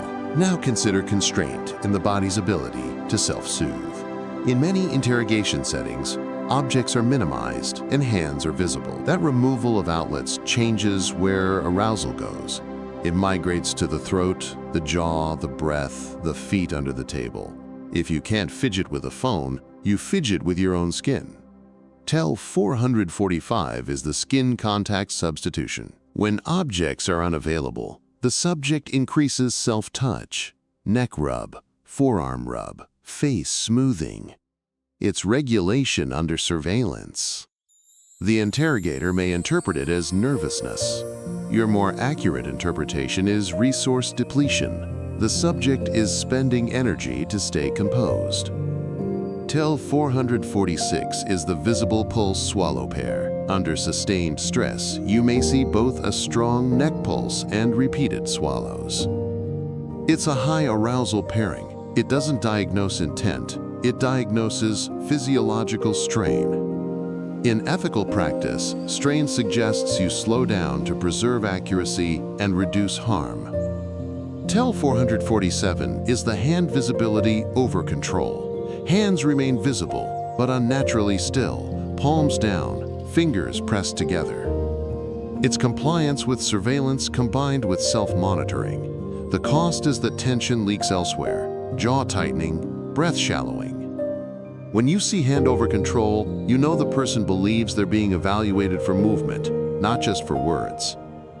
Tell 448 is the leg microdrum undertable. You may not see it fully, but you'll notice upper body vibration, chair tremor, or subtle torso bounce. Legs are discharging arousal where cameras might not capture it. This is why experienced interviewers glance down occasionally, not to accuse, but to map where stress is being routed. Tell 449 is the foot hooking under chair as freeze. The feet wrap around chair legs and stay there. This is a freeze response expressed in the lower body. It's not an exit impulse. It's the opposite. Anchoring to endure. If you see it paired with shallow breath, the person is in survival mode, and survival mode produces low-quality memory. Interrogation lore also includes the concept of baseline under fluorescent light. That phrase matters because environment changes baseline. Fluorescent lighting, camera awareness, and power asymmetry change how people blink, breathe, and gesture. Your baseline is not the person's home baseline. It's their baseline in this cage. Tell 450 is the light-driven eye rub. Under harsh light, people rub eyes or blink more. The confounder is obvious: lighting. The analytical value is in misuse. If an interviewer misreads light-driven discomfort as deception, they will escalate wrongly. Your discipline is to account for physical irritants before attributing psychological meaning. Tell 451 is the camera-aware smile loss. Early on, they may perform politeness. Once they notice the camera or remember it, the smile reduces and the face becomes flatter. This is not necessarily fear. It's audience awareness. They are now speaking to a future viewer, supervisor, jury, HR, rather than to the person in front of them. Tell 452 is the yes with delayed nod. They verbally agree, but the nod arrives a second later, like it's being added for effect. Delayed nods often signal performance rather than spontaneous agreement.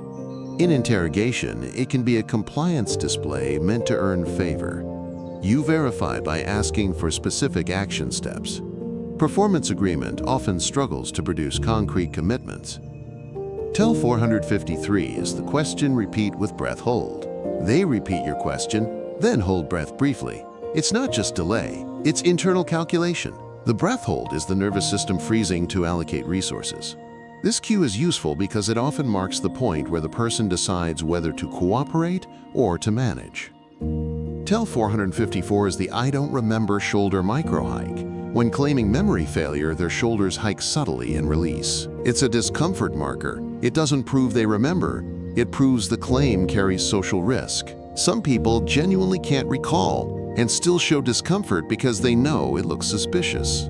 This is why you avoid moralizing and focus on alternate retrieval, context cues, timelines, peripheral details. Now bring in the practitioners referenced in the outline, Andrew Bustamante and Chase Hughes, not as authorities whose claims you swallow whole, but as examples of how interrogation training frames observation. Public-facing content from former operatives often emphasizes composure, baseline, and micro-expressions, and it often risks oversimplifying. Your safe use is to extract process, not promises. The process they point to is consistent with the rest of this documentary. The body seeks exits, control, and self-soothing. When movement is constrained, those functions compress into micro-behaviors.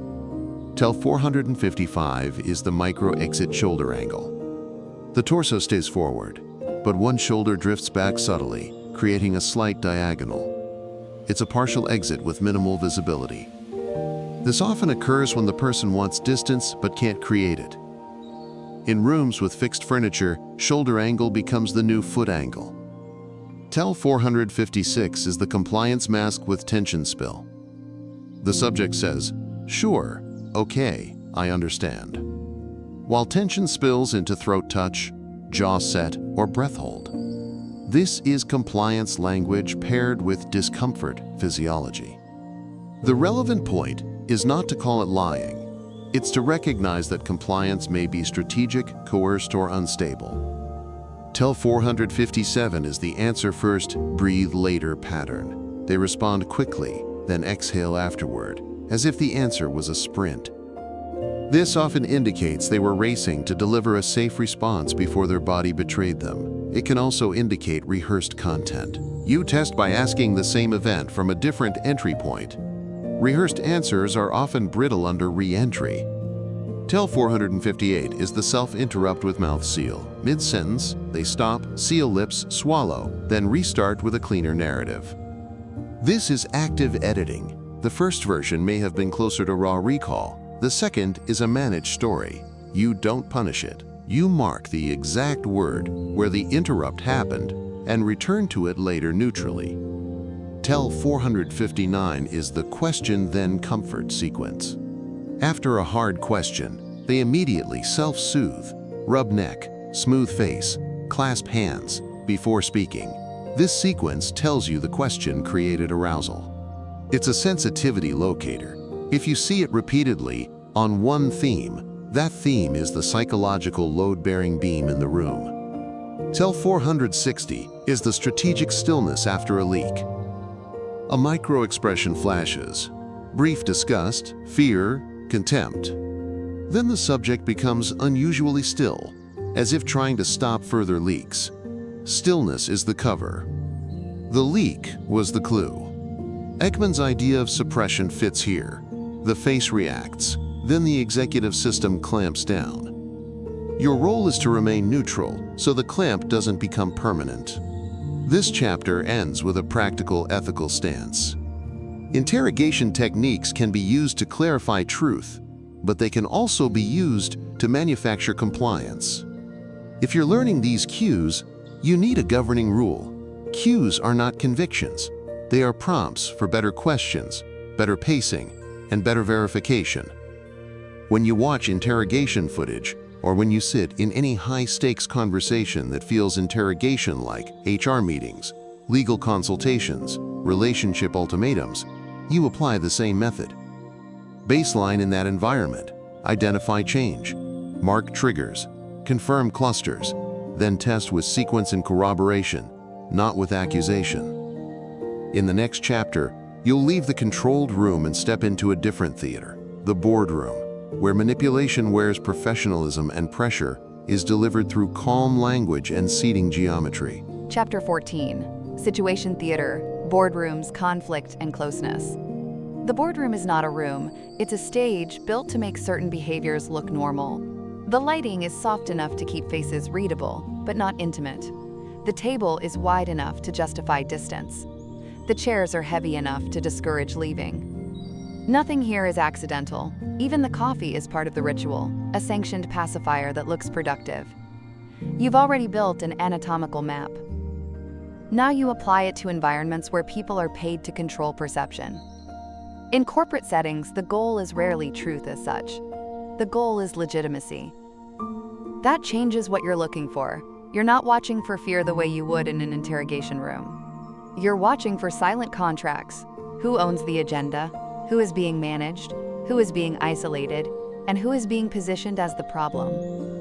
Navarro's frame still holds comfort versus discomfort, but boardroom comfort can be counterfeit. People can be comfortable because they're powerful, and they can look comfortable because they're practiced. Ekman's contribution also changes shape here. Micro-expressions still occur, but many executives have trained their faces into neutral masks. In those people, you often get your clearest signal from the situation theater itself. Seating, timing, who interrupts, who repairs, who withdraws. Tel 461 is the agenda grip. A person keeps a printed agenda or a notebook centered in front of them and touches it at transitions, like checking a control panel. This is tempo ownership. They are signaling that the meeting's reality runs through their document. The confounder is simple organization. The differentiator is dominance. If they touch the agenda right before shutting down debate or right before redirecting the group, it's not memory support, it's control. Tel 462 is the slide remote monopoly. In presentation meetings, one person holds the remote even when others speak. It's a subtle power capture. The remote decides what is visible. Visibility decides what is discussable. If someone asks to go back a slide and the remote holder delays, you're watching information throttling expressed through an object.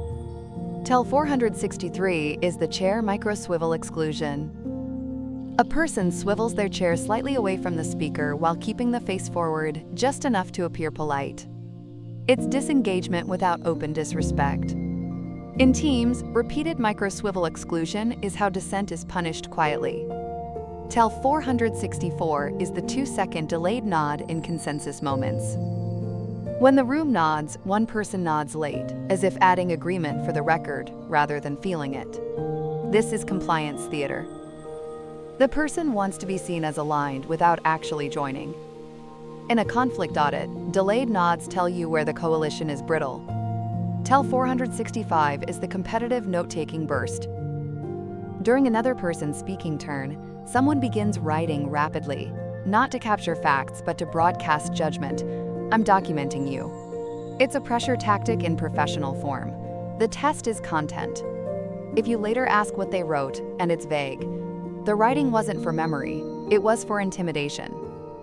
Tel 466 is the silent pen placement toward a person. A pen is placed on the table pointing toward a specific individual and left there.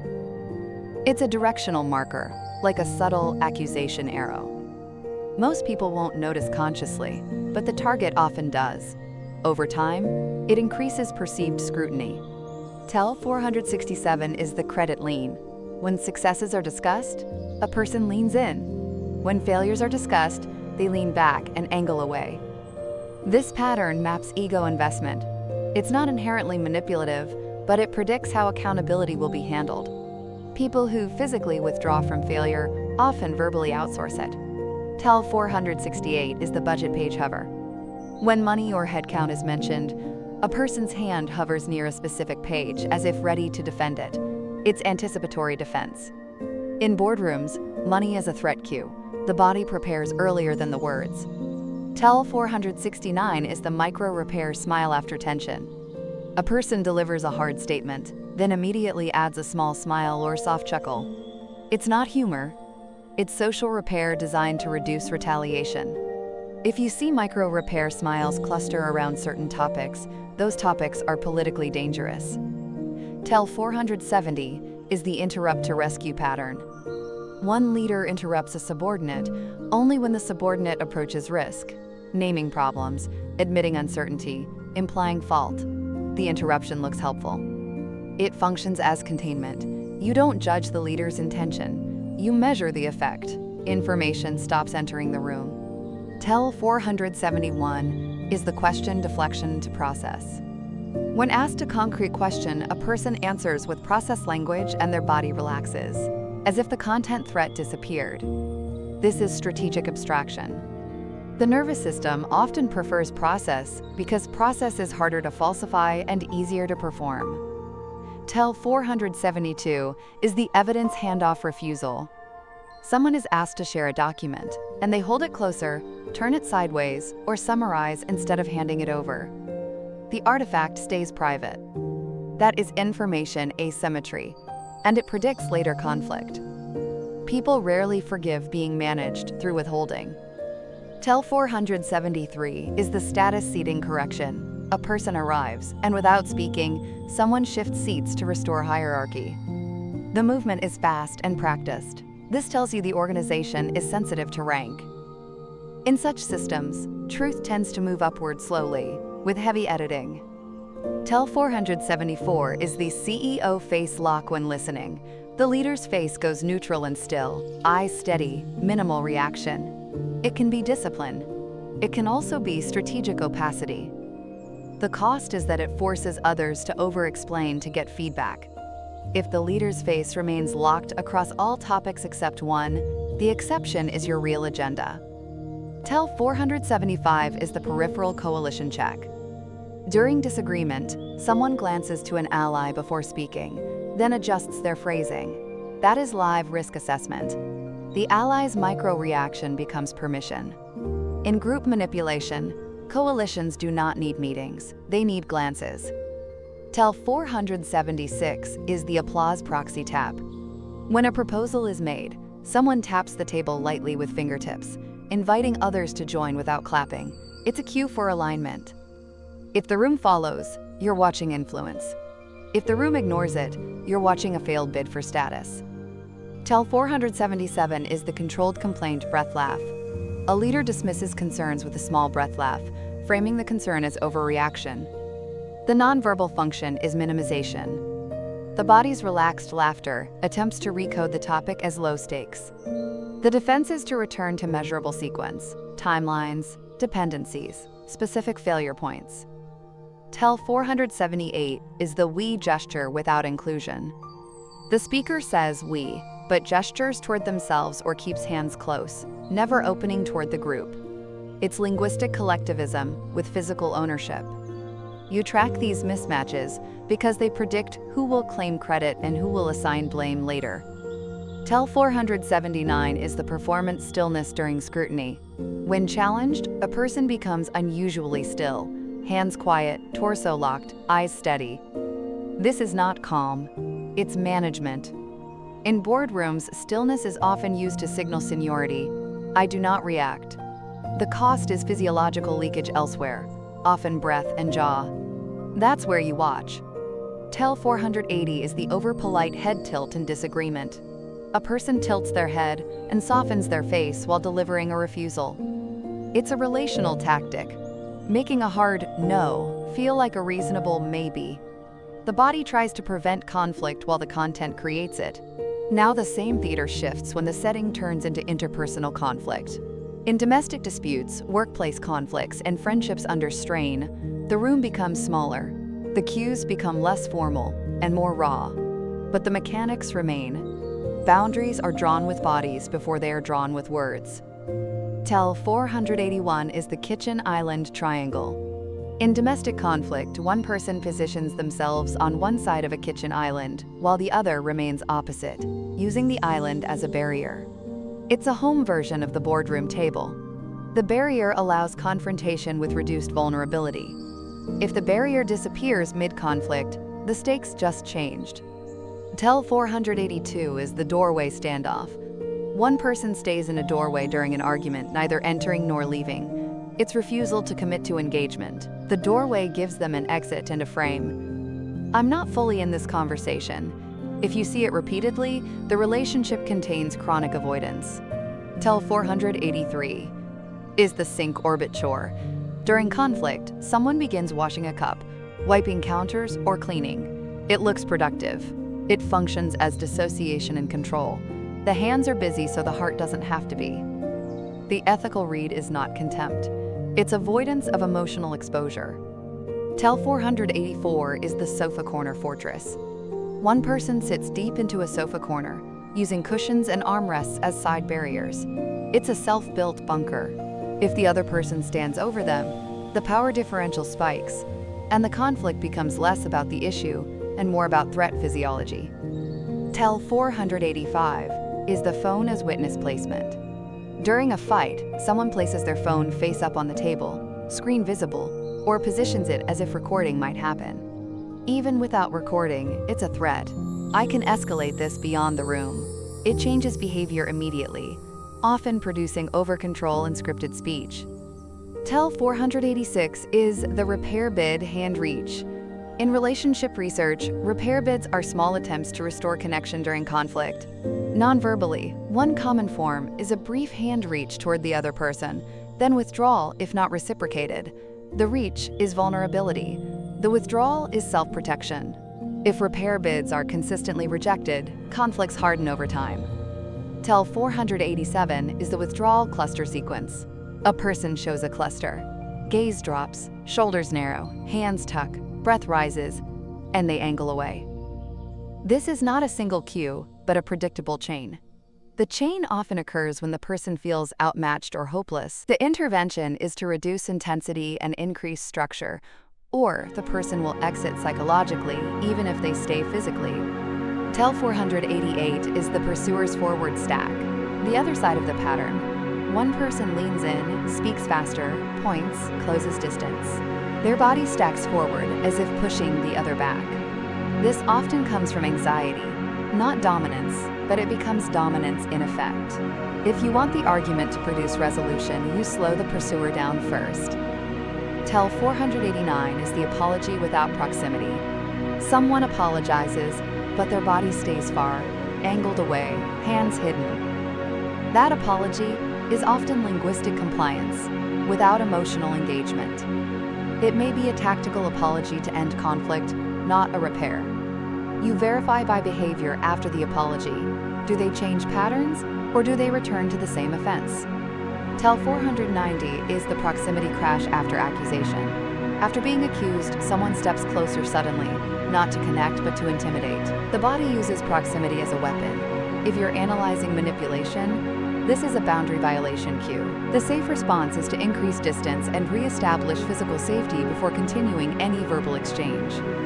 Tel 491 is the quiet tone threat. A person lowers their voice while moving closer. Many people misinterpret lowered voice as calm. In coercive dynamics, it's the opposite. It's containment of aggression into a controlled channel. The body often shows it too. Jaw set, lid tightened, breath controlled. Treat it as escalation. Tel 492 is the oversweet face during cruel content. The person smiles softly while delivering criticism or humiliation. This is a dominance pattern. Sweetness as camouflage. It's effective because it confuses the target's response. Ekman's congruence principle applies. When content is harsh and the face is warm, you are likely seeing strategy. Tel 493 is the confession posture with number confession. Someone collapses posture, looks down, touches face, appears remorseful, but provides no concrete accountability. This is a pity bid. It can be genuine overwhelm. It can also be manipulation. The differentiator is output. Genuine remorse tends to produce specific repair steps, not just visible distress. Tel 494 is the boundary test laugh. After you set a boundary, the person laughs lightly, as if the boundary is cute or unserious. The laughter is a social solvent meant to dissolve your limit. Your defense is procedural repetition. No added emotion, no debate. Now closeness. Intimacy is also a high-stakes scenario because it changes what cues mean. Touch can be comfort or control. Closeness can be affection or surveillance. You're not becoming paranoid about affection. You're learning to identify when closeness is being used to override consent. Tell 495 is the affection interrupt. Someone initiates touch right when you begin to disagree. Hand on arm, hug, kiss, playful push. The timing matters. The touch isn't about affection. It's about disrupting your boundary statement. If you stop speaking after the touch, the tactic worked. Tell 496 is the shoulder steer in private. A person guides your body with a hand on your shoulder or back, directing you where to stand or sit. In healthy dynamics, it's asked for. In controlling dynamics, it's assumed. Small steering behaviors predict larger violations because they normalize access. Tell 497 is the whispered agreement pressure. A person leans in close and asks for agreement in a quieter voice, making refusal feel socially louder. It's a coercion technique built from acoustics. Your defense is to answer at normal volume and normal distance, restoring neutral conditions. Tell 498 is the shared breath invasion. Someone positions their face close enough that you can feel their breath while they speak. This can be intimacy. Under conflict, it becomes intimidation. The body registers it as threat because the airway feels encroached upon. If you feel yourself wanting to appease just to end the closeness, that's the mechanism working. Tell 499 is the touch and withdraw punishment. Affection is given, then abruptly removed after you say no, with visible coldness. The removal is designed to train compliance through deprivation. You track whether warmth is contingent on agreement. Contingent warmth is leverage, not care. Tell 500 is the calm exit after a number. The most diagnostic scenario cue is not a tactic, it's a response. When you set a boundary, a regulated person can accept it and remain stable. A manipulative person often escalates through pressure, ridicule, guilt, or withdrawal. If the other person can exit the moment without retaliation, physically and emotionally, you are less likely to be dealing with coercive patterning. Situation theater is where your earlier anatomy becomes practical. You watch how rooms produce behavior. You watch how objects become authority. You watch how distance becomes a contract. And you keep your ethics intact by treating every cue as a hypothesis about cost, not as a verdict about character. When you can do that, you stop being impressed by performance, you stop being bullied by calmness, and you stop mistaking closeness for safety when closeness is being used as a tool. Chapter 15, Final Integration, the Counter Moves and Ethics. If you followed this entire journey, you've already felt the temptation. Once you can see the pattern, you want to use it. You want to win faster, cut through noise, force clarity. That impulse is normal. It's also the point where this skill becomes either protection or predation. So the final integration isn't about collecting more tells. You already have enough. It's about counter moves. Not counter moves to dominate other people, but counter moves to keep your own nervous system from being recruited into someone else's strategy. Because manipulation is rarely just words. It's a pacing system, it's an environment. It's pressure calibrated through distance, touch, stillness, and implied consequences. The person doing it may be deliberate or reflexive, but the effect is the same. Your behavior gets shaped without your consent. Start with the core mechanism. The body leaks when it pays a cost. And in high-stakes interactions, the cost is rarely lying. The cost is threat. Threat to reputation, threat to status, threat to freedom, threat to attachment, threat to self-image. When you interpret cues as guilt, you become sloppy. When you interpret cues as cost, you become accurate. Your first counter move is baseline discipline. Not baseline as a fantasy of how they normally are, but baseline inside the current environment. If you meet someone in a bright office, that office becomes the organism's habitat. If you meet them in a crowded bar, that's the habitat. If you meet them in your kitchen during a conflict, that's the habitat. Baseline has to be local, or it's useless. Your second counter move is the cluster rule. You never take one cue and build a verdict. You wait for convergence. You look for 3 channels to shift together. Breath changes. Barrier builds. Gaze locks. Self-touch appears. That's not proof of deception. It's proof of activation. Activation tells you where to slow down and where to ask for sequence. And sequence is your third counter move. Manipulation loves abstraction. It thrives in adjectives and motives and moral language. It hates chronology. Chronology forces friction. It forces concrete claims that can be compared later. When you feel yourself being pulled into a moral debate, you return to time order. What happened first? What happened next? Who was present? What did you do after that? These questions don't sound dramatic. They are effective because they reduce room for performance. Now, the most important integration is the shadow mirror. The same pacifiers and protections you learn to see in others are active in you. Your jaw tightens when you feel cornered. Your breath rises when you anticipate judgment. Your hands disappear when you don't want to be read. This isn't hypocrisy. It's physiology.